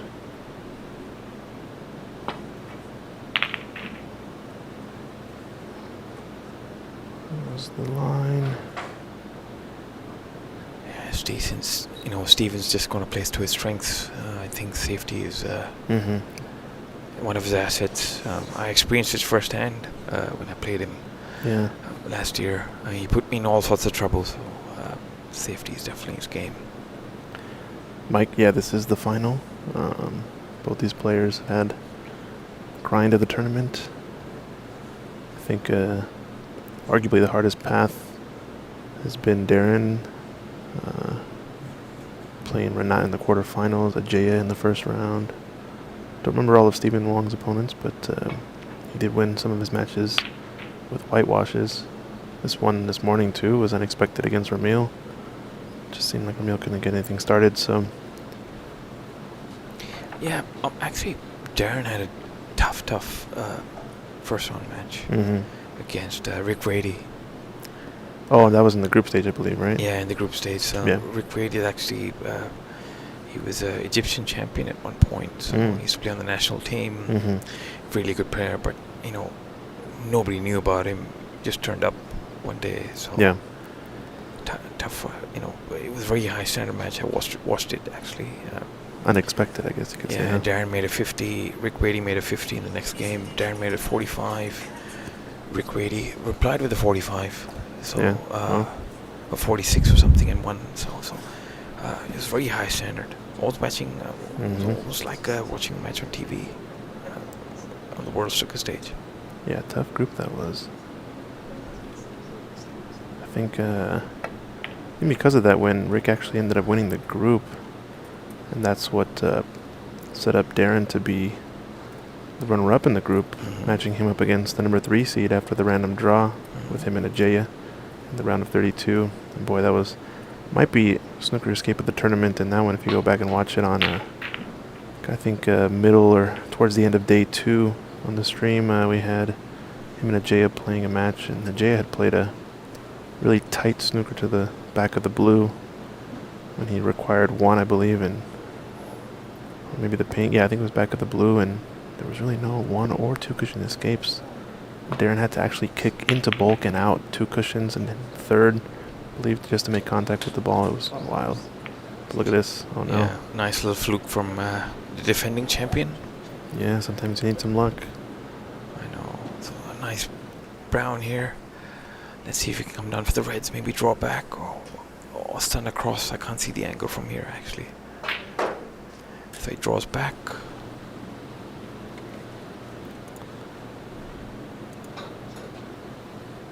No color, looks like easy. Wanted to get that window between all the reds onto the black, but gonna have to take either a long blue, play safe into bulk. Oh, sorry, no, he's on a red. He's on a red right now, yeah. So no red actually even. No red, yeah. I think he had that one on, but he didn't want to play it since he was going into the bunch, so no color variable. So Yeah, so far black looks like undisturbed actually, but surrounded by the reds, especially to the left corner. So a lot of work to do to really get any big breaks here. Natural cross double. Gotta tie up this red into the bunch.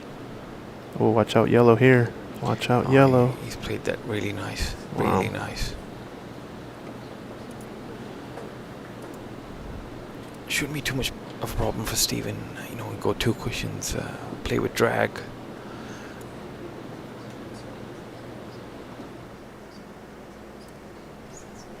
Can go in the back of the bunch.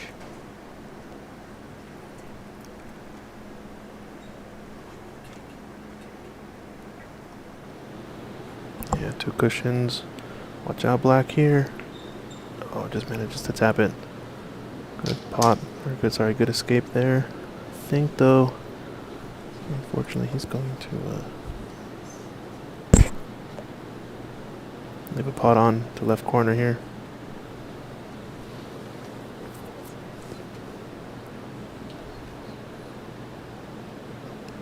Oh, probably gonna opt to play 1 to 2 cushions for blue or bulk color. He's come down for blue. Now this is where, Dan has to score, that's his asset, but I think Stevens sort of locked him out, Yeah, I think the Kept last it. frame kind of gave us that example. Was Yeah, it's kept him frozen, so Mhm.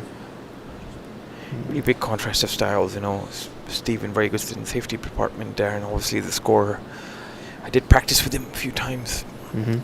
I was marking for about 2 hours, so I had first-hand experience of playing with Darren. Yeah.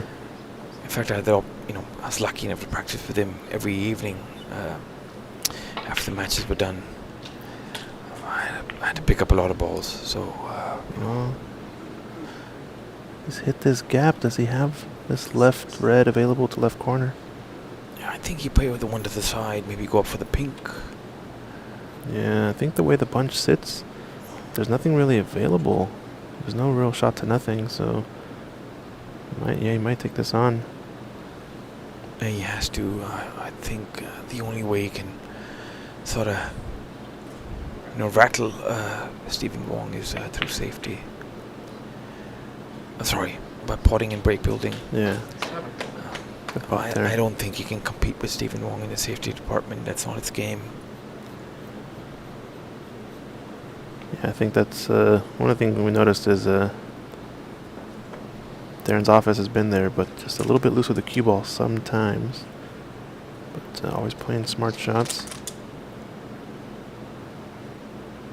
Gonna have to come in and out of bulk here. Ooh, did well to miss the blue.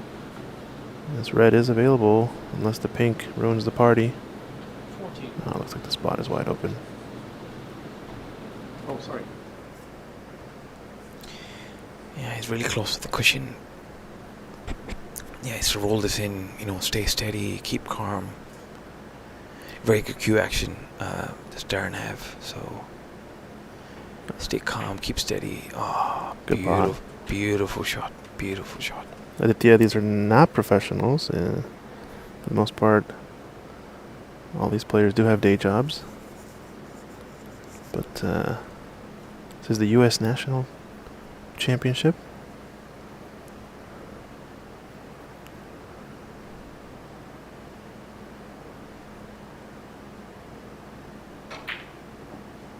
Yeah, good pot. You had Really a nice. couple of examples earlier, I think, in the match against Cece, he was shooting into that left middle pocket, and I think 2 or 3 shots in a row he ended up hitting the far jaw and rattling the ball. Then he ended up over adjusting and missing a couple, one pot in a crucial moment just by at least the ball's width on the other side. But I think that's all gone out of his mind, no longer an issue. Yeah, center pockets are difficult. They're shaped very differently on every table, so I've been very experienced players trying to struggle with those. Darren has a nice chance here. I think the black goes. He can roll up. He can roll this pink in, and maybe play on the red. Get the black in play. Then he's off. Yeah, black looks like it does pass to right middle, or right corner, I mean. Yeah, roll this in. But He's on the next red, and then needs to pick off the left red. It's blocking the black spot, really. Yeah. Then the break is on. I'm not sure if this black goal, if it does go, he's in business. He can polish these reds off. He's very efficient around the black. He's Darren. Yeah, looks like based on this angle it goes.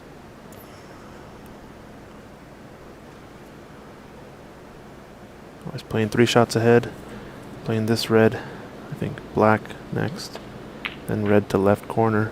Wants to be pretty straight. 28.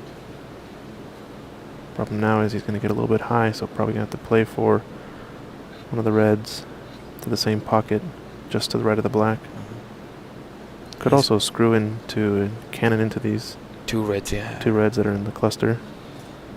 He has so many reds to play for. He's fine, actually. Yeah, a lot of options. A lot of options, yeah. And that's the game, really. You got to play for options, in case Mhm. you come across dodgy on one of the balls. Yeah, nice thing about this cannon, if he runs into these 2 reds, is that he'll guarantee a high angle on one of the 2 reds to right corner. I wonder if the top one goes, though. Could be blocked slightly, so... touchy, this shot. Yeah, nice cannon. Oh, he went a little bit too far, I think. Needed less screw on that. Looks very close. I think he might still have it. I know he can screw. If he does, he can screw back. Oh, he's getting down Yeah. really quickly. Bottom Does have red. this- yeah, he can. It's screw back for the black in the same pocket. Yep, that was it. Now he's bang on straight, and I now he know. can pick off this red to left corner, and black is open. Yeah, I know this frame should be over unless, he's clinical when he's in like this. Yeah.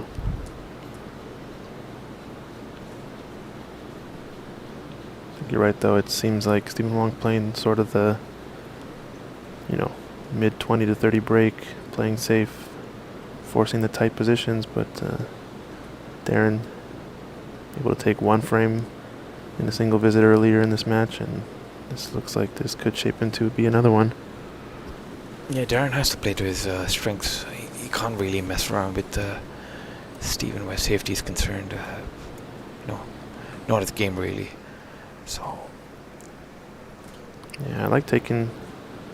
Gotta figure out what angle you need on this red, but yeah, he just doesn't want to play any, useless kisses or anything. yeah, perfect little window there. So now he's low on this red Yeah, to left corner. Stuns up for the black, and everything's he has black available to available both to the pockets. I yeah. think he'll have black available to the both pockets now. So it seems to be in good shape. Really nice.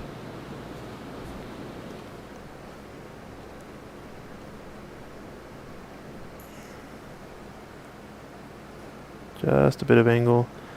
Even if he screws back to about where the cue ball is now, he'll have a couple of options. Worst case, he still has to play one of these reds up for the blue or pink. Barring any big mistake on a pot.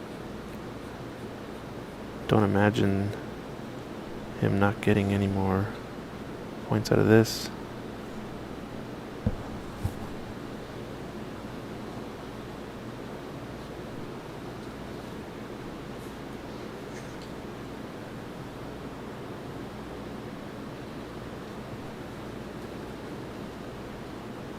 Do believe he needs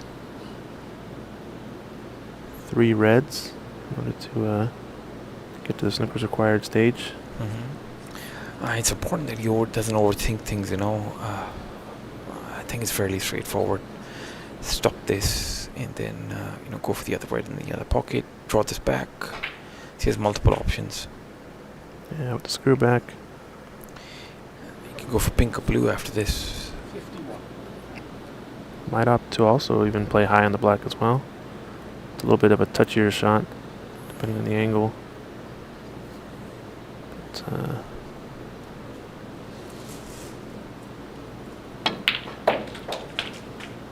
52. get high enough on the blue. He's perfect. Yeah, it looks to be fine. So gonna follow this one cushion. Probably play for the red in the middle of the table, between the black and pink. Into right corner next.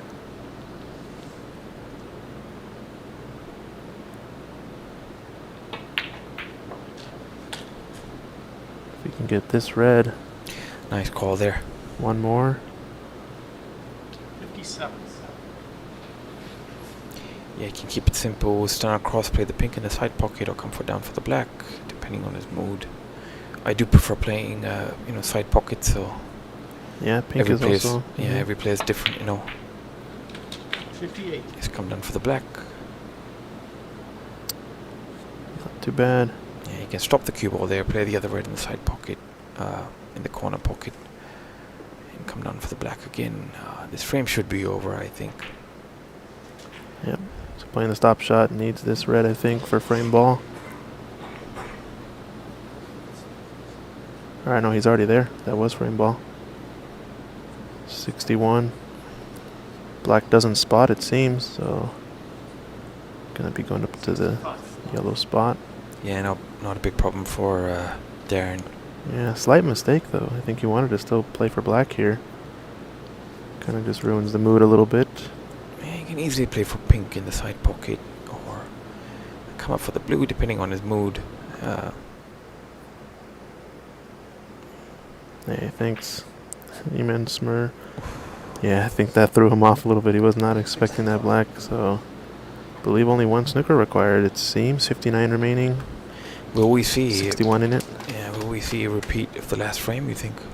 I'm not sure, because that might have actually been a gift in disguise for Darren, that black spotting up table, because Steven needs as many high value points as he can get. And with that black way up table, it's going to have to play pinks for the most part. And 2 points to bridge the gap with one snooker. It's going to be only able to take 2 pinks at most with one snooker to tie. So needs, believe we'll need... Oh no, it's going to need more than that. 1 line frame. It's conceding the frame, it looks like. Concession has come through. Yep. Alright, so wow. Darren edges through. Nice little frame from Darren. Yeah, big break there. Yeah, plays to his strengths. Yeah, what was it? I forgot the break, but oh man. Just at the end, got away with it, a little tricky, but nicely done from Darren. Well, good to have Dharma in the booth. I think Dave Burney's back at it again, back from his union break. So good stuff.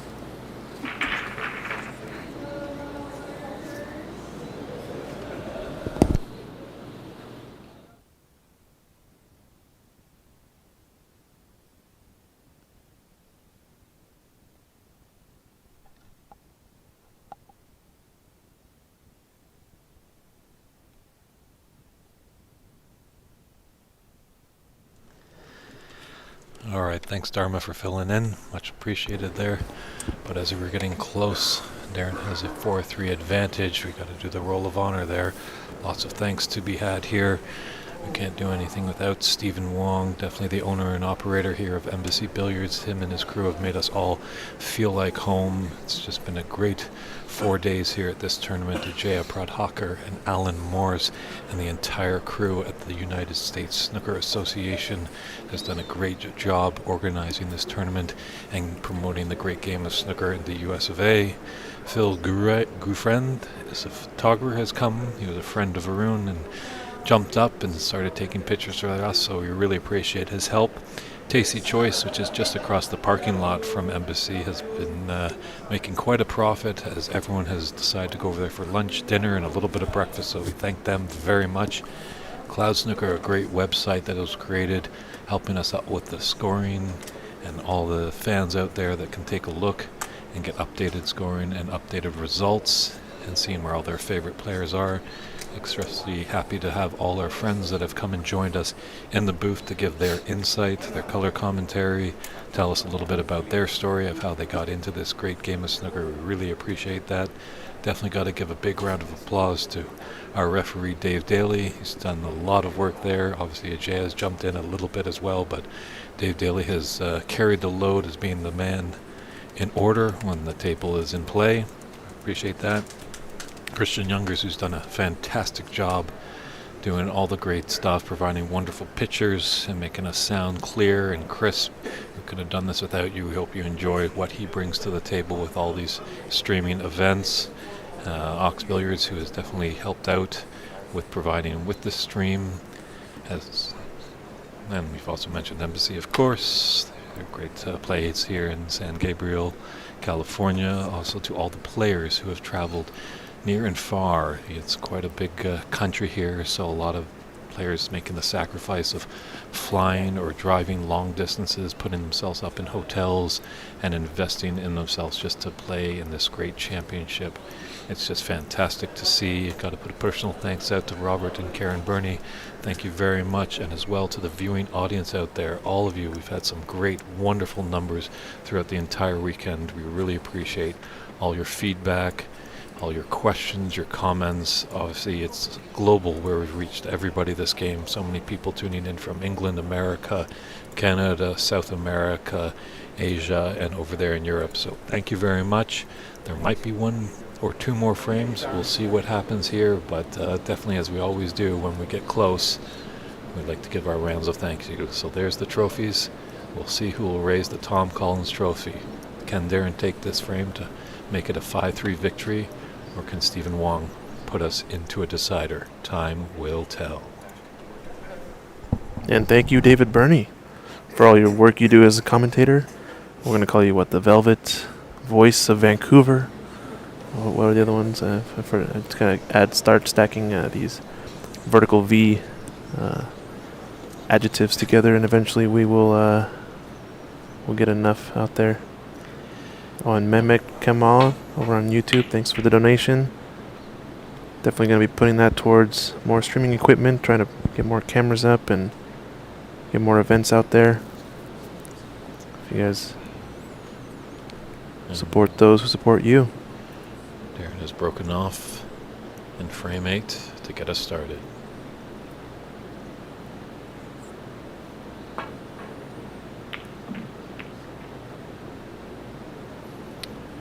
Definitely it looked like Darren came out guns a-blazing in that last frame. Just showed some vintage stuff there. We know he can definitely, once he gets in the balls, makes the short, compact shots. And definitely, when we do come to a conclusion of this championship, we will keep the stream going for a bit for the trophy presentation. So definitely stand by for that.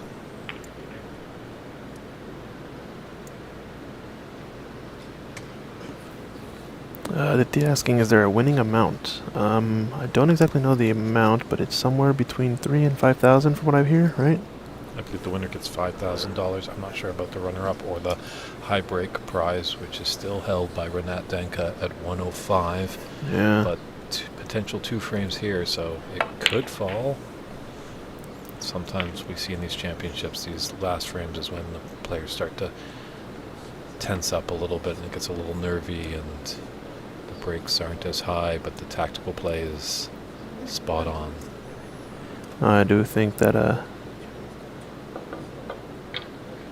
there is some cash prize winnings, at least for probably semifinals and up. But yeah, sounds like 5,000 to the winner. Pretty good. I'm trying to find his cue ball behind the yellow.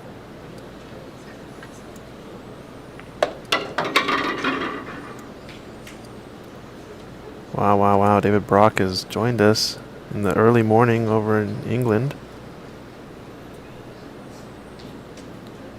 Well, he is the president of the Darren Taylor fan club, so it's glad to see that he's tuned in.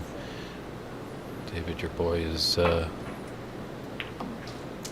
the verge of hoisting the Tom Collins Trophy. Yep. Definitely. Oh, 3 a.m. he says. Wow. The defending champion, Stephen Wong, definitely wants to snuff out any of that. Definitely wants to keep the trophy here at Embassy Billiards for another year. I will say he timed it right, David Brock. At most 2 frames remaining in this one, this best of 9. Well, folks watching from England as well.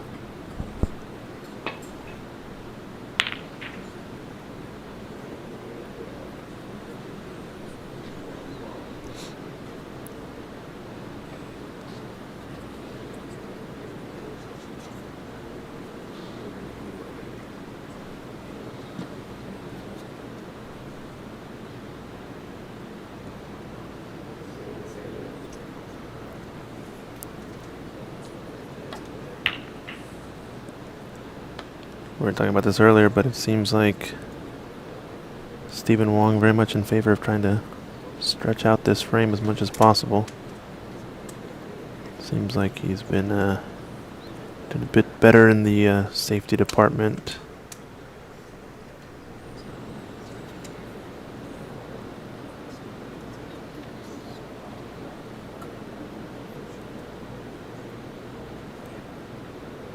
Wow, thank you, Andrew Hagan, for the donation over on YouTube. Appreciate the support.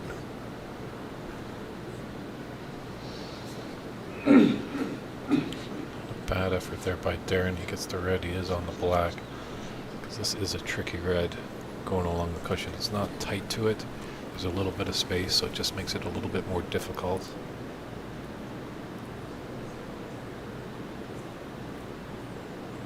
Oh, we got Paul Fedden here in the chat. Current ISL member, I believe, handicap committee head, from what I remember, after having a conversation with him over at NYC earlier this year. How's it going, Paul? Says morning, David. Good morning, Paul. How are you? Question over on YouTube. Yes, these players are from the USA. This is the U.S. Nationals.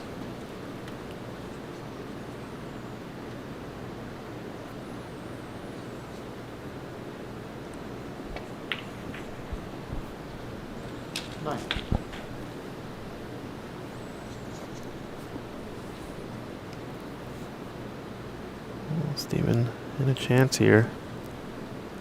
Can he respond to the 66 break we saw from Darren Taylor? It's going to definitely go into the bunch after clearing some of these reds out. So, not a trivial massive break on. Yeah, this red to come up for the blue. Hopefully he can get the right side of the blue.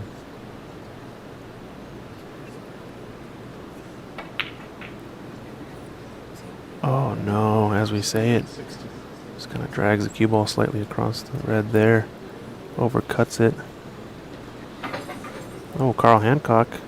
Make sure you guys are over in Southern Washington. Check out his new club in Rochester. Asking where and when is the next tournament on the West Coast? It's a great question. I'm not sure when the next one is exactly. But we'll be having Washington Snooker League starting up. I definitely know that it's going to be the BC Open coming up soon, early next year, I guess. Correct, in February, mid-February, the week after the Super Bowl. Yeah, February. Stated for that. That is where we want to have it. Now that's just tentative. It hasn't just been completely confirmed. Just got to make sure we've got all our people behind the scenes on board, and we'll be confirming that within the next few months. But we do have a BC Open qualifier that's happening at Top 147 in Richmond, British Columbia. That's coming up on September 16th. Unfortunately, that event is all sold out. We've got a full card already with a couple weeks to go to that tournament. And there's also other great tournaments, more qualifiers in BC, shootout tournaments, part in conjunction with our Christmas party in December.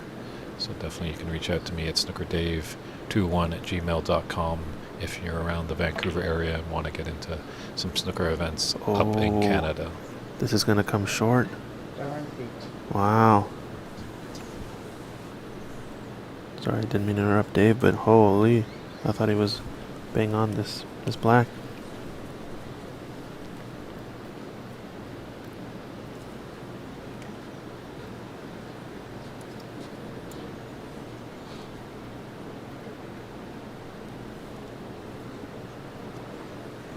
Yikes. Yeah, a lot of events happening up in Vancouver. As far as Pacific Northwest, Washington, I do believe Washington Snooker League will be starting up soon. I don't know about what tournaments might be happening at Ox. We'll have Seattle Open next year in March.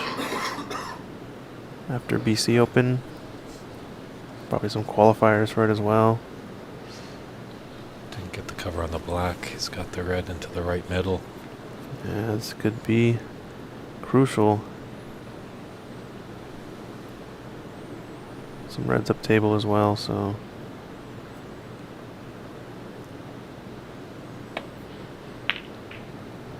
Opportunity knocks. That middle pocket has been on and off for Darren all day. Yeah, that was a chance gone wrong. But he hasn't left an easy pot on, it seems. Brown is hampering the queuing if you wanted to try to slice this red in the same pocket. That was missed by Darren. Opting to play safe, it seems.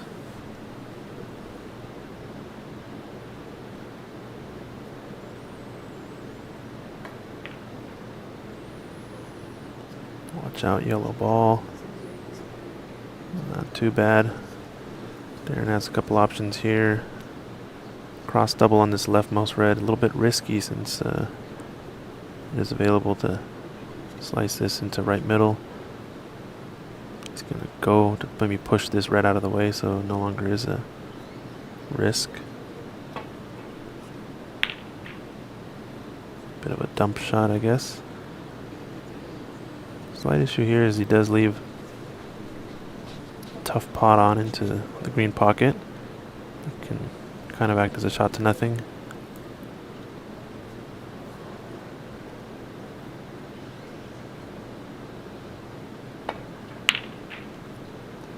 He's playing for that yellow once again.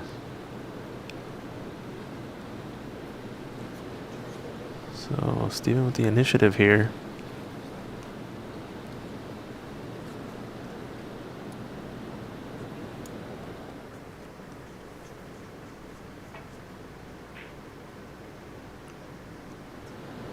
This red needs to settle on this cushion. Do believe there's a pot on, it seems.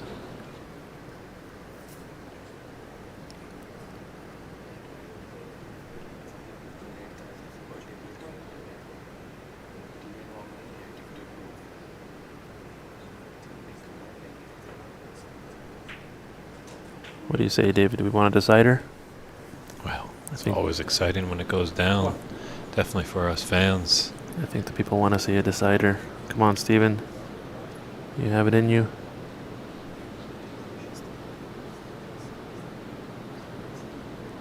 It's always an intense and exciting when you go to the deciders. Nerve-wracking probably for both these players. Yeah. And definitely tough for our referee, Dave Daly. You got to be completely focused. He's been working some long hours. It's a lot of time on his feet. Players are lucky they can go back to their seat and have a rest when their opponent is at the table, but Dave has to be on point all the time. Yeah, we appreciate Dave slowly becoming the referee of North American snooker. Did a great job at the World Women's event. A lot of refereeing needed for that, and need more folks to learn how to referee. Uh-oh, Steven just took his eye off the pot there.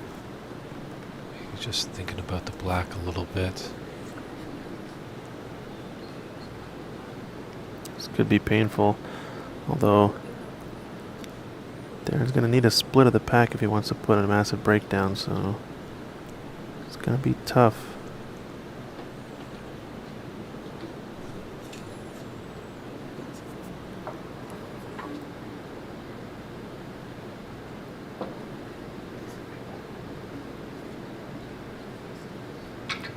I think if this does go to a decider, Darren with more experience in this tournament, it seems, past two matches, both semifinal and quarterfinal, against CCU in the semi and Renat Denka in the quarters, has gone to consecutive deciders, so yeah,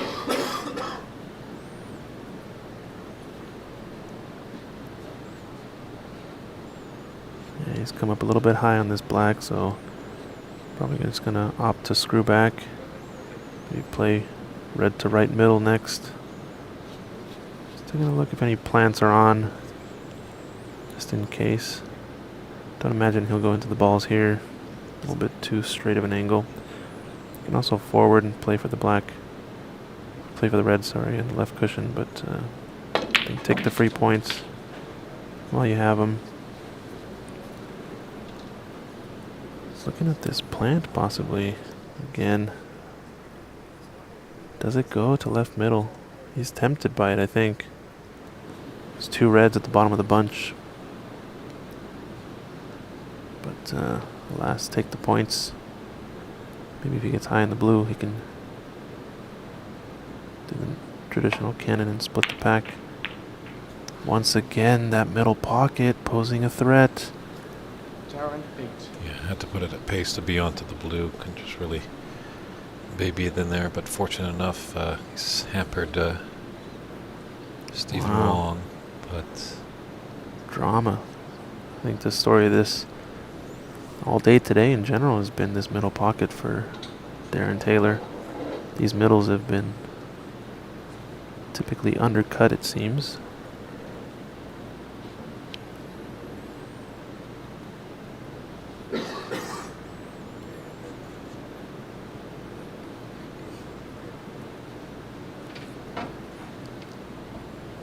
This is tricky. It's gonna have to probably play for blue next, unless he can roll down for black high. We'll see what speed he hits it at. He's opting to play one cushion across. Wants to miss the bunch. Oh, no. definitely, yeah, if you could slip by there, it'd have been beautifully on the black. Kind of opened up that one red on the bottom of the bunch. That's going to go into the top left. Yeah, very tight window to land on the black there to right corner. Maybe he was trying to stay on the right side of it, I'm not sure. But here he wants this black to roll off the cushion slightly, so as to not leave it tied up. He is leading, but I'd definitely like to get a forced mistake here from Darren. Has initiative, but Darren has the easy cross double here. Would have been interesting if Steven had rolled this black closer to the pocket. This cross double would be risky for Darren to take on. so as to not cannon it in. Referee Daly. Asking referee Daly to clean the cue ball. One of the few questions that you can ask a referee.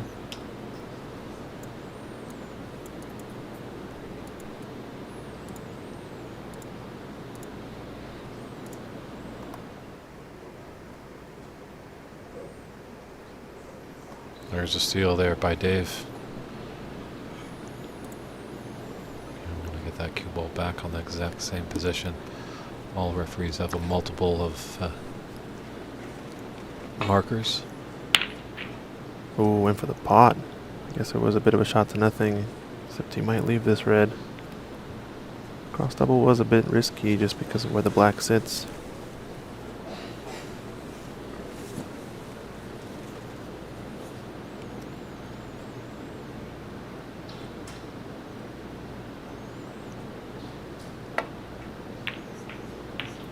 Yeah, oof. Cut it thin. And the green goes in. Wow. Just a little unfortunate there. Not the end of the world, that shot, but it could have been an opportunity maybe to run into the bunch off of the blue. Yeah, let us know if the audio is not working. Everything seems fine from our end. Might just need to refresh the stream.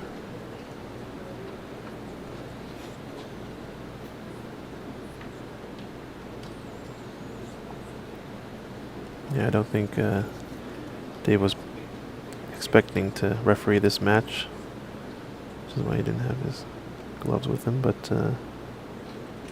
next time indeed. Oh, I like this offensive split of the pack. He's gonna get behind the green. I think he's covered this red. It's very close. This red is blocked. Nope, he's getting straight down to it.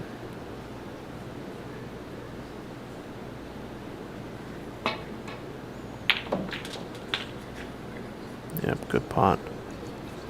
Just to pull up, pull up, pull up. Ooh, well, not too bad. Does have an angle on the green to come back down table. It's a little steep is all. You can play this 2 cushions across and miss the blue. Play for the bottommost red to left corner. Don't know if there's much availability. There's a way to stun this green in as well. With some slight screw. And play maybe the red closest to the pink spot, or just to the left of the pink. Into right middle.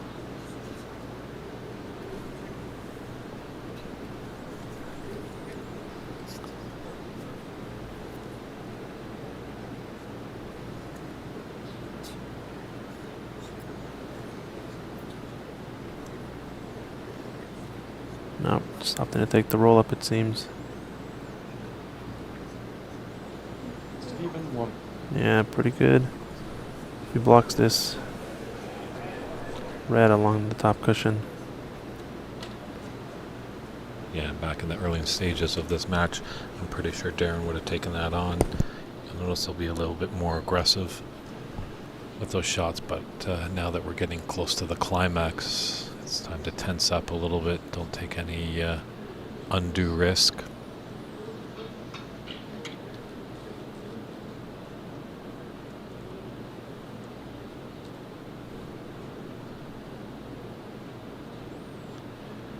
So have patience there. Hopefully we'll get Christian, our top-notch technical producer director here, to take a look at the audio, and hopefully he can do some tweaking to fix that up.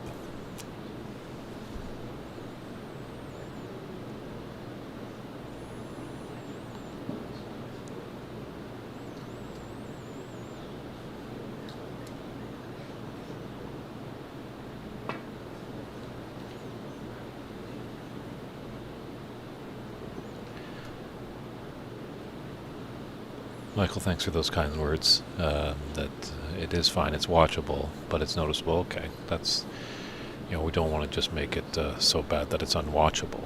So.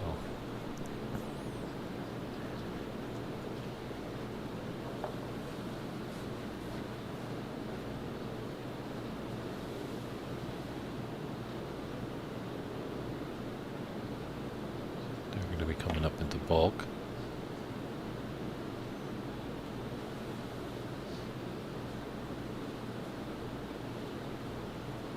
And then we got another safety exchange here. We'll see who falters as there's 4 nice open reds there in the middle of the table.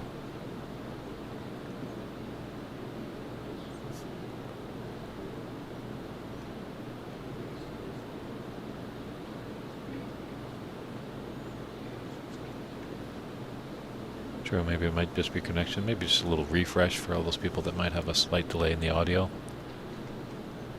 But we appreciate the kind words.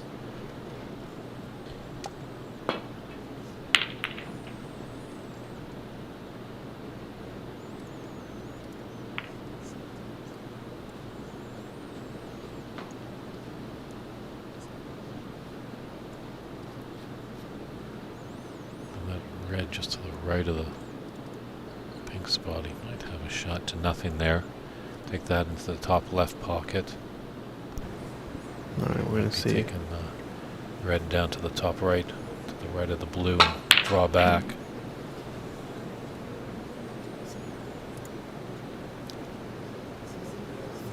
And he's left it out there for Steven. That was the danger with that shot.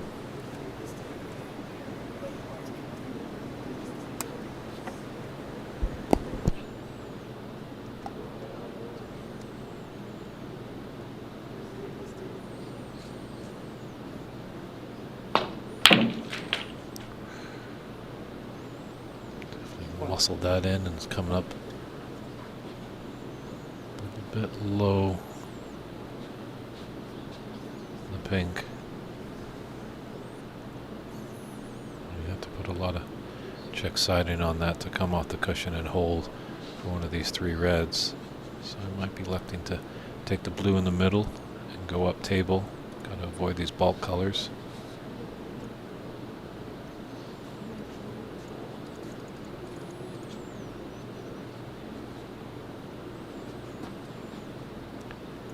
Mike, we are working on it. Obviously, Ahmad Ali is an American that's over on the tour right now, and there are opportunities. Obviously, we had a Jayaprad Hawker, who's the head of PAPSA and the USSA, come into the booth, and he let us know about the PAPSA Championship. And the winner of that Open Championship does get a 2-year card. So it's good to see that that opportunity for anyone from the Americas, North, South, or Central can get a 2-year card. So that's really going to do wonders for the growth of the game this side of the Atlantic.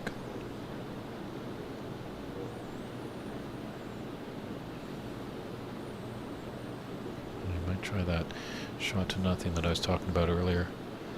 That red just to the right of the pink spot. Now the blues come down, so it might cannon into that.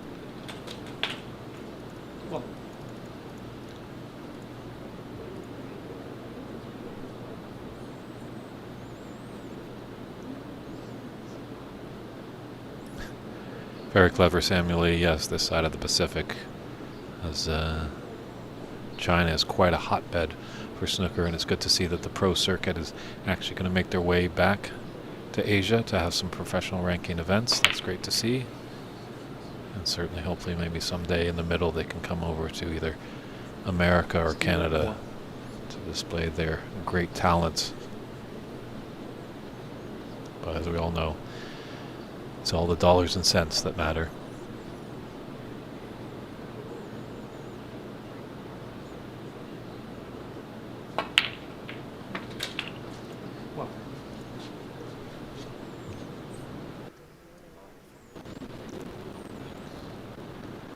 So actually only one more red out in the open for Steven.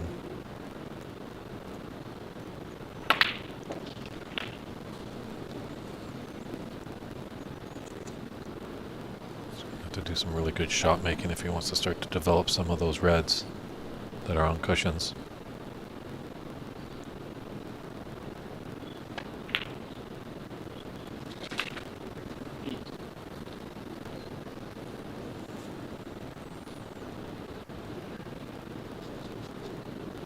Looks like he might be slightly high on that pink, and that's nice if he is, because he maybe could stun down to disturb that red by the black. Sometimes these shots are a bit straight. Our camera angles are doing the best, but sometimes it's tough to see from our vantage point. I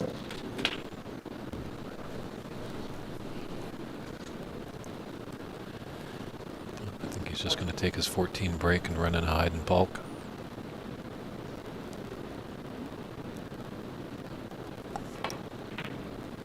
So 38-22, the lead for Stephen Wong.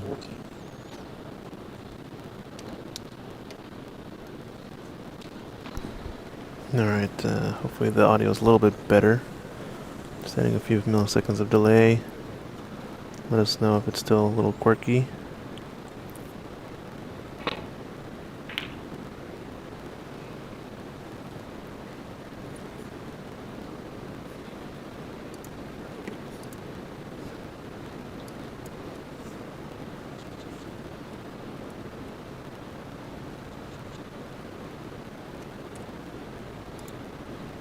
The audio is starting to have noises. Is that good noises? Is it scratchy? Is it distorting? It's tough because we get some comments that they say the audio is synced up and sounding good, so it might just be your browser. You might want to just refresh.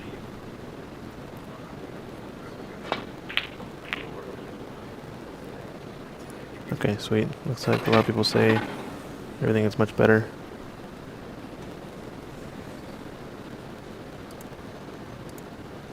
We'll turn it down a bit.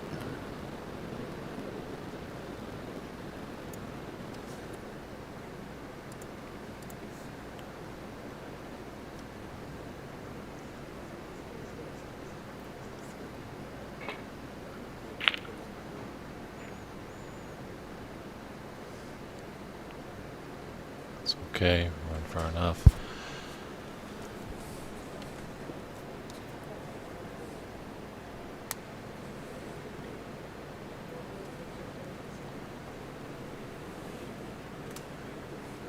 James Cockburn, Christian, is telling us that the white noise is reduced where he is.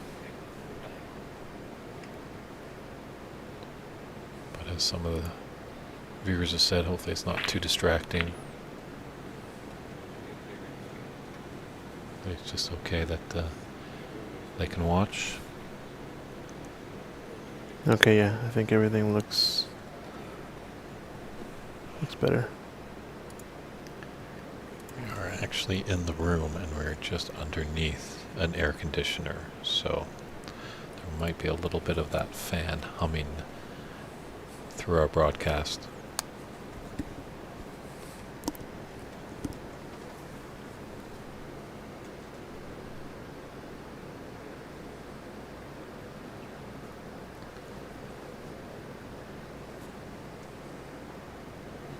Tough to be here, being uptight on the cushion, but yeah, because if he took that pot on, he must have missed. There's a red that is sitting nicely by the middle pocket. If it's into bulk, it's rather sitter. However, in the late stages of a final of a national championship, nothing can be taken for granted.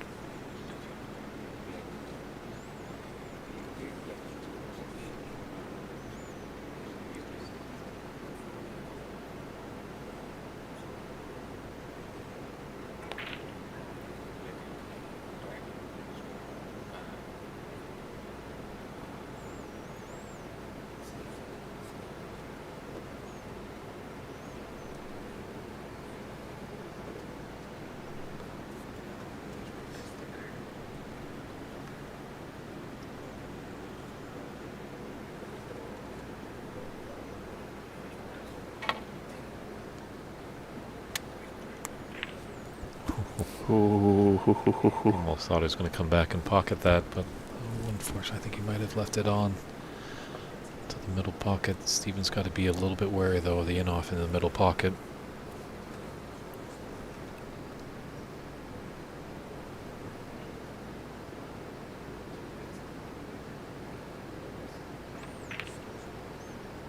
No, it's there. Yeah, good pot.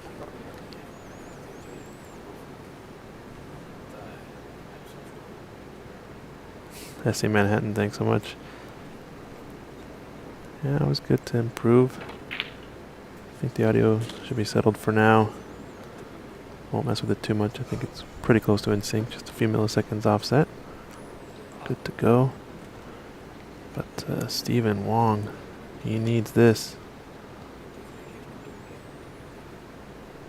Big confidence booster from him as well. Don't we want to see a decider, don't we? We have to see a decider. Come on. Let's see it, Stephen. I think everybody in the room wants to see a decider except one person, and that person is Darren Taylor.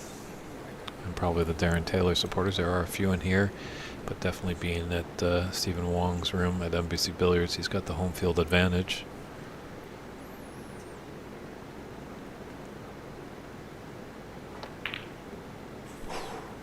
Okay, he's alright on that one, I guess. Got away with the miss. Really could have put the frame away there with red and black. Ike Lennon asking if anyone has successfully defended the title. Yes, I believe there's a handful of players who have defended the title. I think Ahmed Ali is one of them. Tom Collins Sr. is one of them. Don't know of any others off the top of my head. We have to go look at the record books. Yeah, pay attention to the snookerusa.com website. They're just going through a transition right now with their website. Alan Morris was saying they're just getting newly created, and there's going to be archive up there where you can look back at past years. Yeah. Thanks, Vineet. I think Sargon Isaac has won this tournament back-to-back. That's right. He's another one I think who defended 15-16. There's been some strong players that have won it after they won the first, so there is no U.S. National Snooker Championship curse, as can happen at the Crucible Theater in Sheffield. Oh, no. Oh, actually, it could be alright. Yeah, Darren did want that red off the cushion, but fortunate not to leave the pot on. But surrenders control of the table. Would have been ideal if he had potted that red and opened up the cushion.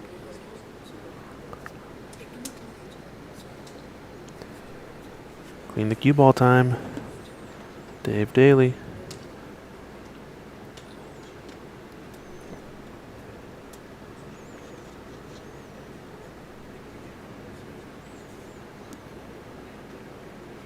U.S. Snooker National Championship. Let's go, ladies and gentlemen. We want a decider.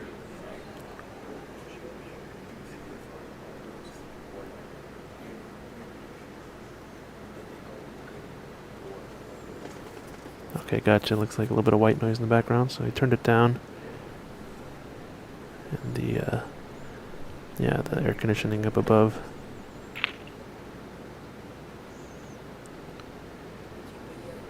Ooh, is this gonna... Oh, wow. Yeah. He's covered it.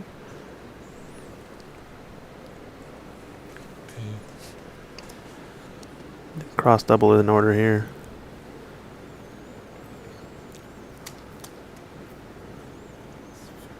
It's gonna be careful with the speed. Just there's nothing to really hide behind.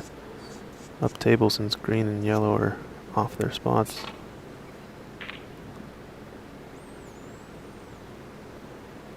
Yeah, that's the risk there. Is if he doesn't have a bulk color to hide behind, that cross double, if hit too softly, can leave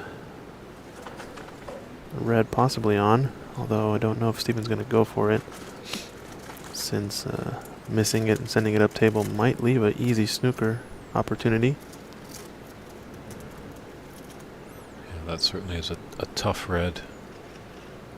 Tough when you're having a friendly with a friend, even more tougher when you're in the final of the U.S. National Snooker Championship.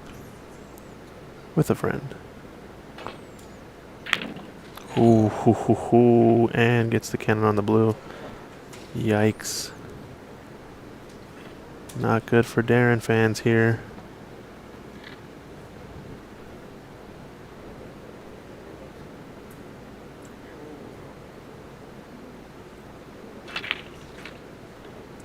Speed control is good on this shot.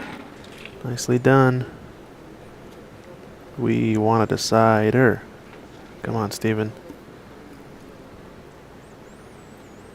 Well, we've seen this many times before. Darren has had to deal with a couple deciders in this knockout phase, so it's not going to feel too bad. Yeah, that's a good point. I think Darren fans are okay too, seeing a decider. Just if he ends up winning it, it would make the win much more epic, you know? Someone asking, has Darren won the U.S. Nationals before? He has not. I believe this is actually his first time playing in it. And Stephen Wong is defending champion after claiming the title last year at Ox Billiards up in Seattle. There's the black. Snookers are required after that black has gone in. Didn't want to get too fancy, just wanted to play for a safety position on the yellow.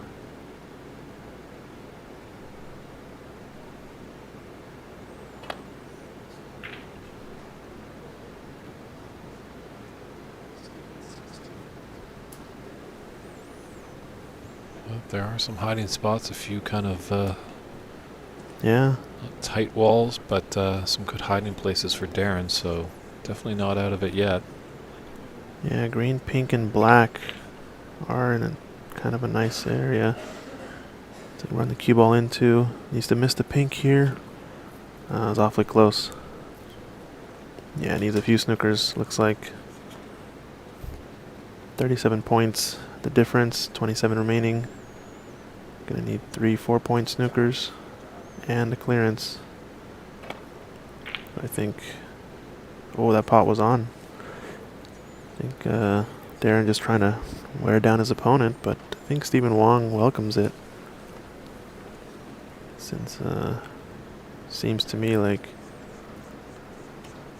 Darren's been the more offensive player of the two. Stephen has had to grind out his frame wins, and how crucial now was that that black ball early on in the match in the first frame, going in off the black after the respot.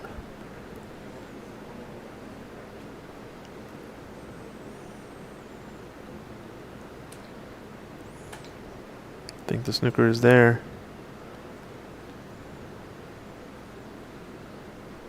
We're just going to play this dead weight. Doesn't want to leave a free ball.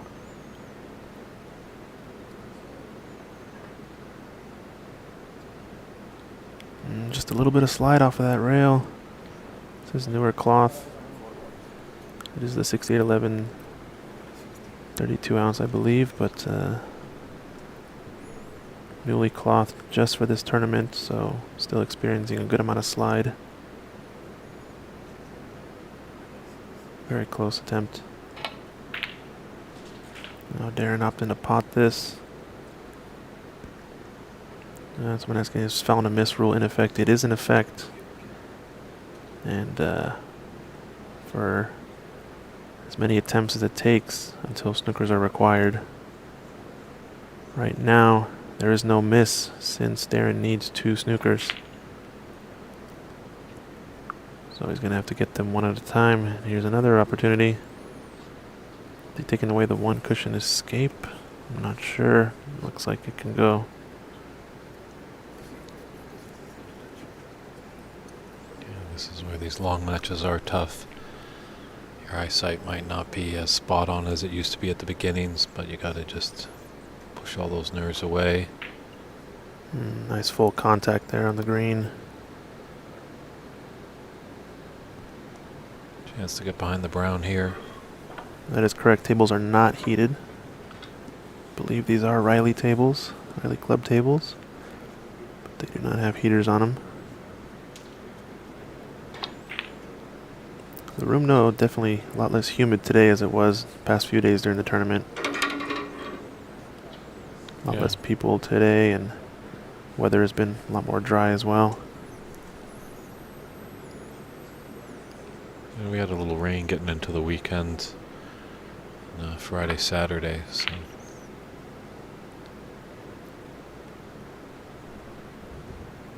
Just a mishit on there, but you should really, like we were saying, Ramil when he was here, just roll up the ball to the pocket as much as you can when there's multiple snookers required. Yes, he solidified it this weekend. He is now known as Rolling Ramil. Rolling Ramil. Oh, looks like Darren went for that pot on. Maybe he felt getting on the brown is easier to play a snooker from. Yeah, it's always a flip of a coin. Sometimes, there's more balls that the cue ball could cannon into. But then sometimes when you have less balls, it's a lot trickier to find it when you're in a snooker. So there's always so many dilemmas in this game. No wonder a few players lose their hair. Yeah. We want a decider. He went for the pot there. Rolling Ramil says, don't shoot it at that pace, just roll it in. Well, it's going to settle close to the pocket.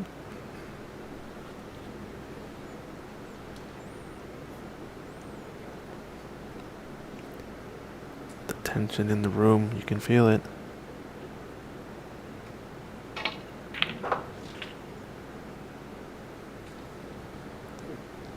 Maybe he likes where the pink sits for a pink-black snooker opportunity. I'm not sure.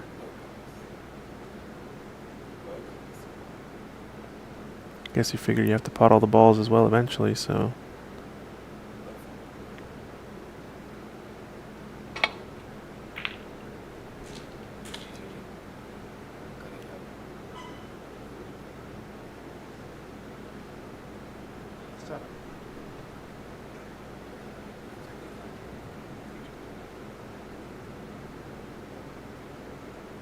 Don't think there's a way to. It's a possibility if he gets the blue in and he gets a snooker on the pink. That's a 6-point foul, and I believe my arithmetic is correct. That would result in a tie and a black ball respot. Yeah, I was gonna say there's no real benefit other than the pink, really, to play the snooker with. Sometimes you can jump the gun and play for a higher color like the blue or pink to then only need one snooker versus two, but at best, one snooker to tie with the pink? Or do you think he's just playing potting practice? I'm not sure.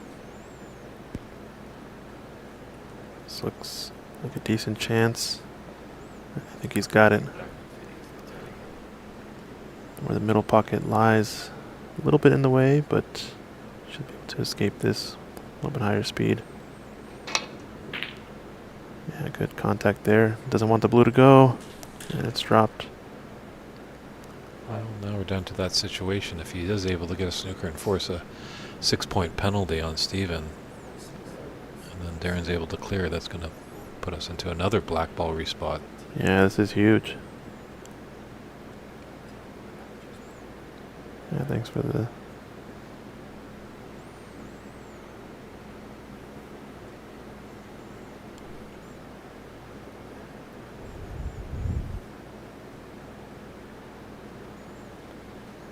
It's true, Darren was on a maximum last night. Missed the 11th black after making the 11th red, I believe. So just gonna lay this up to the cushion. Live to fight another day. If you're Steven, do you slice this in? Could this be a bait shot? Bait him to slice it? Maybe he goes in off into the corner. Become cushion first, give yourself some distance. Yeah. He's opting to slice it with slower speed. It's a smart shot. I think that is the right shot. Makes it really difficult to play the snooker here. Rolling it there. Rolling it indeed. Just not enough pace to even threaten the pocket with the cue ball. And I think this is going to settle towards the middle. Yeah, I think we're going to a decider. Barring a real hiccup here by Steven. An earthquake. We've had a few events this weekend, so don't jinx it there, Christian. I'm not. You're the one jinxing it. Doesn't want to go off the black. He's good to go. Force a decider. And Here we go, have a everybody. decider. Let's go. So the pivotal ninth frame will be coming up with Stephen Wong and Darren Taylor fighting for this 2023 United States National Snooker Championship. Quickly run, go get a cold drink, as the decider is going to be coming up very shortly.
All right, everybody, I hope you're ready for this. It's decider time to define who is going to be the 2023 United States National Snooker Champion.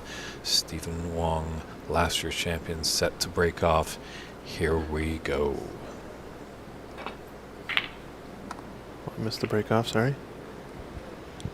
Trophy time is coming soon. There they are. From left to right, Tom Collins Trophy, winning, runner-up, and high break prize.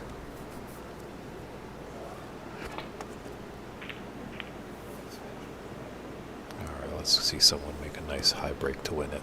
Nah, something tells me it might be a grind. It might be a grind. We'll see. I think that's what it's going to come down to. If there's a high break, you might favor Darren Taylor. If it's a grind, you might favor Stephen Wong. You never know.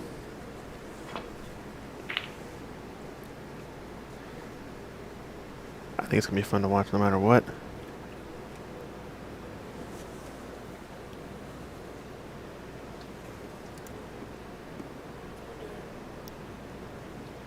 Thanks everyone for tuning in today. Thanks to all the donations. Hopefully be improving the stream over time. Getting more events on the calendar as well.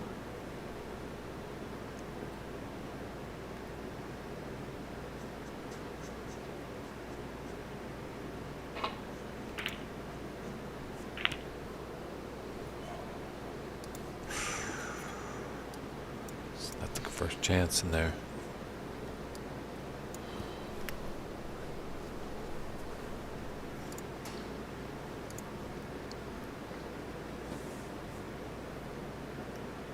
Yeah, this pot is on. See what Steven can do with this chance.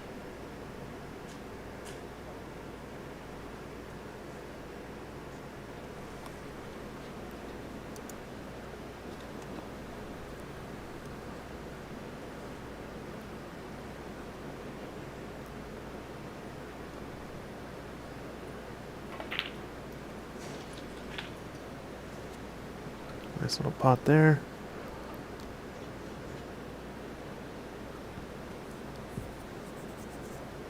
I think the pink does spot there. Oh, thanks James for the donation. 10 Australian over on YouTube, much appreciated. It's gonna go straight to a new in-sync microphone, you might say.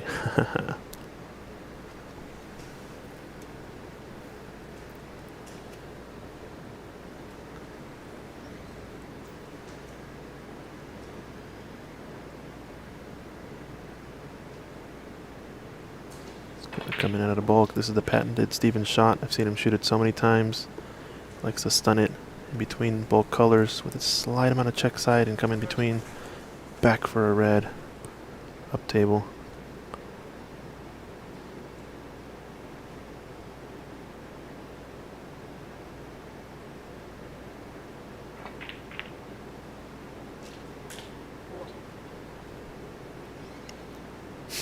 Thanks, James.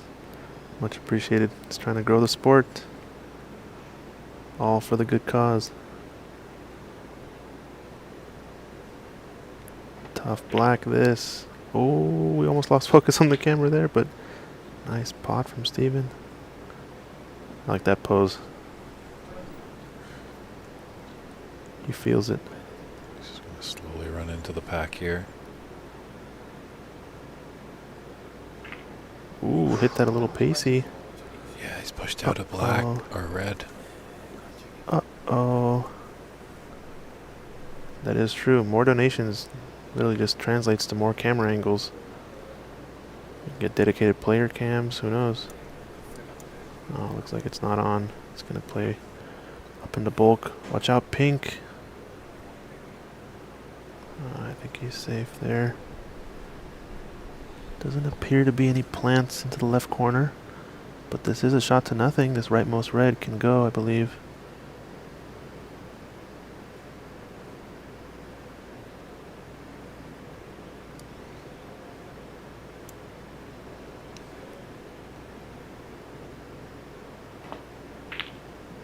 Oh, a little bit too thick. Get player heart rate monitor, someone says, yeah.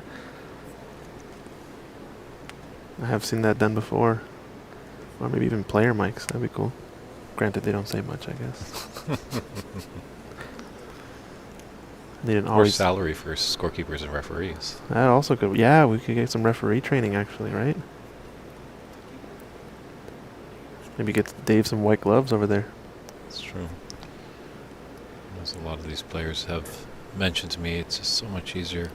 Obviously, they realize it is an amateur game, but it's such a nice treat to have a referee spotting the balls, Oh yeah. and counting the score. You can really focus on your game and not worry about the trivial stuff. I like that, James. Heart rate monitors for commentators. Oh, that red. He was going for it.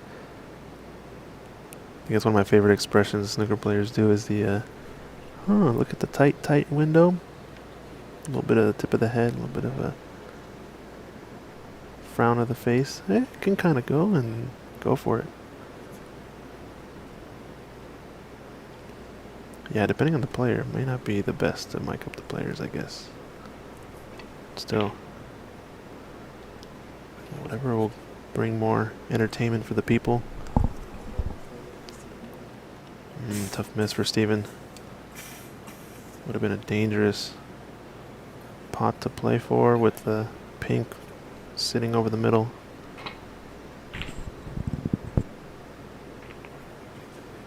I think so far things shaping up in Steven's favor. I think he wants this to be more of a grind. because those are the frames he's been winning today. Yeah, how many twists and turns are we going to have in this decider? We saw many last night with Darren and Renat. We got Ramil hanging out, watching the action. Fellow commentators hanging out, doing the stuff, helping us out on the stream. It's been a great weekend, everyone. We're in for a good ending, that's for sure. I like this again. Once again, the aggressive split of the pack with a pretty safe cue ball. Putting Darren in a spot here.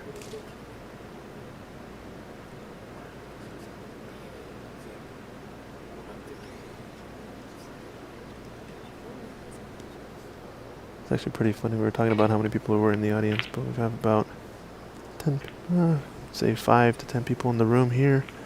But in the room adjacent to us, they've got the live stream up on the television, and I think there's a group of about a couple dozen folks over there huddled around the TV just for the bird's eye view.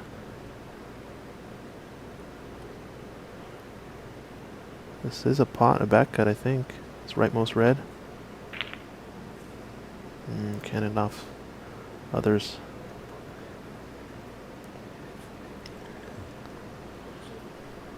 Fortunate enough that cue ball pulled up, it looked like it was going to find the bottom of that yellow pocket.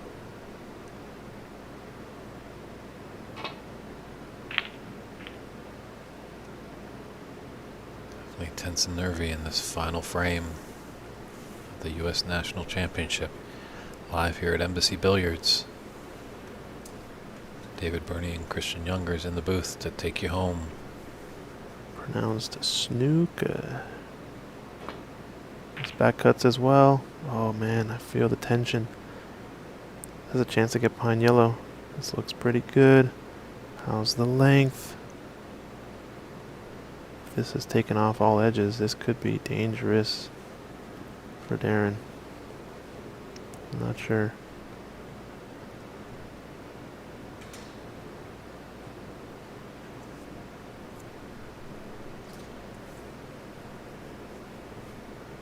I definitely can see an edge.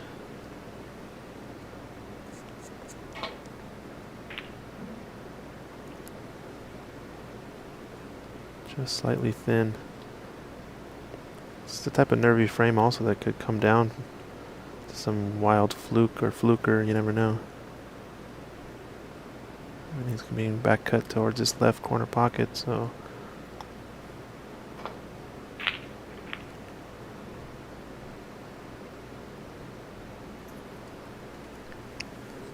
this is almost as good as a snooker, I think. No, didn't quite get there though. Would have loved to hamper all sorts of cueing on this. Yeah, it's just going to come down to who's going to make the first mistake, it seems like, in the safety exchange. Well, that pushes another red closer to that pocket.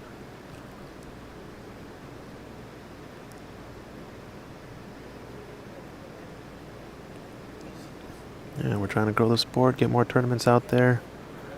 I heard Ajaya earlier talking about possibly holding some more PABS events. Maybe Q Tour stops as the new Q Tour started. We shall see. Stay tuned in, that's for sure. It's a tricky spot here because now Steven doesn't have left edge of the entire stack, so he's going to have to go thick into one of these reds. Or just roll up and dump into the stack. No plants appear to be on here besides maybe the loose red, but oh, Darren opted to take the thin attack here. This could be it. Oh wow, risky for Darren. Yikes. This is definitely a scrappy decider, that's for sure. Yeah, nothing fun over by the top left corner pocket. Sargon Isaac back in the chat. They're in a decider. Yes, indeed. 66 break from Darren to get to the hill for him. Stephen Wong with a grinder of a frame we just saw. Yeah, scratch would have been horrible there, but managed to avoid it. Red is still up table.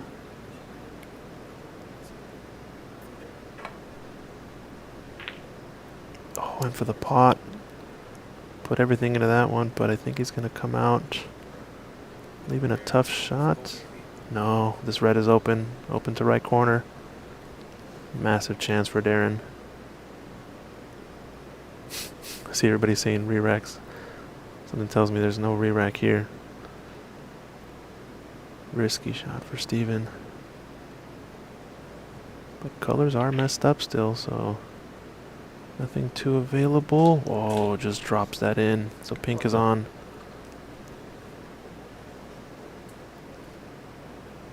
You can come up for the red by the green pockets. This is his chance.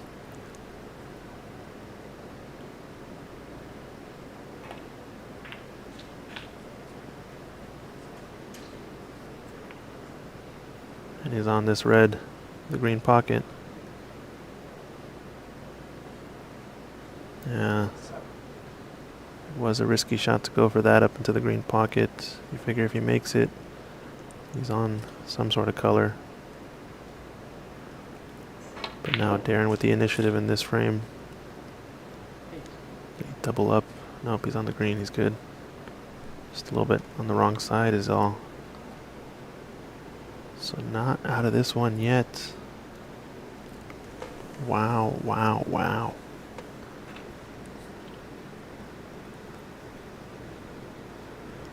I knew I called it. It was going to be at least 9 o'clock today. I had a feeling.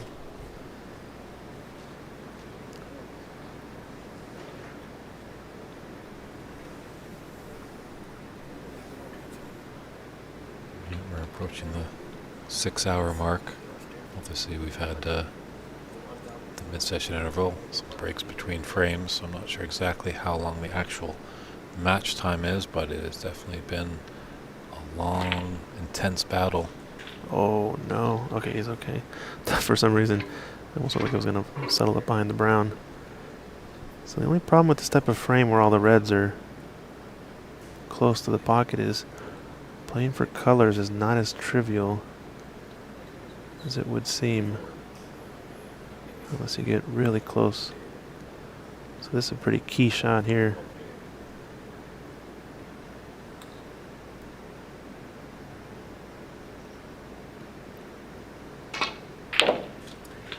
Wow. Great shot. Could have done with getting a little higher on that pink. But can stun up a little bit there. Red by the 2 in line, kind of that red by itself. There's the 2 groups of 2, or 3 groups of 2 around there. That one red, it's kind of in the open. It's definitely potable. Yeah, but now he's up a lot closer to all these reds, so he's displaying that break building ability that got him to this point in the tournament.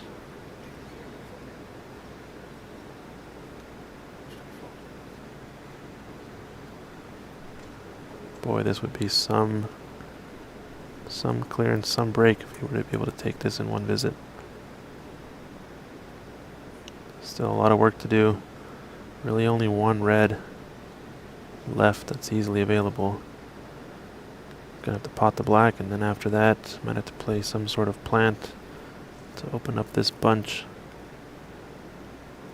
Or if you can hit this window, there's a tiny window right where the black spot is, or just above it, to pot the red closest to the left corner.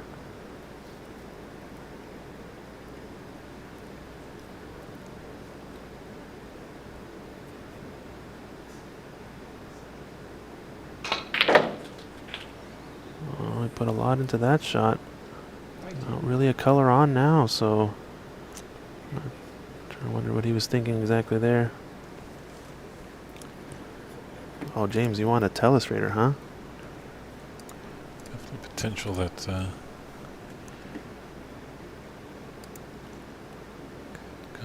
brown and get behind the yellow.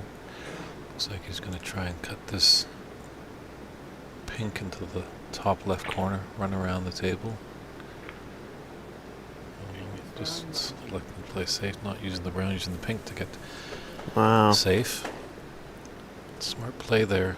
As, this is probably the shot that Steven's going to take. It's going to disturb some of those reds, and I can't really see a good escape back. Yeah, I think The this bulk. is a great example. Actually, there was a great escape in the World Championship this year. Mark Allen versus Mark Selby. He went cushion first off of the leftmost red, for example, here next to the blue, or the one just to the right of the blue, and hit far edge of it, and ended up going around the black and all the way back up table. Would have been epic to try to see Steven achieve that. It was a wild shot. You should go back and watch that. Not sure if anybody knows which shot I'm talking about, but it was ridiculous seeing that in the moment that it happened. I think this red might be potable, and if it is, it could be a disaster for Steven. Could have a little stopper with those 3 reds to hold for the black. Yeah, this does go, I think. And I think he's on. This is not where you want to put Darren. This is where he's so ruthless. Yeah. Wonder though how critical are these 2 reds, the one up tied up with the blue and the one tied up with the pink. How much are they going to come into play later on in this frame? Wow.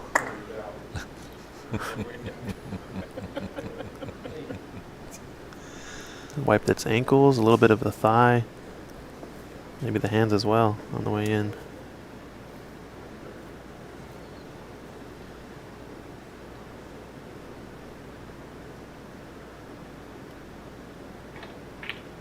Glad to see a small smile from Darren finally in this frame. Hopefully it doesn't break his Terminator exterior. Yeah. Very non-emotional when he's in a match. A good asset to have. You don't want to expose anything to your opponent that they can take advantage of. This is tricky. If this red that's out in the open, closest to the black, is available, you'll at least be getting one more color in this break.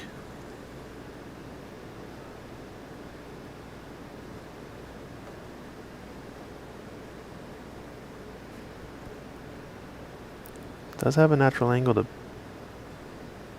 cannon into the blue red that are clustered along this left cushion. That might be the color he needs.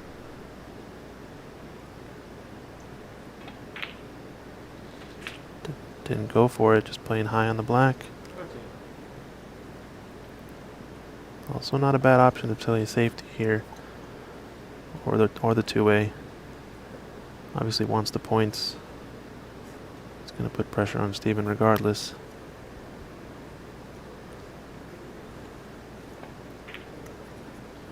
Big pot there, nicely done. Surely it's end of break, but 20. where do you play safe here? Now Darren with the advantage. Maybe open up the blue with a ton of running right hand side. Get behind a bulk color. The way they sit is going to open up some of the other reds as well, possibly. Nope. Blue missed the cannon. Oh, he's left it on. The only red that's available has a chance. Is Steven going to go for it? Big shot here.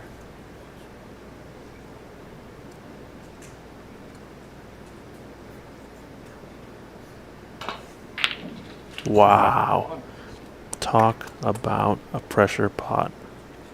It's a great response there. Just as you see your opponent putting up a nice break there, you come back with a fantastic long red, nicely on the black. Yikes. He has a slight angle, actually. Do you think he has the cue power to screw into this? If he can run and cannon into this bottommost red, or the one slightly above it, fairly full, just split them open, he might have a red sitting in the corner pocket. This is tricky. This blue also poses a threat, but another big shot remaining for Steven.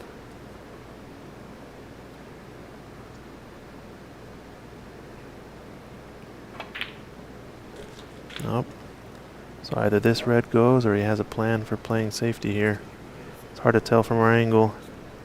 Just kind of trying to look at the table from where we are. I think it Looks very could close. go. Yeah, I think it could go actually. If it does, boy, we're in for a good one here because this red-pink at the bottom is definitely going to come into play. Determine the winner of this one.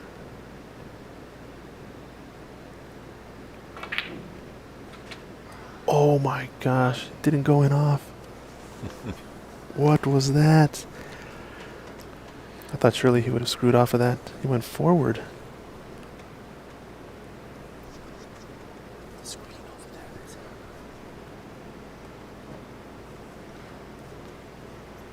This is tricky black. A little bit of a blind cut into the top right corner. Big shot. Wow, pressure pot after pressure pot from Steven here. Watch out, yellow though. Played with an element of save, definitely.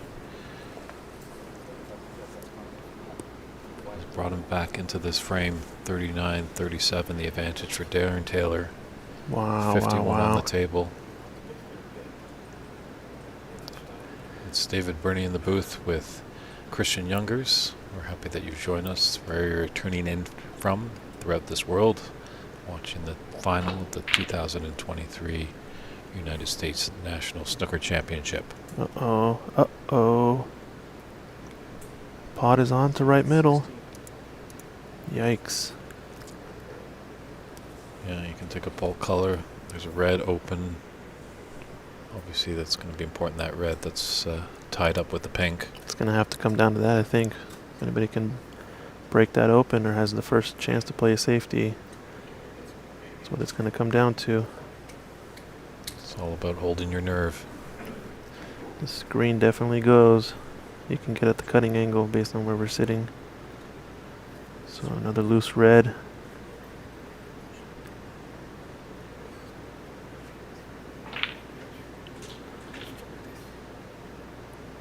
Yep, this is the right shot. Can opt to play a stop shot or small screw back. Imagine he'll just play safety on this last red. Or does he go for it?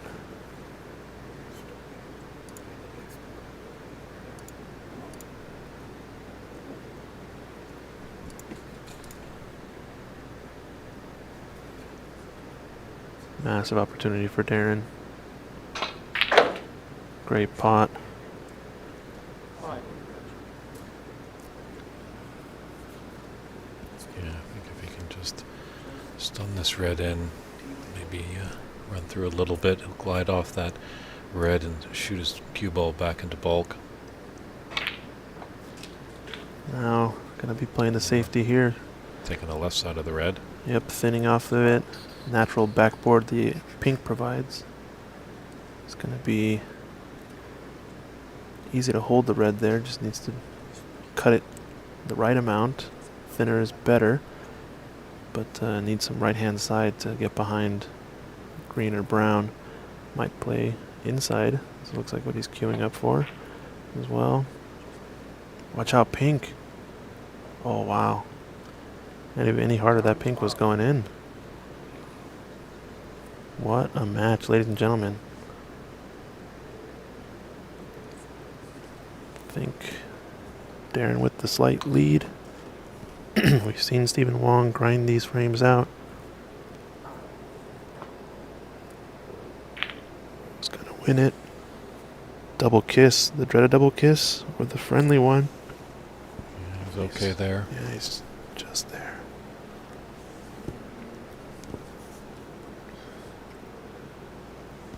Now, probably across double. Yeah, create some distance between Can cue also ball and object ball. go forward, hit it thicker and go forward. We did see him going off on the black here.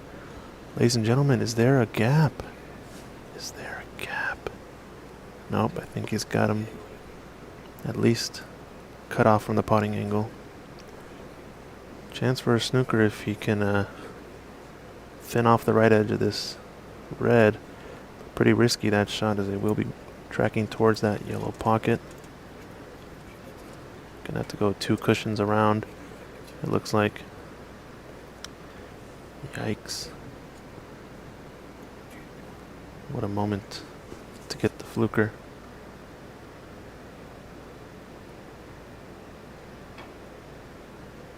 And he manages to thin off the red. You'll be happy with that result, even though you leave a long pot. This will be some pot if Darren's able to make it. Pressure pot. This could be for the match. Not going for it. It's not the time, he says. It's not the time. Luckily, pink is blocking this corner. Otherwise, it could have been a massive opportunity for Steven. Can you get this red by the blue? Because that pink might make it a big pocket. I don't think it's quite there based on this angle. Ooh, it looks awfully tight. It might be an exact ball's width to go through there, I'm not sure. The thing about this shot is so many other things can go wrong as well. He has an easy containing safe and just roll this red up to the top cushion. You can also do a fairly thick cross double, maybe cross treble, play the red behind the black and avoid traffic with the cue ball, some low outside. It's awfully tough, this shot.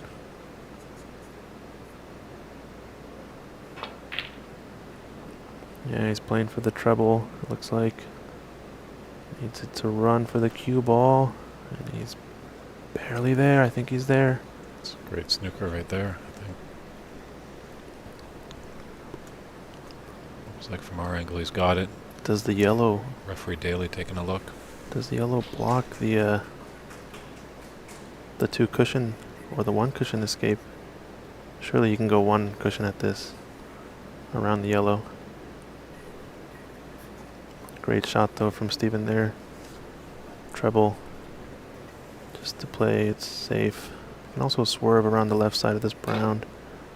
He's got the swerve. Where's the red gonna end up?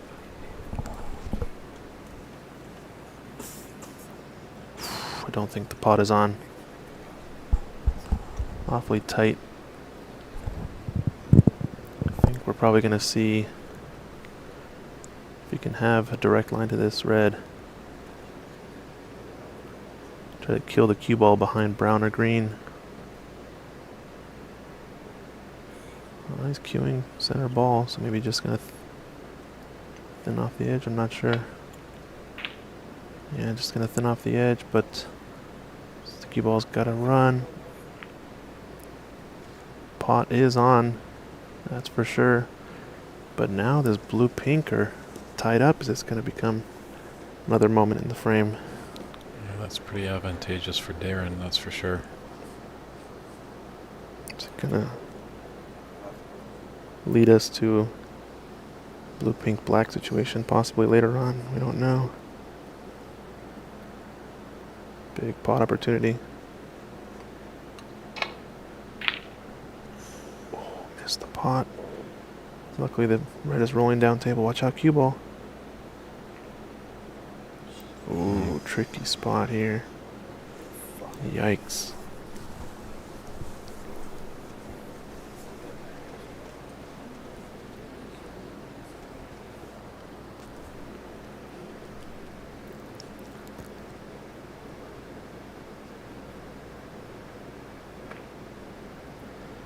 Thin attempt. Does he get behind the green? Looks like it's going to leak out just a bit. What do you do here, though? Try to thinly cross double this red. Play behind the brown. Maybe even yellow. Some running right hand side. It's a tough shot. Or do you just punch the red out of there? Play behind black. caught the jaw of the cushion. Also dislodged the blue here. Wow, wow, wow. The tension. The tension. Yeah, blue's available now, so massive opportunity for Steven.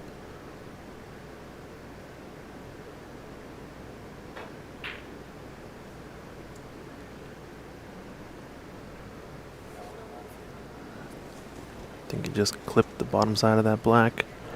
But he's okay. Probably cross double in order. Play behind green or brown. Black's in a strange-ish spot. Could collide with the red.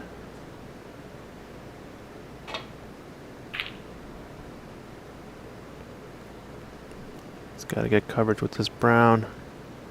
Unfortunately, the red is too far. Shot to nothing Okay. on.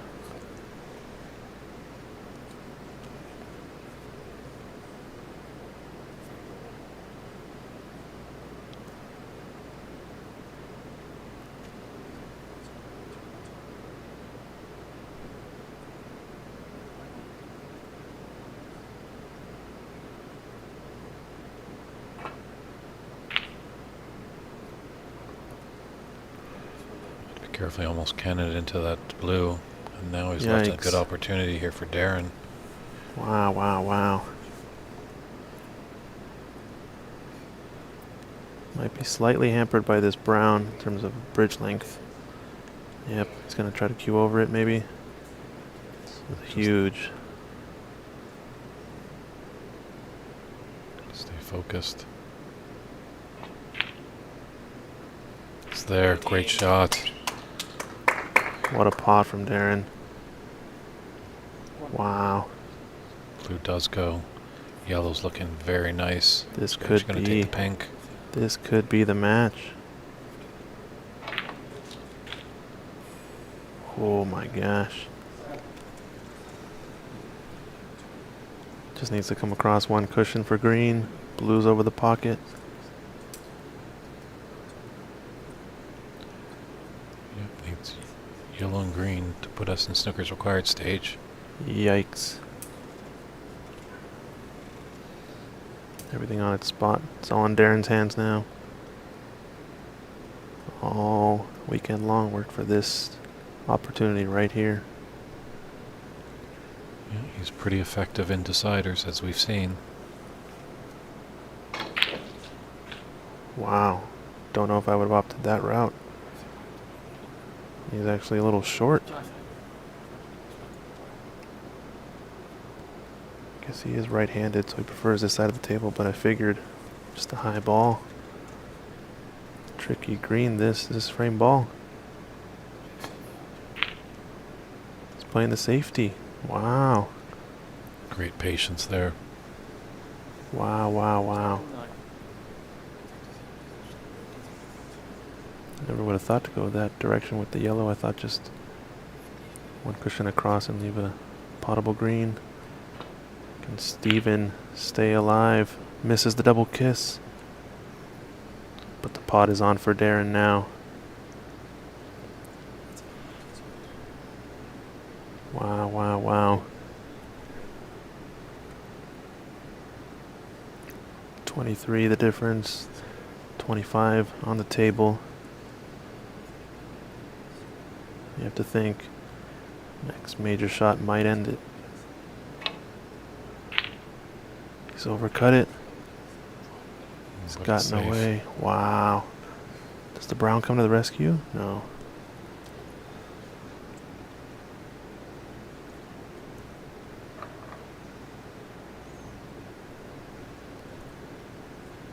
This is wild. Alright, play the green into the bowl cushion. 2 rails underneath the black with the cue ball. Doesn't have the pace. He's gonna get behind the pink maybe. Looks pretty close. I think there's a right edge of this green though. Yeah, I think the putting angle's gone. But just didn't get the snooker.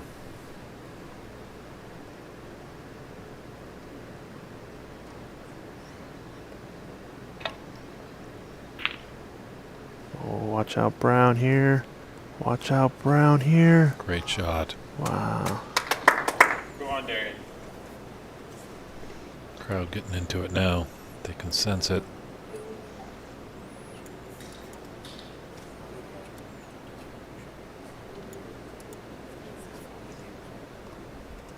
This is always so pressure right here. He's got to hit it and he's got to make sure green ball and cue ball are safe. So many things to think about. There is one element of this which could prove interesting, which is green is fairly close to this middle pocket. I don't know if the one cushion escape is possible. Looks like Steven's going to opt to go this direction. Never know what might happen.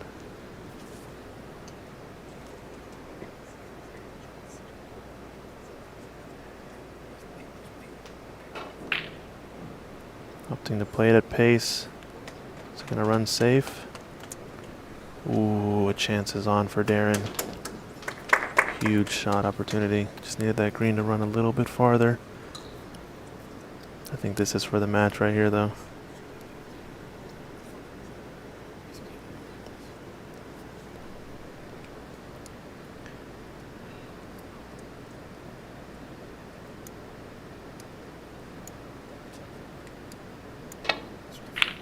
What a pot. And What it's a in. pot. That's frame ball. But he's overran the brown. Yeah, still not out of sight there. I think if this brown goes in, you're going to see a little motion from Darren. As Yeah. the blue is just sitting over that top right corner. This is the real frame ball here. Oh, And there it it's is. in. And it's in, ladies and gentlemen. Blue's in the pocket. What a match, what a tournament. You are looking at the 2023 United States National Snooker Champion, Darren Taylor. First time winner. Fantastic tournament. Fought off a lot of great competitors. Went to desires, was pushed to the edge many times, but kept his focus, kept his bottle. As you can see, he doesn't show any emotion, but dropped this pink and there's going to be a little fist pump, I'm sure. Fist pump? No, he's going to play it cool as a cucumber. Just like the Terminator. James Bond villain. Nothing about it. I think And there's the that's it. handshakes. There it is. To a roar of applause. Congratulations, Darren Taylor. You are the 2023 There's United your States fist bump. National Snooker Champion. Good tournament, There's Stephen your Wong. fist bump. Well, he fought battle. Stephen Wong tried hard to keep his championship, but unfortunately came up a little bit short. But hold on, everybody. Just keep the stream going. We are going to stand by, and we're going to have the trophy presentation come up very shortly. But it's David Burney and Christian Youngers. Thank you all for tuning in, and we'll hope to see you at the next tournament. Good night, everybody. Take care. Trophy, trophy.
on, I'll call upon the president of the USSA, Ajaya Pradhakar, to say a few words. Ajaya, come on down.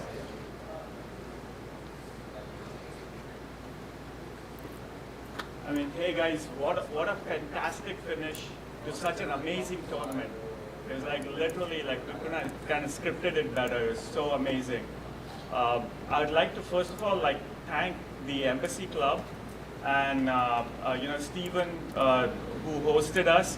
I mean, it's like just brilliant. I think all the players had such a fantastic time.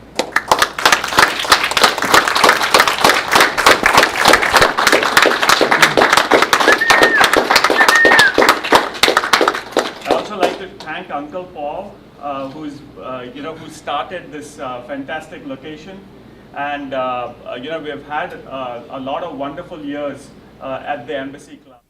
Thank you, Uncle Paul.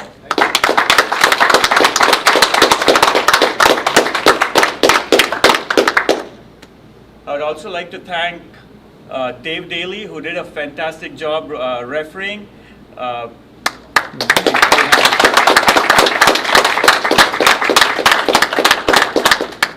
And thanks to Dave Burney and Christian, who's still behind doing all the controls, non-stop. I mean, incredible, guys.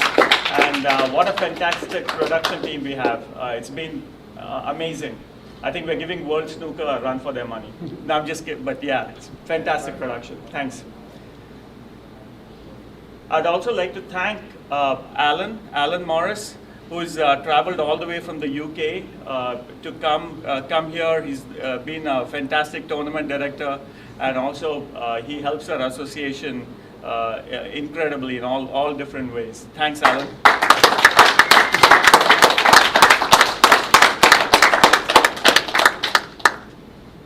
And of course, I mean, I'd like to thank the players.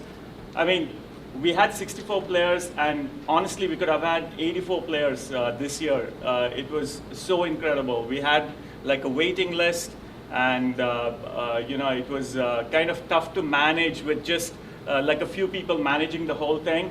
But I think it's just a kind of testament to like all the players and their enthusiasm for snooker.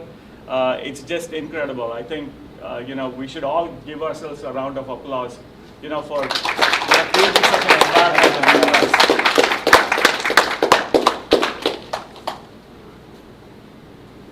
And you know, I think, you know, for the finalists, I mean, Stephen, it was so tough to see, you know, the last frame after you lost. You put such a big effort into this whole tournament. I know you've been exhausted like every day. Like I see you like tirelessly working every day, and it's you know, such a phenomenal effort you've put. You know, first of all, I'd like to thank you with, you know, all of my heart. Like, what a job you have done. I think all the players should really, yeah.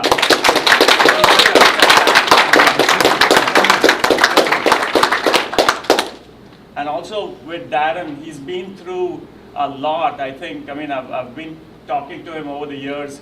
I've been coaxing him to play the Nationals for years. And finally, I'm so glad that you could make it. And you know, he's been going through a lot of personal stuff, including health stuff. And like finally, he was kind of ready to play this. And it's just amazing. I'm so glad you could make it.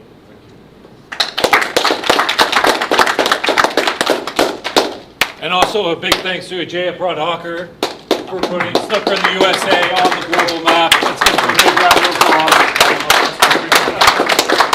All right, we're now going to do the trophy presentation. To join Ajaya, can I call upon Tommy Collins to come on up?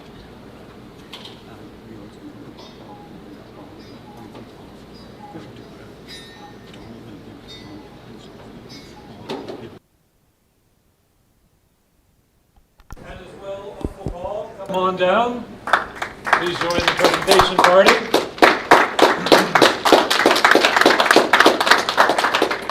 First, we'll start off with a very impressive 105 high run of the tournaments. Renat Danka, is he still in the house or has he gone back to Chi-Town? No, I'll take it for him. Of course. I'll send it for him. Okay. No, you don't need a full box. Just grab it. Yes. Well done. Thank you. Looking good, Renat. He fought hard. He was last year's champion. Could have been a back-to-back champion, but as JS said, did wonderful things to host this great tournament. Your runner-up, Stephen Wong.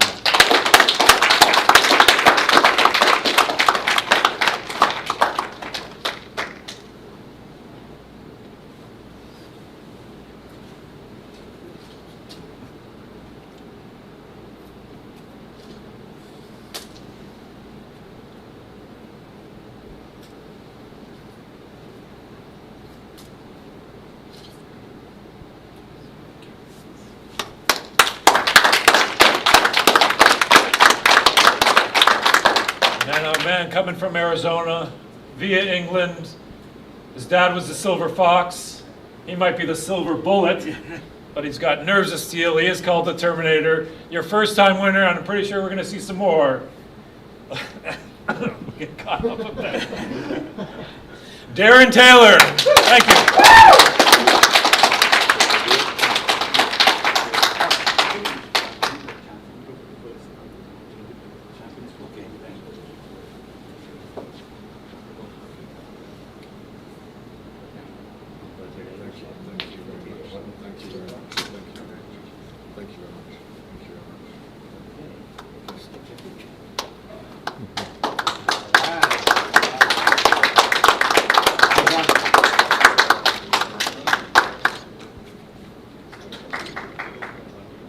The legend.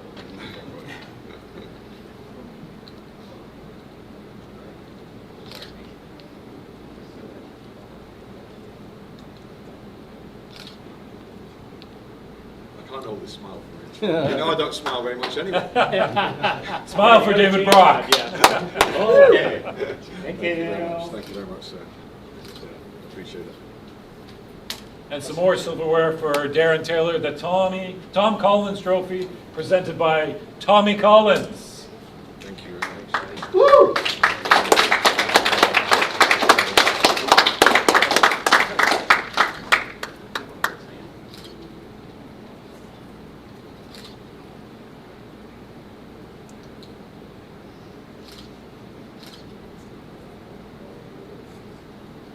Great job there. Okay. All right, Darren, any words?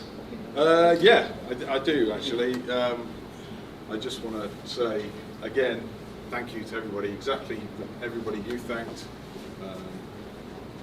Dude, how do you do this and play at the same time? I don't know, because I'm exhausted. But my biggest thank you has to go to Romil. Apart from being a great friend,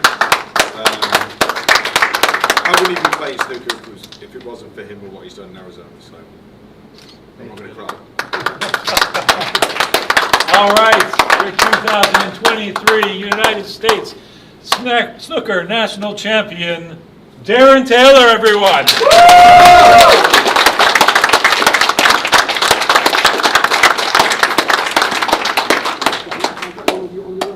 And that's it from Embassy Billiards for the 2023 championship. We'll see you all in 2024. Take care and good night. Thanks everyone for joining. That'll conclude trophy presentation. Until the next one, Ox Billiards, Embassy Billiards signing off.